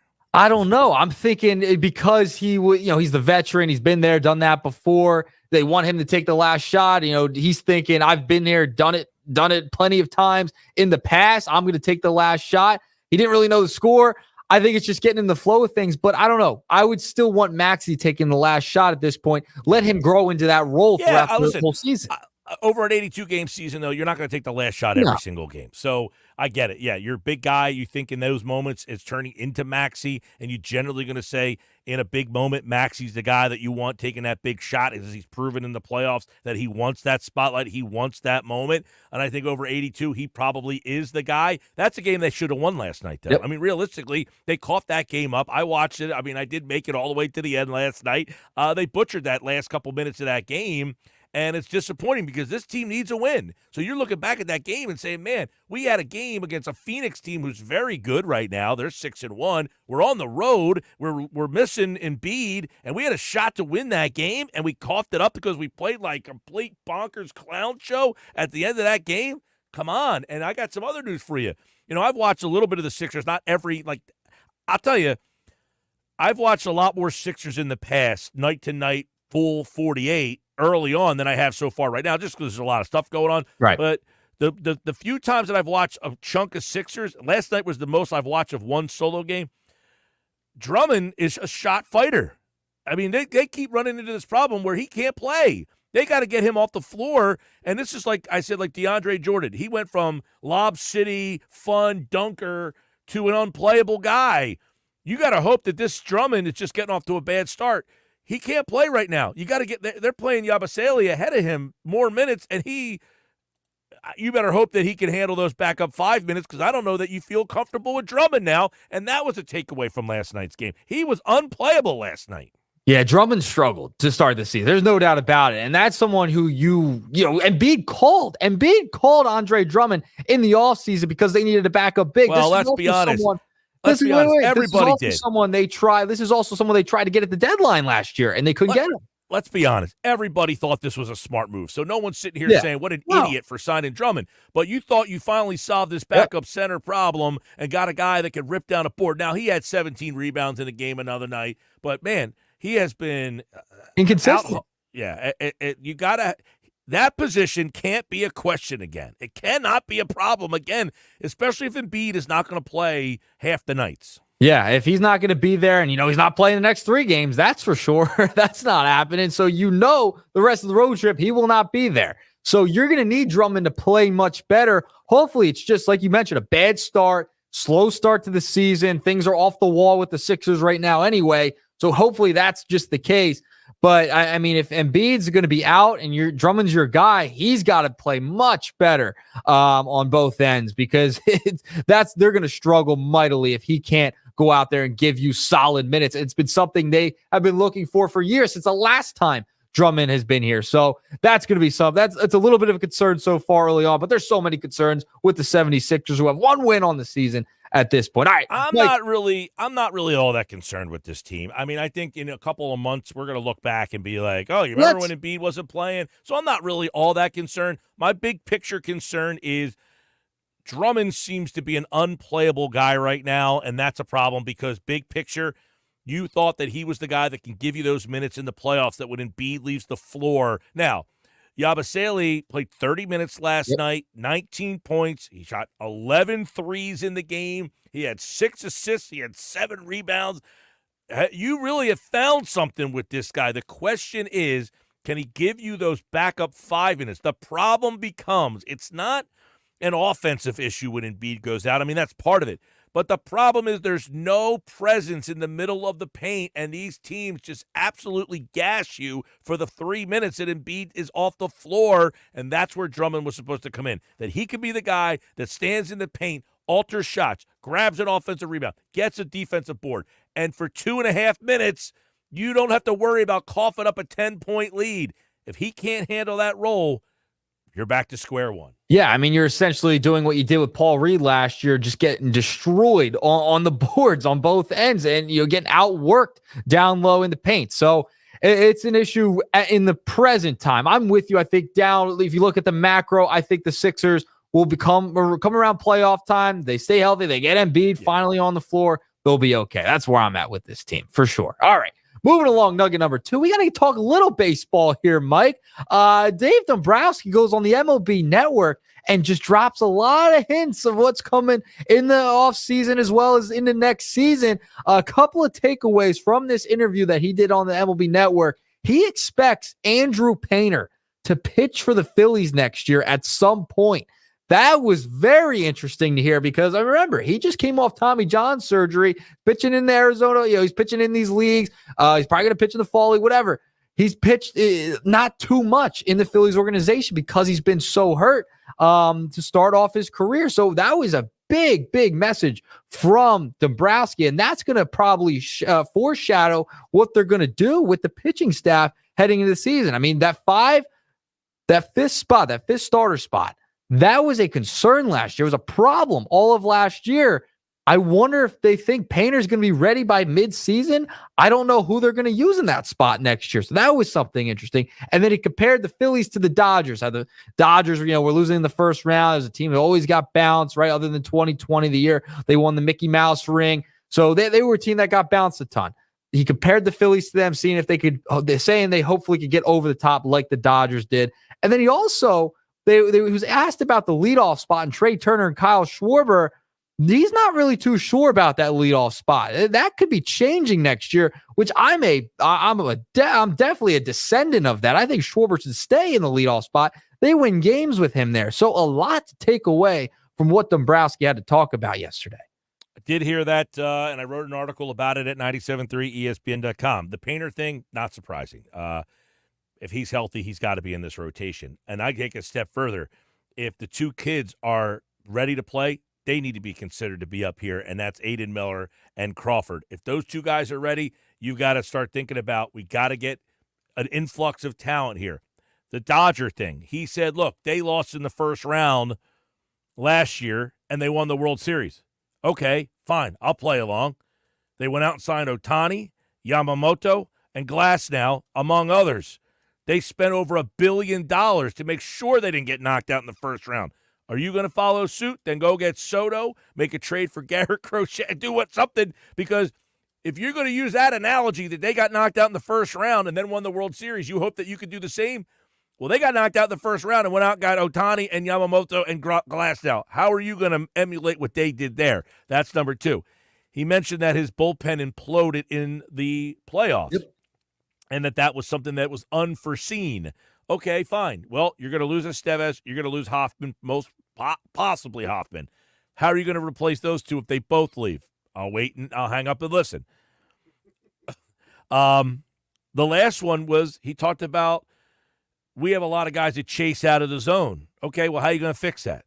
How are you going to ultimately fix your biggest problem? Your biggest problem is you have too many guys that swing out of the zone. Now, the Nightingale article suggested they're willing to listen on Bohm, Castellanos, and who was the other guy? It was Marsh. Marsh, okay. Yeah, I've been wanting to trade Marsh for 2 years. I have no problem with that. What are you getting in return for any of those 3 guys? Anything of substance? I don't see it. Yeah, so all that stuff sounded great. Oh, they'll go to the third apron. Fine, all right. Yeah. Well, I'll play along. Who on the free agent market are you going to go spend to go over the third apron to make this team better? Those are all the things that I took from that thing. Yeah, it was a fascinating interview, and it kind of foreshadowed they're going to spend. They are going to spend. I mean, John Middleton, it sounds like, has given the green light for Dave Dombrowski to go out there and do whatever it takes for him to spend as much money as they need. Juan Soto has to be the prize, right? If they can go all in on Juan Soto, and before we were talking about maybe they'll put in an offer. No, that has changed. That's out the window. They look like they're going to go full force, and they want to spend a lot of money this year, especially because you and I have talked about it. They have the Castellanos of the world, the Schwarbers of the world, the JTs of the world. They're coming off the books in 2025, so they can pay for a big-time free agent this year heading into the next couple of years because of all those contracts coming off the books in next coming couple of years here. So, yeah, I think they're going to go out and they're going to spend. Remember, they were in on Yamamoto last year as well. They wanted to try and get him and bring him into this rotation. And another, a philosophy that the Phillies do have, and Dombrowski kind of echoed this, is they don't want to have to pitch bullpen games like the Dodgers. It's just not their philosophy at this point. So that's where the Phils are at right now. And I think they're going to go and spend a boatload of money. Hopefully it's all on Juan Soto. That's the big prize, Mike. All right, well, let's see the offseason heat up. It's underway. The Major League Baseball Hot Stove League. Will Dave Dombrowski and the crew be a big part of it? But the big story, the NBA has suspended. It said in games he's eligible to play, by the way. So yeah. We'll see if the Sixers activated him to say that he would have played tomorrow night. That'll be an interesting thing. Yeah, they're going to backload a suspension. That's what they're going to do. All right, by the way, you can listen to the Sixers and the Clippers tomorrow night on 97.3 ESPN. The coverage starts at 10. Friday night against the Lakers right here on 97.3 ESPN. The coverage starts at 10. And on Sunday, they play on Rock 104. They're up against the Eagles game. Not ideal for the Sixers. All right, Nuggets, we'll see you tomorrow. All right, Mike, see you tomorrow. All right, there's Nick's Nuggets here on the Sports Bat, 97.3 ESPN. And that right there is our 99 Growlers Sounder. 609-573-3776.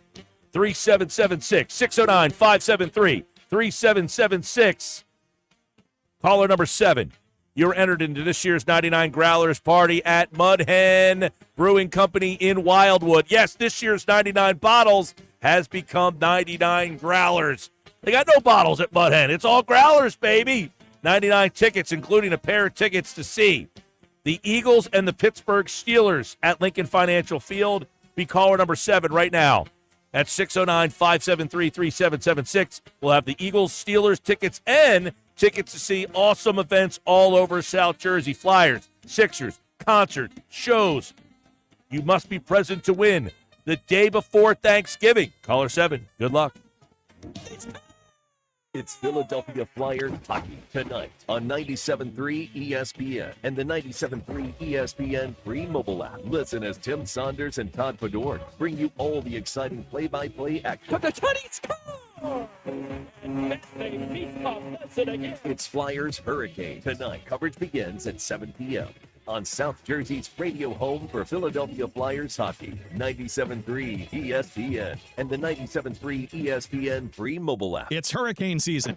Are you prepared? Don't get left in the dark. Calvi Electric, a certified Generac dealer, has you covered. From installation to maintenance, they're your go-to experts for Generac generators, ensuring your home stays powered through any storm. A Generac home standby generator will automatically restore power to your home during an outage, so your life goes on uninterrupted. Put your trust in Calvi Electric, the premier electrical contractor serving South Jersey for over 115 years. Visit calvielectric.com today or call 609-345-0151. Prescriptions require an online consultation with a healthcare provider who will determine if appropriate restrictions apply. See website for details and important safety information. Subscription required. Price varies based on product and subscription plan. Hi, I'm Dr. Peter Stahl, board-certified urologist and senior vice president of men's sexual health at HIMSS. I've helped many guys with ED in my 12 years of practice. But now you can get world-class care for ED 100% online by going to hims.com. So what are you waiting for? To start your free online visit and find ED treatment at up to 95% off brand name prices, go to hims.com/joy. This is the story of the one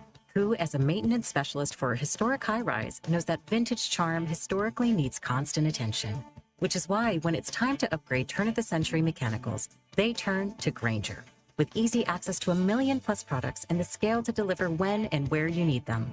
The right tools and supplies are never far away, so the One can keep that vintage building running like new.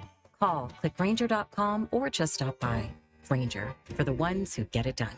It's the time of year for killer deals. You've had your eye on some hot new wheels. We want to pay off your loan or lease and tell your old car to rust in peace. Get your Matt Black Kia today. Buried in a loan or lease? Matt Black Kia wants to get you released and treat yourself to 0 down, 0 payments until next year, even 0% up to 72 months on every clearly marked new Matt Black Kia in stock. You won't need a costume to get a brand new Matt Black Kia Forte LXS under 20 grand. That's right, a brand new Kia, just $19,999 with any trade. That's less than most used vehicles. It's gotta be a Matt Black Kia. With approved credit 24 EV 9 and 6, $13.88 per thousand. Not all will qualify. Credit may affect down payment. Offers can't be combined. Go to mattblackkianj.com for complete details or 888-505-6670. Price includes all costs to be paid by consumer, except for licensing, registration, and taxes. Through AMF, rebate and incentives to deal. Expires 10/31/24. Matt Black Kia, 6211 Black Horse Pike. Egg Harbor Township. And on Route 37 in Toms River. Medicare is making important changes in 2025. It's time to think about what benefits you need. AmeriHealth can help with monthly premiums as low as $0. Dental, vision, and hearing. No referrals, plus prescription drug coverage.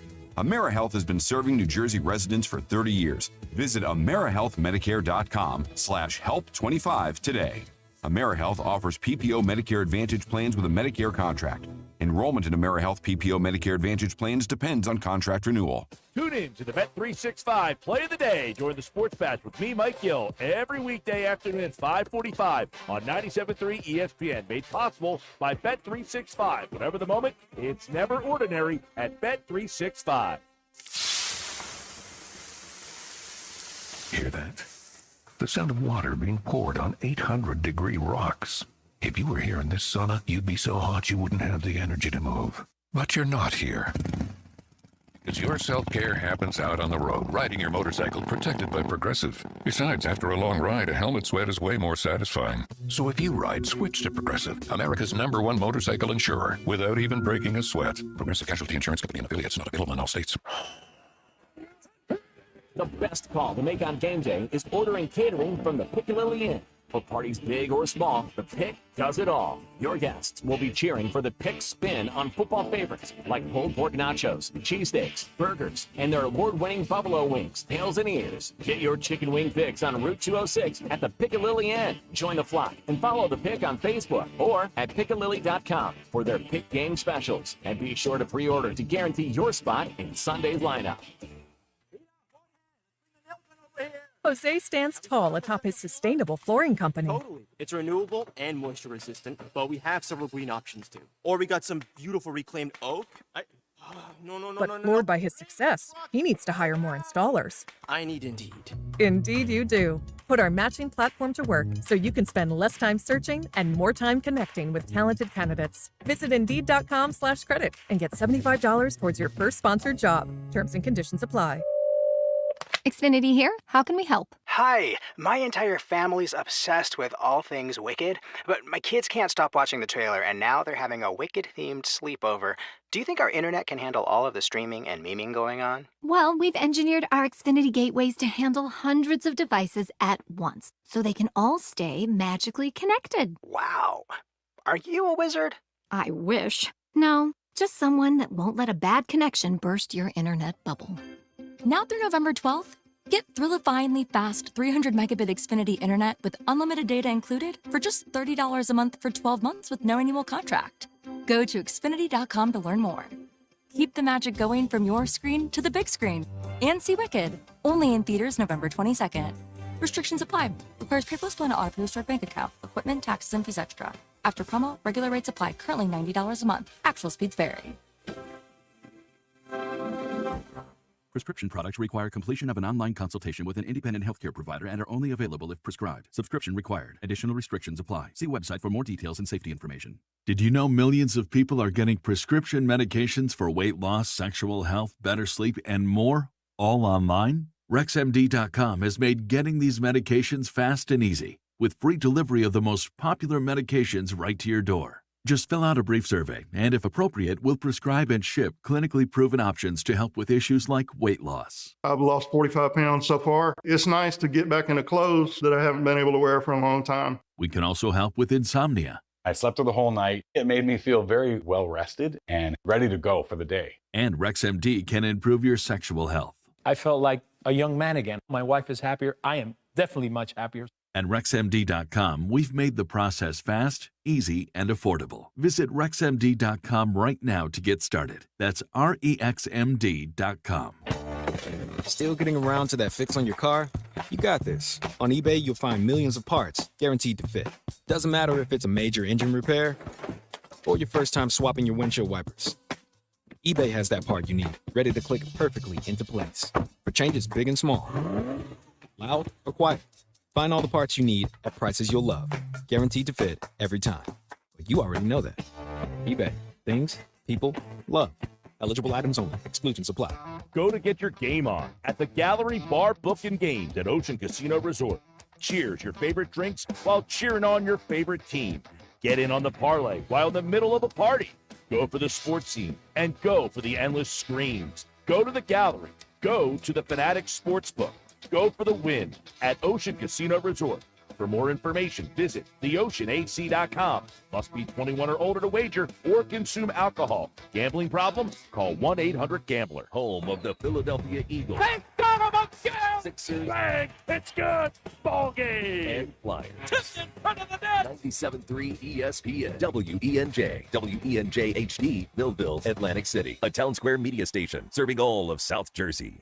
This is the Sports Bash with Mike Gill on 97.3 ESPN and the 97.3 ESPN free mobile app. Now live from inside the Ocean Casino Resort studio, here's Mike Gill. I understand that the analytics on this thing are simple. If it's 85% or whatever I heard, you'll always have an argument to say, hey, we take that chance. But I think in the 15% chance you don't get it in that situation, there's a chance your house burns down. You know, do you really think you're going to need these points? If you do, you're going to have egg on your face. If you don't get this thing, nobody's going to notice if you just kick the damn ball. I hate to sound this way, but sometimes self-preservation is the best thing as a coach. Chris Long on the analytics and the way the Eagles handled them on Sunday and generally all the time. Casey Joyner, the football scientist from The Athletic, joins us now. I want to get his take on the way the Eagles managed that game on Sunday, the way they manage a lot of games, Casey Joyner. They are a very analytics-based team, and people are going nuts about the way they managed that game on Sunday. Take the points, everybody said. And then after the game, they said, we will not apologize for the way we managed that game, especially Nick Sirianni. What is your take on the way they went for 2 3 times? All 3 times the ball got moved up to the 1-yard line, which is generally an automatic go for 2 in today's NFL. 4th down and 3 at the Jacksonville 22 on early in the game. Instead of a 40-yard field goal, they went for it. There was another moment later in the game where they went for it on 4th and inches. They did not get it again. And then finally, late in the game, instead of punting it, they decided to kick a 58-yard field goal. So a lot of weird decisions in the game.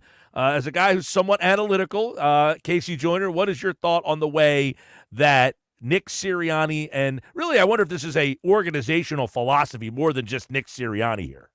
I think back to a thing, Bill James, obviously godfather of all this stuff, he wrote one of his baseball abstracts back in the day about Amos Otis was his favorite player. And he talked about a time when Amos, I think it was a left fielder for him, left or center fielder. And he went to go, a ball came to him and he could have dove to make the play and maybe have made the play, but if he hadn't made it, it would have been like a double and a couple runs would have come in. But he shorthanded it and he kept it up to a single. And the other team only scored 1 run, but the fans were booing him for not going all out, making this full out effort.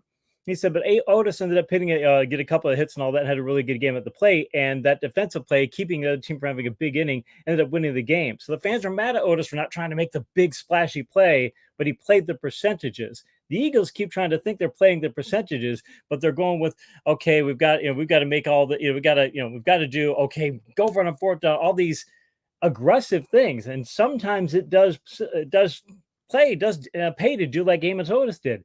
let that single, let him get the single and all that. Well, go ahead and kick the field goal, take the points. There are times when you could put the other team in a situation, especially the way the game was playing out after a time. The Eagles got the big lead. Hey, you need to be able to finish games out and do it in a high percentage way, not by just being overly aggressive. Once you get to 17, you go on, take that hit again. Is that who they are? Is that what the organization wants, in other words? I mean, do we think this is Nick Sirianni? Because a lot of people are talking about Nick essentially saying he's reckless. He's going to cost them a game. Is it Nick, or is this what the organization wants? In other words, if he isn't aggressive and he doesn't go for it, are they going to say, hey, go off the chart, man? What are you doing? I think well, let's put it this way. Go back to I use another analogy. Go back to the Giants under Parcells and Belichick. Belichick has said that Parcells was the best coach he's ever seen, best coach he's ever been around it, and one he learned from about what do we need to do to win this particular game. How do we go about not only before the game and setting up your game plan, but during the game? What adjustments do we make to say, how do we keep this game flow going in our direction? What do we need to do these things? And I think the Eagles have an overarching approach of, hey, we've got to make sure we maximize the value of every drive all the time. And I just keep thinking, that's a one-size-fits-all solution. And I think it is an organization. The organization wants to be like that. They're heavy on analytics. We've seen all the reports and such. That's what they are. And I think they are the let's be aggressive all the time. And again, sometimes you got to not be aggressive. Sometimes you got to just take that single and go with that. But that's what the organization is. And you can't blame Sirianni because if he goes against the grain, he might not be the coach. Right, exactly. And I say, you could be mad at Sirianni in some aspects that his mindset aligns with the organization. That's why he has the job. They say, hey, 4th and 3. What do you want to do? And he says, let's be aggressive. Let's go for it. All right, you're hired. If he says, we got to kick the field goal there, they might say, nah, that's not the head coach for us. And I wonder, it's like, do you want the analytics people making new game lines? I mean, the analytics people have a place. There's things they can help you do, and they're getting better at it. But do you want them making all the calls? And there's a whole thing. I'm one of those guys. I'm a bit of a contrarian in the analytics community because there's a whole big idea: pass. You got to pass. I think there are a lot of analytics people who realize that you need to run. And the reason you run instead of pass because passing is more volatile, and you're adding volatility to the mix. And if you run, you're eliminating volatility from the mix if you do it well. And I think it's one of those things where I'll put it this way, though. The Eagles, it permeates to the whole team because look at Barkley doing that one spin, the backward spin to go get the yardage and things. When he had the fumble, he's trying to, it fell to the ground. He's trying to crawl forward for yards. Like, guys, sometimes, if it's just a gain, go and try and get a gain. Because if Barkley tries that spinning stuff, somebody's going to knock that ball out. He did fumble the ball on the mobile. It's like, guys, sometimes you just got to take a play that you've gotten a 6-yard gain as a 6-yard gain and don't try and make it into more. Sometimes a drive is a field goal drive. And again, the Jaguars, the way they played, if you don't give them the fumble recovery, you don't give them the scoop and score and all that, when they get that late touchdown when you're playing prevent defense, they can't tackle worth a darn. And after that, you pretty much dominated them, and yet you let them stay in the game because you were taking aggressive chances that didn't go your way. Because again, if you're at 17 and you hit, you get 10, guess what? You lost that hand, and that's what they're doing. They're losing these opportunities to turn, they're turning what they're hoping is 7 points, not even into 3 points, turning into 0, and that makes a big difference. Casey Joyner from The Athletic here. By the way, he's brought to you by Cooper University Healthcare. They're doing something special, extraordinary for families down the shore. The Eagles, Casey, are giving up the fewest points in the NFL during a 4-game win streak, 11 points a game. They have the most sacks. So, we buying into their defense, or is it based on the opponents that they've played? They're doing what you should do. Again, just what we talked about with the idea of that you let an opponent come back that you shouldn't have. And again, the scoop and score, that's not it's points on the board, but it's not a defensive touchdown. You're not allowing points there. If you take that out, the numbers are getting better. They're shutting down the run. They're getting turnovers. I mean, look at it. I mean, they did it against Cleveland's not very good. They get it against the Giants, who are not look, they held them to 3 points. I mean, the Giants are not the greatest offense, but if you hold any team to 3 points, you're doing pretty good. The Bengals showed yesterday. I mean, heck, they threw 5 touchdown passes on Sunday, and you held to 17 points. So they're doing it against some good offenses. I mean, we'll see what happens if they go up against Washington and the Rams, if they're a fully loaded team, of the Ravens. That might be a different story against those teams. But hey, right now they're doing what they should be able to do talent-wise against teams given the relative talent levels. Well, they're the only team in the entire league that is in the top 6 in both offense and defense. So are we starting to see Kellen Moore's offense click a little here? We are, and it's the very consistent running. I love seeing 269 yards 3 weeks ago, $161 against the Bengals, 237. You got 3 other games of 140 or more. So I said what earlier when he came in the game in there, he joined the team. It was, hey, Kellen Moore, okay. McCarthy said he throws the ball too much. Well, McCarthy, the Eagles got him to run the ball a lot, and I think you could have too. It's great what he's got with what he's got. I still want to see. I think they're still trying to find some of who they are and what they want to do, because they had got some vertical passes going in that game, but I still think they could have done even more against the Jaguars. And again, I still got we talked about this before about Sirianni's teams, that when they got late in the game, they don't have that, Jimmy Johnson used to say he wanted to put up 80 on teams and things. He didn't want his team to ever let up. Sprint to the finish, if we want to use the line that's going on today in politics, just sprint to the finish. The Eagles didn't do that. And again, that fourth quarter tackling, if I'm the Eagles, you got to nip that in the bud, because you get ahead and then your defense just act like it was touch football out there. You can't do that. Well, they'll move on to Dallas. We'll talk more about that for One Thought every game on Thursday's edition with Casey Joyner from The Athletic here. But Week 9 in the books last night. So let's get One Thought every game on the Week 9 matchups. Let's go to last night's game, Tampa, Kansas City. Analytics. Do you go for it there at the end of that game if you're Tampa Bay, or do you rather go to overtime? If you have a good 2-point play, you should. That's the thing. They talk. I remember the Super Bowl where Belichick, they had the one comeback Super Bowl, and the coaches were like, he said we should have a couple of 2-point plays, like 2 or 3 2-point plays instead of just what we normally have. And it was a brilliant move in this part. It's like, that's not brilliant. That's just good preparation. I wonder if the Bucs had it. I wonder if Bucs hey, do we have, you'd hope they would, because they didn't seem to have used one earlier. So it's like, if you've got a good 2-point play, yeah, go for it, because you're on the road, Kansas City. You're going to hope your defense goes, and your terrible defense is going to stop the Chiefs if you lose the coin toss. Yeah, absolutely. I'd go for it. It's a bad call on their part. All right, One Thought every game. By the way, Kansas City gets to 8-0. All right, let's go One Thought every game. Back to Thursday. Houston beats New York. Houston looks like a mess all of a sudden. The Jets kind of saved their season. The Jets kept their season going in Houston. Houston's banged up. Houston's a very banged up team. They're banged up, and Stroud is kind of banged up, and the receiving corps is banged up and things. So they get this 10-day rest that they get. It's a perfect time for them, but it showed. I mean, this is one of those games where, a banged up team goes on the road to face a talented team that's fighting for its season. That's exactly what happened as the Jet top played them. One Thought every game. Sunday slate. Dallas is just a disaster right now. Atlanta beats them 27-21. No Dak. They're going to go to Cooper Rush here. But, man, the Cowboys are a mess. They might get some if Parsons comes back. But this team looks like they're busted at the seams. They are, and Parsons, he's hit or miss. I mean, he can make some plays, but he'll also give the other team some plays too, because he's too aggressive. Rush, I mean, look at Lamb yesterday, 8 catches for 47 yards. That's what you're getting out of Lamb, and Ferguson's your top receiver right now. I mean, you got Turpin and Brooks and Tolbert, the other receivers. I mean, Dowdle's not that good. This they're just not that talented. And again, on defense, they're a very, very undisciplined team, and that's why Kirk Cousins throws for 3 touchdowns and no picks. One Thought every game. Buffalo holds off Miami here. The game's in Buffalo. Miami goes on the road. They fight, but they fall again in Buffalo, pulling away in the AFC East. They are, and Josh Allen right now, he's tied for the lead in NFL MVP odds. And I think a lot of it is that you see what he's got. We just talked about the Cowboys, and you go, okay, well, who does Allen have a receiver? Khalil Shakir, Mac Hollins, Keon Coleman. I mean, these are not solid players, but Dalton Kincaid. I mean, these are not great receivers, and he's still throwing for 235 and 3 touchdowns. The defense, their defense is playing really well right now. Give the Dolphins credit. I wrote about Dolphins real quick in my Monday article for The Athletic about how Tua there's no verticality in their game. Even when teams are playing too high defenses, they're not going to be able to go deep. Even though he'll run deep, they're not going deep. I don't know if he's just not throwing deep passes, or if if they're being able to be covered or something of that nature. But until the Dolphins get the vertical game going, this is what they're going to be. One Thought every game. Vegas, they fire some coaches. Cincinnati, they make a trade today to get a running back. They get 41 points. Feels like Cincinnati, feels like they're in this. Feels like Vegas is on to 2025.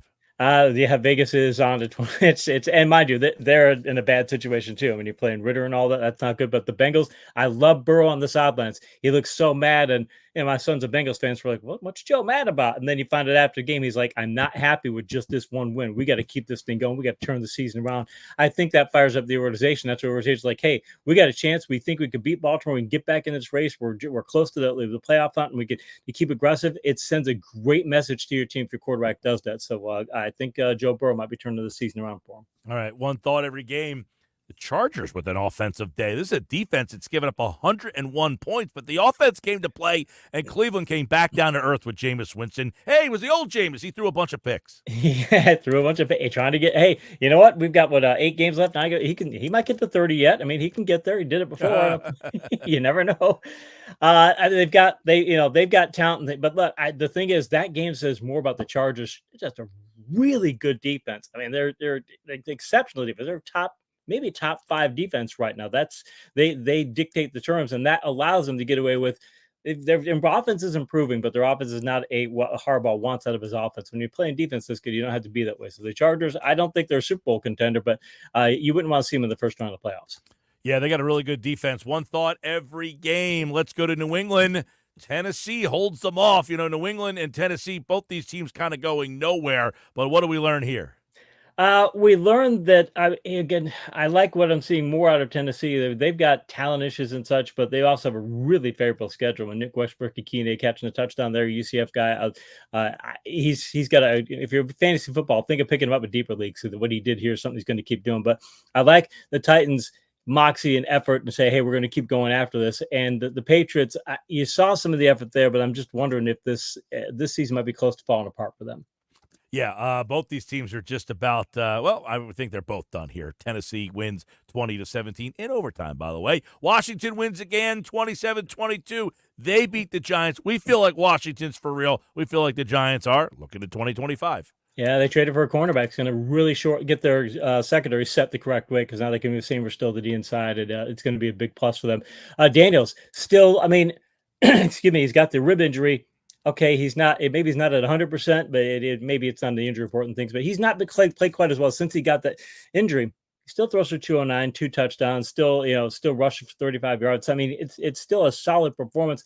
And that defense is playing really, really well. Again, they allowed a touchdown late, and they're doing better on defense. People think because Daniels is getting all the attention. And again, with that trade that they just made, this is the team. I think Washington's thinking we can outside shot make it a Super Bowl. And I think they're right. Yeah, they're going to pile up a bunch of wins if you look at their schedule. All right, one thought every game. New Orleans, they fire the coach after losing to Carolina, who gets the win. Bryce Young, they win 23-22. Bryce Young got to take a knee for the first time ever. He did, and he didn't get traded today, so I guess that's a plus for him. It should, maybe he just needed to get benched to change the perception and things that he's got to step up and such. It's possible that was just the best thing that happened. It may happen to John Elway back in the day, so it's not unheard of and things. But the Saints, and now there are all those things about Carr and all these different things, and you lose to Carolina, and they've got a tough schedule of things. They're going to make all their coaching changes. It's a disaster. Think how good they played out of the first 2 games of the year, and you thought, hey, this team's got playoff potential right now. Right now, they're playing like they want the number 1 pick. One thought every game. Casey Joyner from The Athletic. Let's go to Denver, Baltimore. Well, we wanted to see if Denver could stack up here. Well, they got blasted. Baltimore 41-10, and Baltimore makes a trade today to add Tre'Davious White. They do, and that's big because their secondary is they've had some really subpar metrics. I thought, yeah.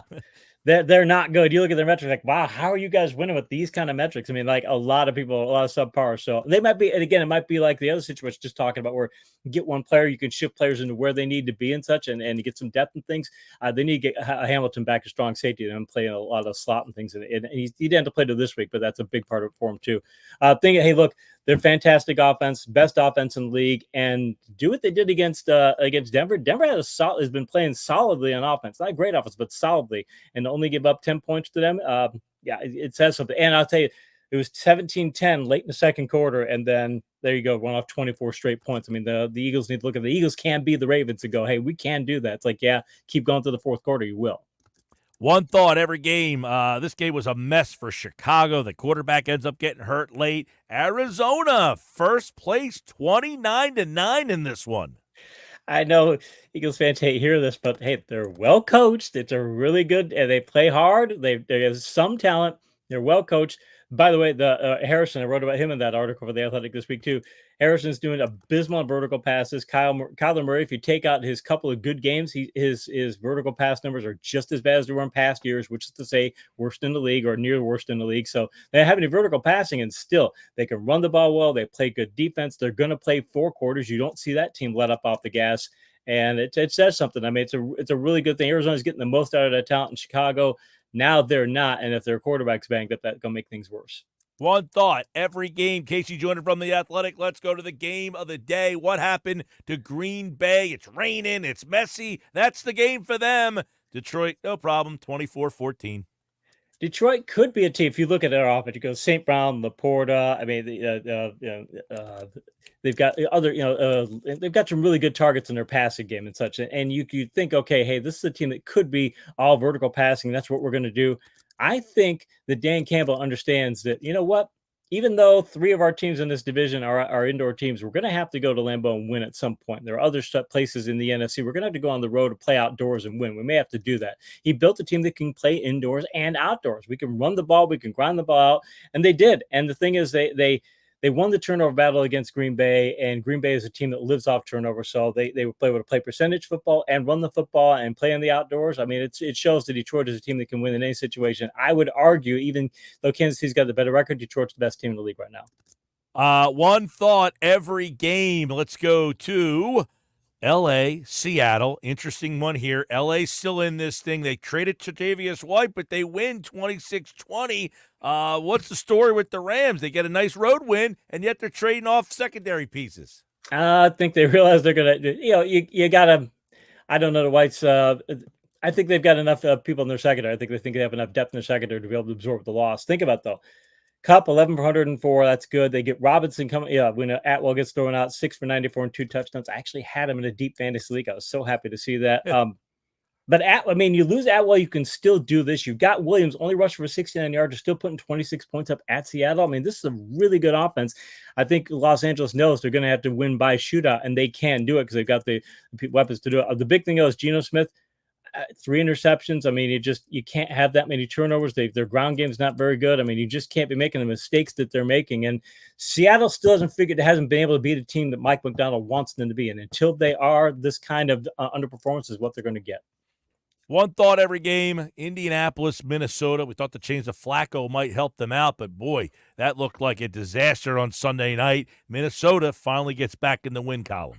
He's even Flacco looks like he's a starter or a relief pitcher who, if you put him in a starting pitcher, well, it just doesn't fit. I mean, to use a baseball analogy, it just doesn't when other teams can prep for him. Vikings still have a really good defense. Flores is getting back to him early in the year. Purdy went up to him and that said after his man, that was an incredible game plan or something like that. Told him what a great game plan it was. And he was doing that to a bunch of quarterbacks. That's what they're getting back to. It looks like they're getting back to the kind of game plan that just shuts people down. And Flacco's the kind of quarterback I think you can shut down. But look at Jonathan Taylor, 13 rushes for 48 yards. If you're the Colts, say you can't get more out of Taylor than that. And I know that, again, the Vikings good defense and all, and the game flow never got away, and you still can't get it going. If that's the case, you can't get things going. So the Vikings defense is every bit as strong as their offense. And again, they're a team, they're not done yet. People kind of are like thinking past them, like third best team in the NFC North. Yeah, but you know what? That could be a divisional round team in the NFC. All right, one thought, every game's back on Thursday. By the way, Pittsburgh and San Francisco, they had the byes this week. We'll get you ready for the Thursday night game. Big one, Cincinnati, Baltimore. We'll take a look at that one and all the Week 10 matchups, including Philadelphia and Dallas. That's right here. One thought, every game with Casey Joyner from The Athletic on the Sports Bash Live on 97.3 ESPN. Casey, we'll see you Thursday, man. Thanks, Mike. Appreciate it. All right, he's back Thursday, and don't forget, you can check him out every Tuesday and Thursday here with One Thought Every Game. It's brought to you by Cooper University Hospital. They're doing something extraordinary for families down the shore. I'm Mike Gill. This is the Sports Bash on 97.3 ESPN, the 97.3 ESPN free mobile app, live video streaming on the X platform and YouTube at Mike Gill Show. Just search Mike Gill Show. You can find us. Use the hashtag SBLive. We got so much more to go, including today's Big Three, which we're looking forward to coming up next. Hey, I want to tell you about my friends over at Nizam's Indian Restaurant, Route 40, Egg Harbor Township, ready to serve you delicious Indian dishes. Check out the Eagles football specials, free tandoori spicy chicken wings the week the Eagles win for dine-in customers only. South Jersey's best Indian restaurant, number 2 rated restaurant in all of New Jersey from NJ.com. They're open 7 days a week. Stop on out. Make it a great night. Tonight, how about tonight? Take the whole family, go out and vote, and stop over at the Nizam's Indian Restaurant special lunch buffet on Sundays and the weekends from 11:30 to 3. Visit nizams.com for more information. Tell my guy Roy that the Sports Bash says hello. 99 Growlers Party live at Mud Hen. We're going to be there Wednesday, November 27th, the day before Thanksgiving. We'll have Eagles, Steelers tickets, Sixers, Flyers, concert tickets, tickets to see area shows, and more. That's all coming up for our 99 Bottles, 99 Growlers Party at Mud Hen Brewing Company in Wildwood. More Sports Bash coming up. You're listening to the Sports Bash with Mike Gill. When I'm driving, I got a guy on the radio who talks to me. I can't see him, but he talks to me. On 97.3 ESPN. Go for holiday bliss. Whether naughty or nice, you are not going to want to miss this. Go for nights that shine with friends a toast so fine. Go to find Santa's place. Go to see that smiling face. Go to give the gift of cheer with the card that brings dreams near. With endless fun and things to do, it is the gift that keeps on giving too. Go for the dazzling lights. It's quite a sight. Go to Ocean Casino Resort for holiday magic of every sort. Some people just know they could save hundreds on car insurance by checking Allstate first. Like, you know to check that your seats aren't in the visitor section first, before buying tickets. I'm so excited for this game. I can't believe you got us tickets. Me too. Wait, are we on the wrong side? Yeah, checking first is smart. So check Allstate first for a quote that could save you hundreds. This is going to be a long game. You're in good hands with Allstate. Savings vary, subject to terms, conditions, and availability. Allstate Fire and Casualty Insurance Company and Affiliates, Northbrook, Illinois. Healthier starts here with Get Covered New Jersey. Open enrollment is happening now. If you need health insurance, get quality, affordable coverage with plan options that fit your life and your budget. 9 in 10 get financial help, and many pay $10 a month or less. All plans provide free preventive care, coverage for prescriptions, emergency services, and more. Enroll by December 31st for January 1st coverage at getcovered.nj.gov.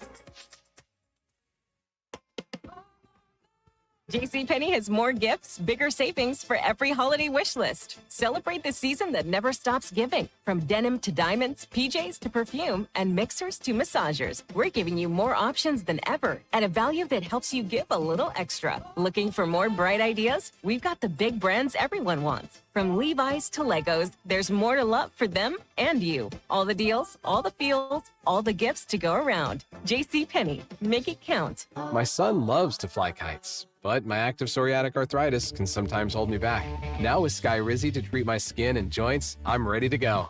Skyrizi, Risankizumab Riza, a prescription-only 150 milligram injection for adults, helps with less joint pain, stiffness, swelling, and fatigue. For those who also have plaque psoriasis, 90% clearer skin is possible with just 4 doses a year after 2 starter doses.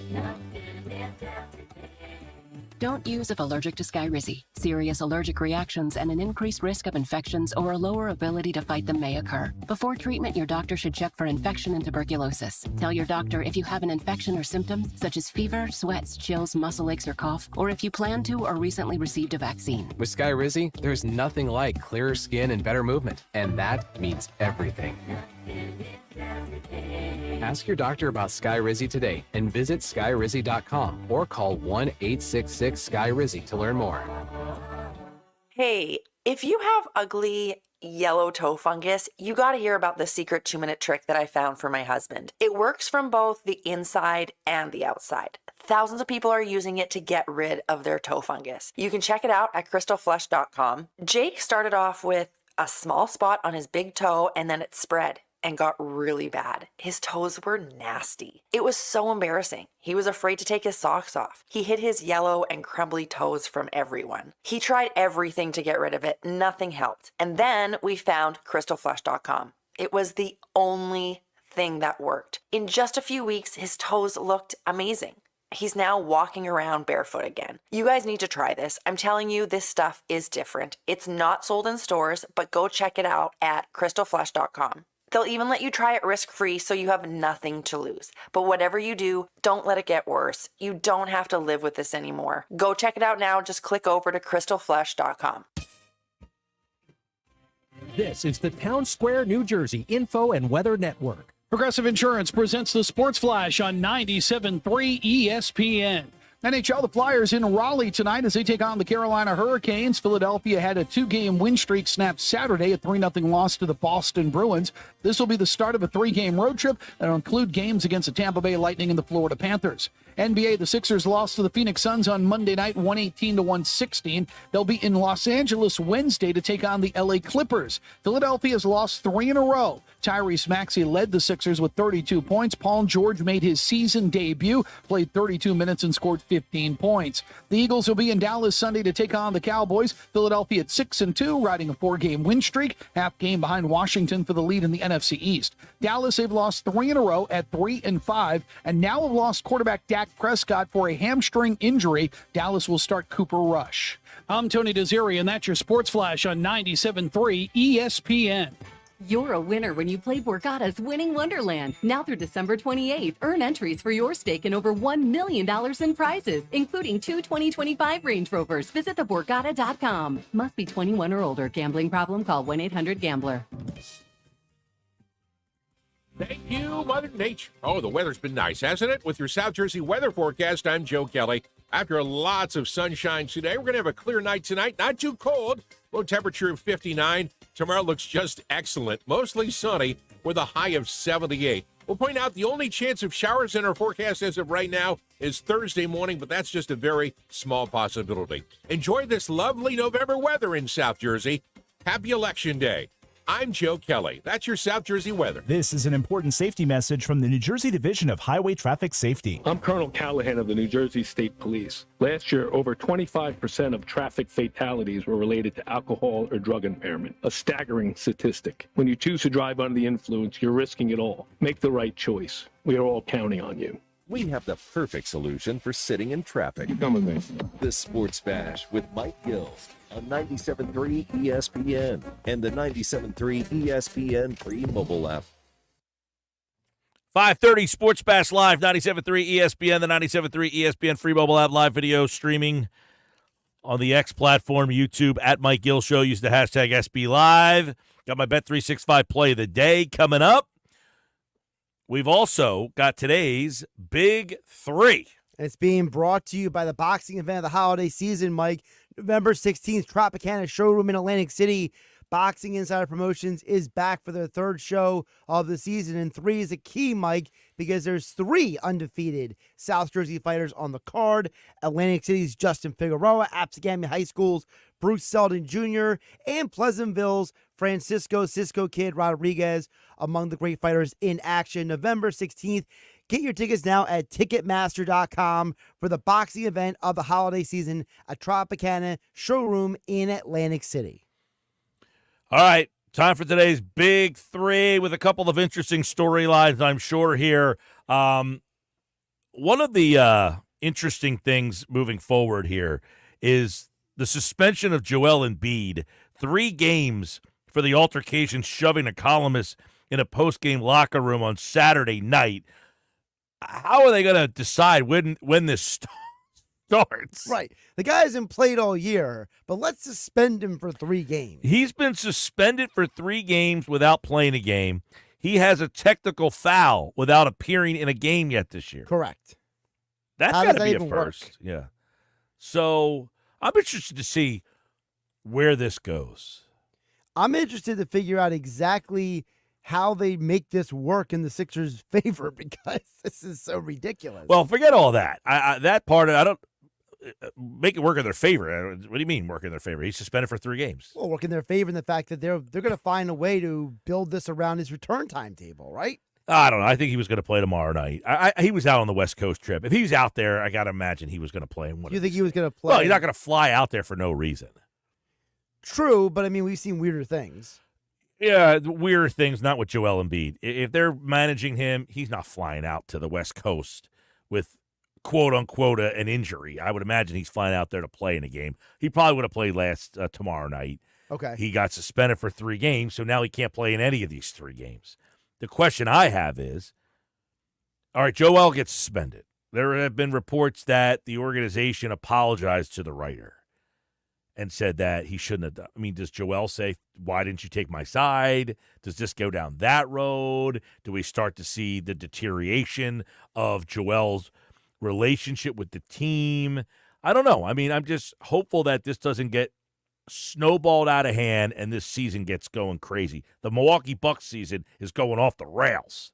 Well, speaking of that, yesterday on PTI, Michael Wilbon, they talked about the potential of the Sixers and Bucks future for both of their star players. I could see how Philadelphia could make that move, but I don't know how Milwaukee could make it if you don't know from a health standpoint what you're getting with Joel Embiid, as great a player as he is. And look, I think Giannis could very well be traded. It probably will take till February to trade deadline because he's just not out there enough, even though he's playing great right now. He is Giannis Antetokounmpo in full force right now, and they're losing their one hand, and Philadelphia's one hand, and so it might merit some consideration. I don't even know where to start with that, to be honest with you. Is he suggesting trading Joel Embiid for Giannis Antetokounmpo? Yes. Man, that's a juicy one, right? I mean, you got two teams. Now, Milwaukee's off to a terrible start because they're just not good right now. Right. They're healthy for the most part. They're not. I'll put it this way: Giannis is playing, and he's playing well, and they stink. It's not like Joel's playing and playing well, and the Sixers stink. But would Giannis be an upgrade over an Embiid for Philadelphia? He certainly would be different. Doesn't answer the question. Would Giannis be an upgrade? The problem is, if you put Giannis Antetokounmpo on the Sixers, right, he's not a great shooter. Nope. And that doesn't mean that, obviously, but they have no big man.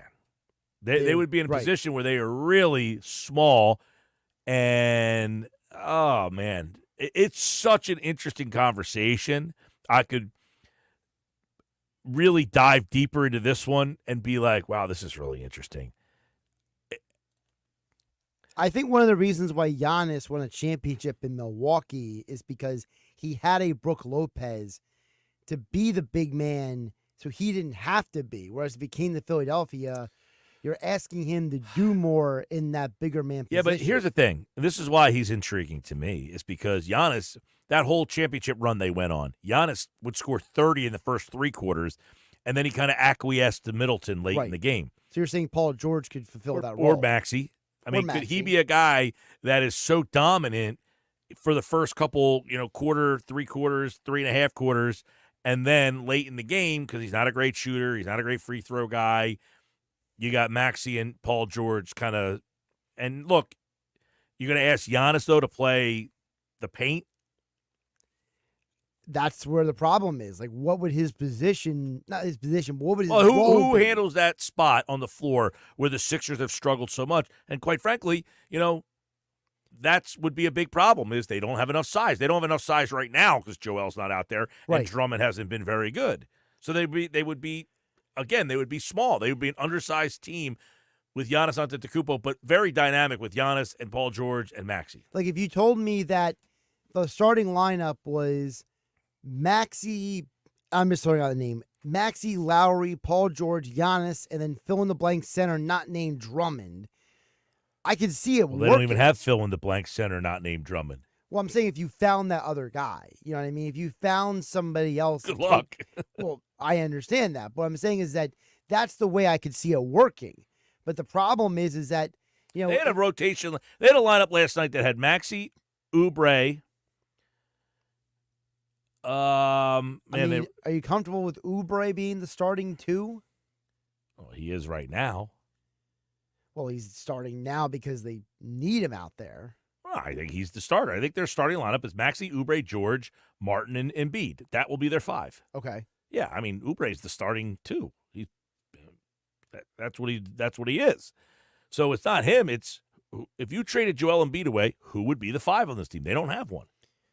And you get ask Giannis to do that because it's not his strength. And now you're taking away what makes him Giannis, basically. I mean, Giannis would give them some size. Obviously, he's like 6'11", right? So, but this team's problem right now is they're small. The Sixers are small. We talked about in the offseason, Caleb Martin as the 4 is not a big guy. Now, you're hoping like he's a hustler. He's a grinder kind of guy, and that he would be that kind of rebounder. Yeah, but Saley's been probably the best pickup that they've gotten so far. Can you ask Yabusele to play more minutes? He played 30 minutes last night. I don't see why not. I just don't know if he is the guy last night that played 30 minutes and almost had a triple-double, or is that an outlier? Or is he like, hey, yes, I'm a very good player. Stop questioning me. Yeah, Josh, shut up over there. So then... Like, Maxi's small. Correct. Oubre is a long guy, but he's not a rebounding, tough guy. He's an in-between size. Paul George, okay, he's a guy that's 6'9". He can grab a board, but he's not known for his rebounding. But if Giannis was your 4 and Yabusele was your 5. Because one of the things that makes Giannis valuable in Milwaukee is because he plays that 4-3 combo position. Yeah, Yabusele, he's too small to be an every night. He's 6'8", so he's not, and he's a dirtball, though. He's a hustler. So, yeah, you could play him. I just think you're too small. Yeah, I tend to think that you would need another guy to help protect those guys in the paint on the rebounding, because right now, with Drummond looking like he's a lemon out there. I don't know. I mean, thinking about it, though, Boston's not a huge team. They're not a big team, Boston. No, and the Knicks definitely downgraded their post presence by getting Cat, who all he does is shoot threes. Yeah, but they're the toughness. New York lost a lot of its toughness by going with the team that they got. So you don't have to be a huge team to play the Knicks. I mean, the only you just have to be I don't even think you have to be as tough as the team to play the Knicks. I said before, I thought the Knicks downgraded. The only team that's really got size right now is the Cavs, right? They got Allen and Mobley. Yeah, the Cavs, you have Allen is probably now the premier. I'm trying to think, is there another big man? Well, they got the two of them, Mobley, too. That's why I said Mobley, yeah. You got Allen and Mobley usually out there together. Looking at the East right now, is there a big man on one of these teams that I'm forgetting about? You're really worried about Miles Turner? No, who's Orlando's got? Because Orlando's a decent. Well, Bonchero's hurt right now. Bonchero's hurt right now. Yeah, he's been unbelievable this year. My God. Yeah, no. I mean, I guess thinking about it, you don't have to be as big as you're thinking. Right. So maybe if you did acquire Giannis, it's not as concerning as if we were maybe a few years ago. Yeah, that's a tough one. I mean, guess what? If that offer's on the table and then the Embiid thing is where it is and the injury situation, you would have to strongly consider that. And I'm as big of an Embiid guy as you're going to find, but I think if you said, listen, we have a chance to swap for Giannis Antetokounmpo, I think you might have to say, I got to consider that. Now, Giannis is making $48 million. I don't know what's left on his deal in terms of years, but he's $48 million left this season. So I'm assuming the salary would match. And I think the Sixers would be maybe willing to Embiid's $51 million. I think Embiid, the Sixers would probably have some interest in listening to that. According to Spot Track, Giannis has, after this season he's currently on, he has 3 more years on a contract that will take him about the same as Embiid. Up to his 33 years old. He'll be at the end of the contract. Yeah, they're about lined up. So you could literally just Giannis say is a little younger than Embiid. Embiid's 30. Right. Giannis right now is a year behind him. Okay. So you're getting a guy who's a little younger. Less injury problems. And his style of play, we have not seen a regression in it as he's entering his early 30s. I think if you're the Sixers and that offer was legitimately made to you, you would have to strongly consider it. Mike, some other things for you here on the Big Three. As you know, I am a big listener to the Green Light podcast with Chris Long. And, they were talking about Nick Sirianni because apparently everybody's talking about Nick Sirianni. And I don't think Chris Long was attempting to make fun of Sirianni when he did this, but he kind of did make fun of Sirianni when it came to the situation on Sunday's game when they had the penalty, and then they decided to go for it after the penalty. So here was Chris Long on his podcast talking about Sirianni's decision-making. It was pretty damn funny to watch. Sirianni line up, hey, we're trying to draw him off. Then they're like, we didn't draw him off. He goes to the sideline. They're like, we're kicking a field goal. He's got his hands in his pockets probably. He's sitting on his hands. And then you get a damn penalty, and you just watch him, and he's just like, oh, I got to make a decision. He's like, I got to go for it. That's funny that he says it that way, because I agree. There's so many times where Sirianni's pacing up the sideline like, I'm going to get blasted again, but this is what the front office wants me to do.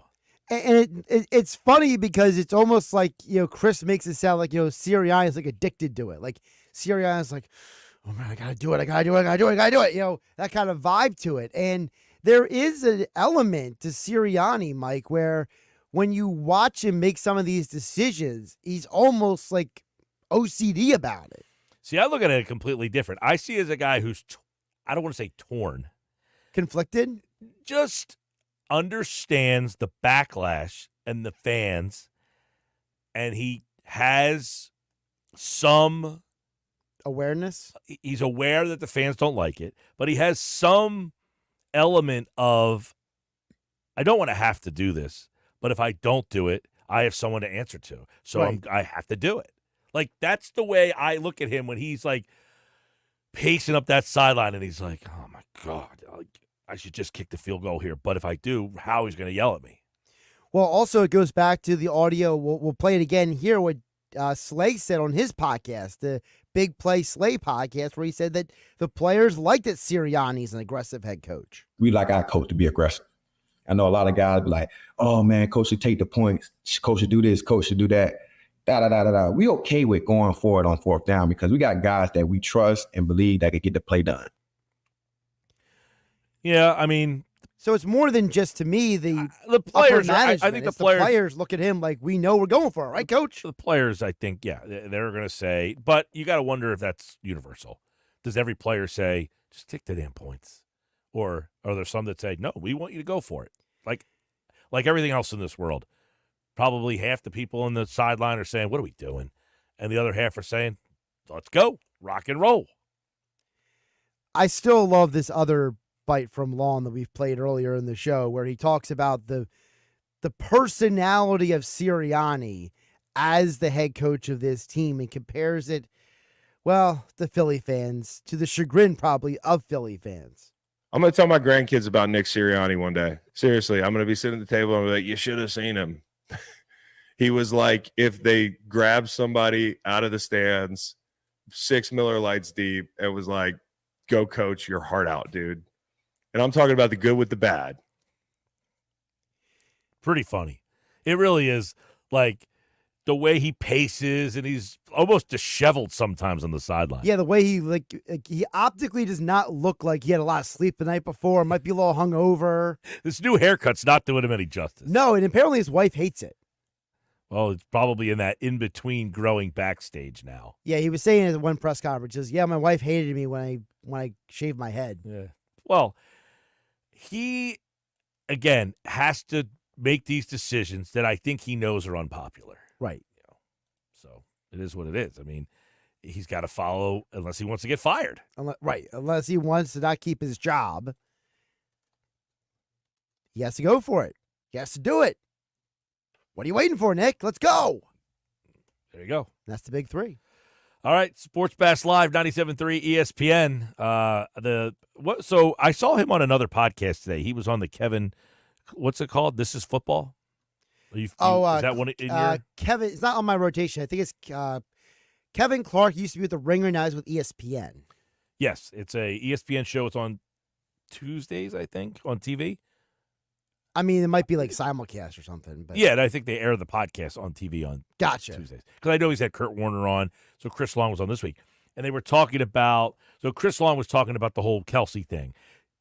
The whole Kelsey thing, which it got lost in the sauce because it happened on a Saturday and then the Eagles played and all that stuff. I must feel bad for Kelsey. From what I understand, Kelsey is a legitimately just like a nice guy, good dude. and he's gotten too big. I don't think he wants to be this big. And he's this big because, by no fault of his own, his brother ends up dating this superstar.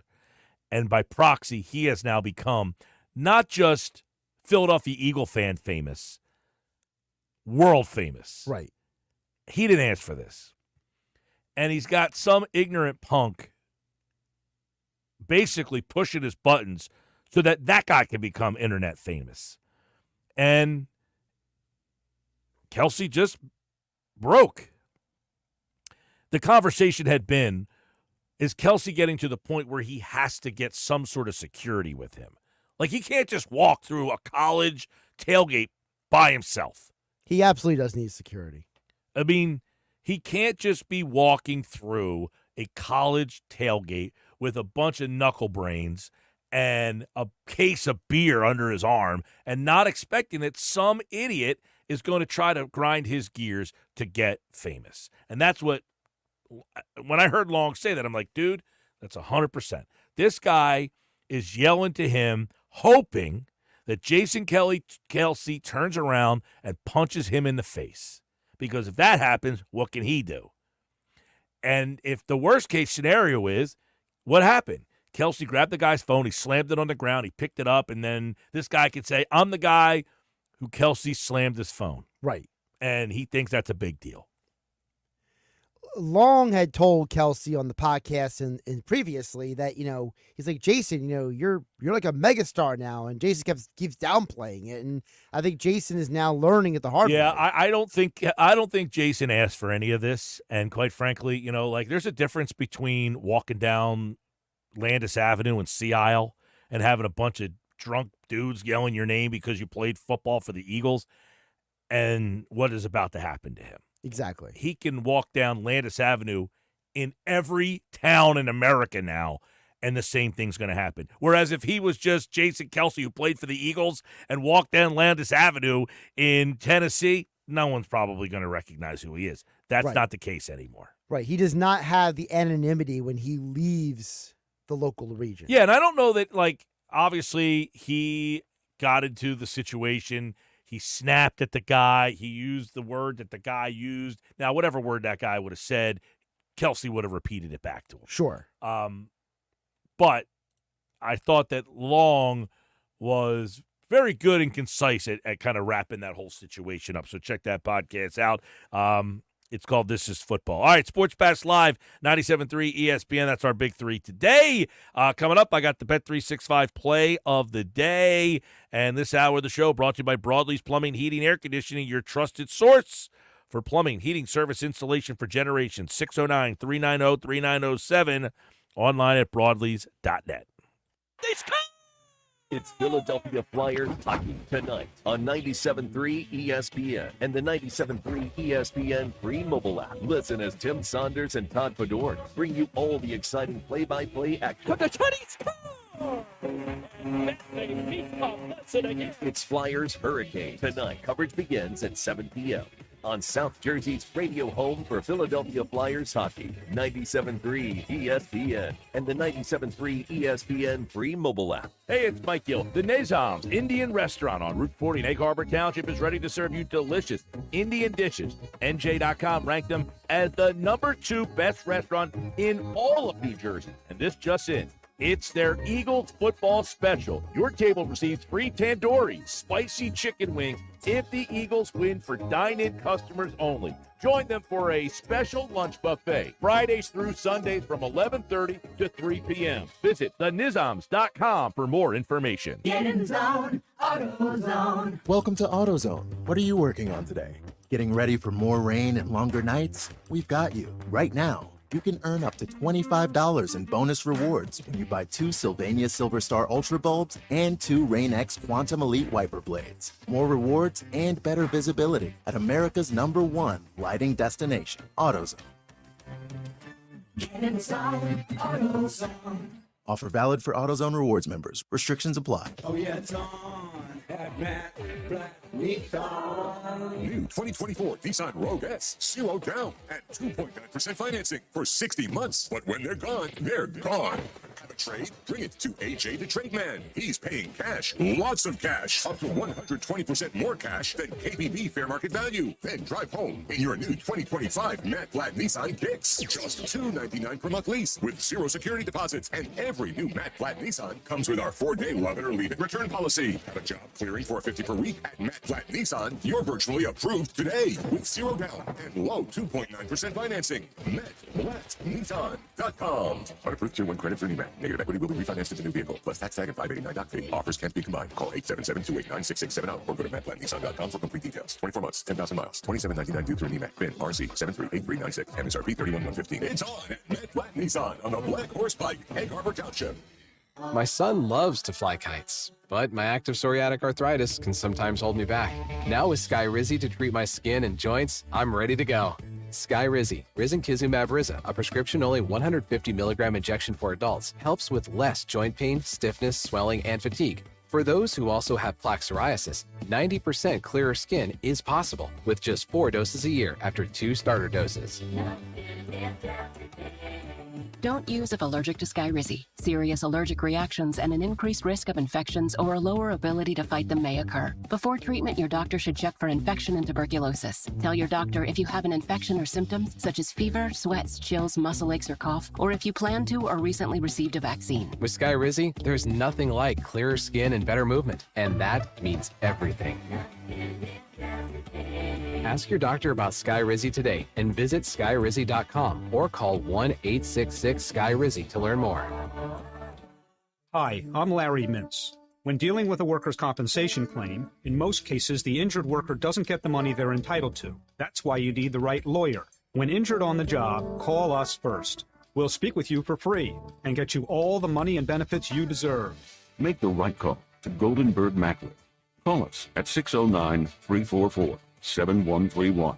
That's 609-344-7131. Or visit us online at gmslaw.com. It's the Sports Bash with Mike Gill. Do I have everybody's attention now? On 97.3 ESPN and the 97.3 ESPN free mobile app. All right, getting ready to get out of here. Time for the Bet365 play of the day. How'd we do last night there, Josh? Mike, you went 2 out of 3. Kate Otten did get over the receptions. Paul George, he did get over the rebounds. But Bucky Irving let you down. Yeah, he did. That Bucky Irving did let me down last night. But I won't let you down tonight. What's my overall record? 55-32. 55-32. You guys are winning some big bucks out there. And here's a little reverse for you. Ever do a reverse before? Like the John Morant layup the other night? Nope, like the bet. 48.5 under tonight, Miami of Ohio, Ball State. I like the under in that game. And I'll take Bowling Green minus 14 tonight against Central Michigan. Those of you who know the betting world and the terminology, if you do a reverse, you'll thank me tomorrow. And that's your bet 3. I don't know if the betting apps do reverses. You got to call like an old school guy to do a reverse. You say, yo, I'll take Miami of Ohio, Ball State under 48.5. Bowling Green minus 14 reverse. You've been hanging out with Nadu too long. I was talking to Nadu last night. Exactly. But no, he's not the one who taught me the reverse. I did a lightning one time in college. That didn't, I never do that again. Look it up, Josh. Look it up. Sure. All right, that's it for the Sports Bash Live on 97.3 ESPN, but not before. That's our 99 Growlers Sounder, 609-573-3776. 609-573-3776. Caller number 7 right now. You are entered for this year's 99 Growlers Party at Mudhead Brewing Company in Wildwood. 99 pairs of tickets. And, of course, 99 Growlers. 99 bottles is 99 Growlers this year because we're going down to Mudhead in Wildwood. And caller number 7 will be there. 609-573-3776. 609-573-3776. Caller 7, you must be present to win. We'll have a pair of tickets to see the Eagles and the Steelers on December 15th at Lincoln Financial Field. Caller 7, good luck. We'll talk to you tomorrow. It's Sixers basketball tomorrow night on 97.3 ESPN with the voice of the Sixers, Tom McGinnis, calling all the exciting play-by-play action. Maxey for three for the left side, and that's good.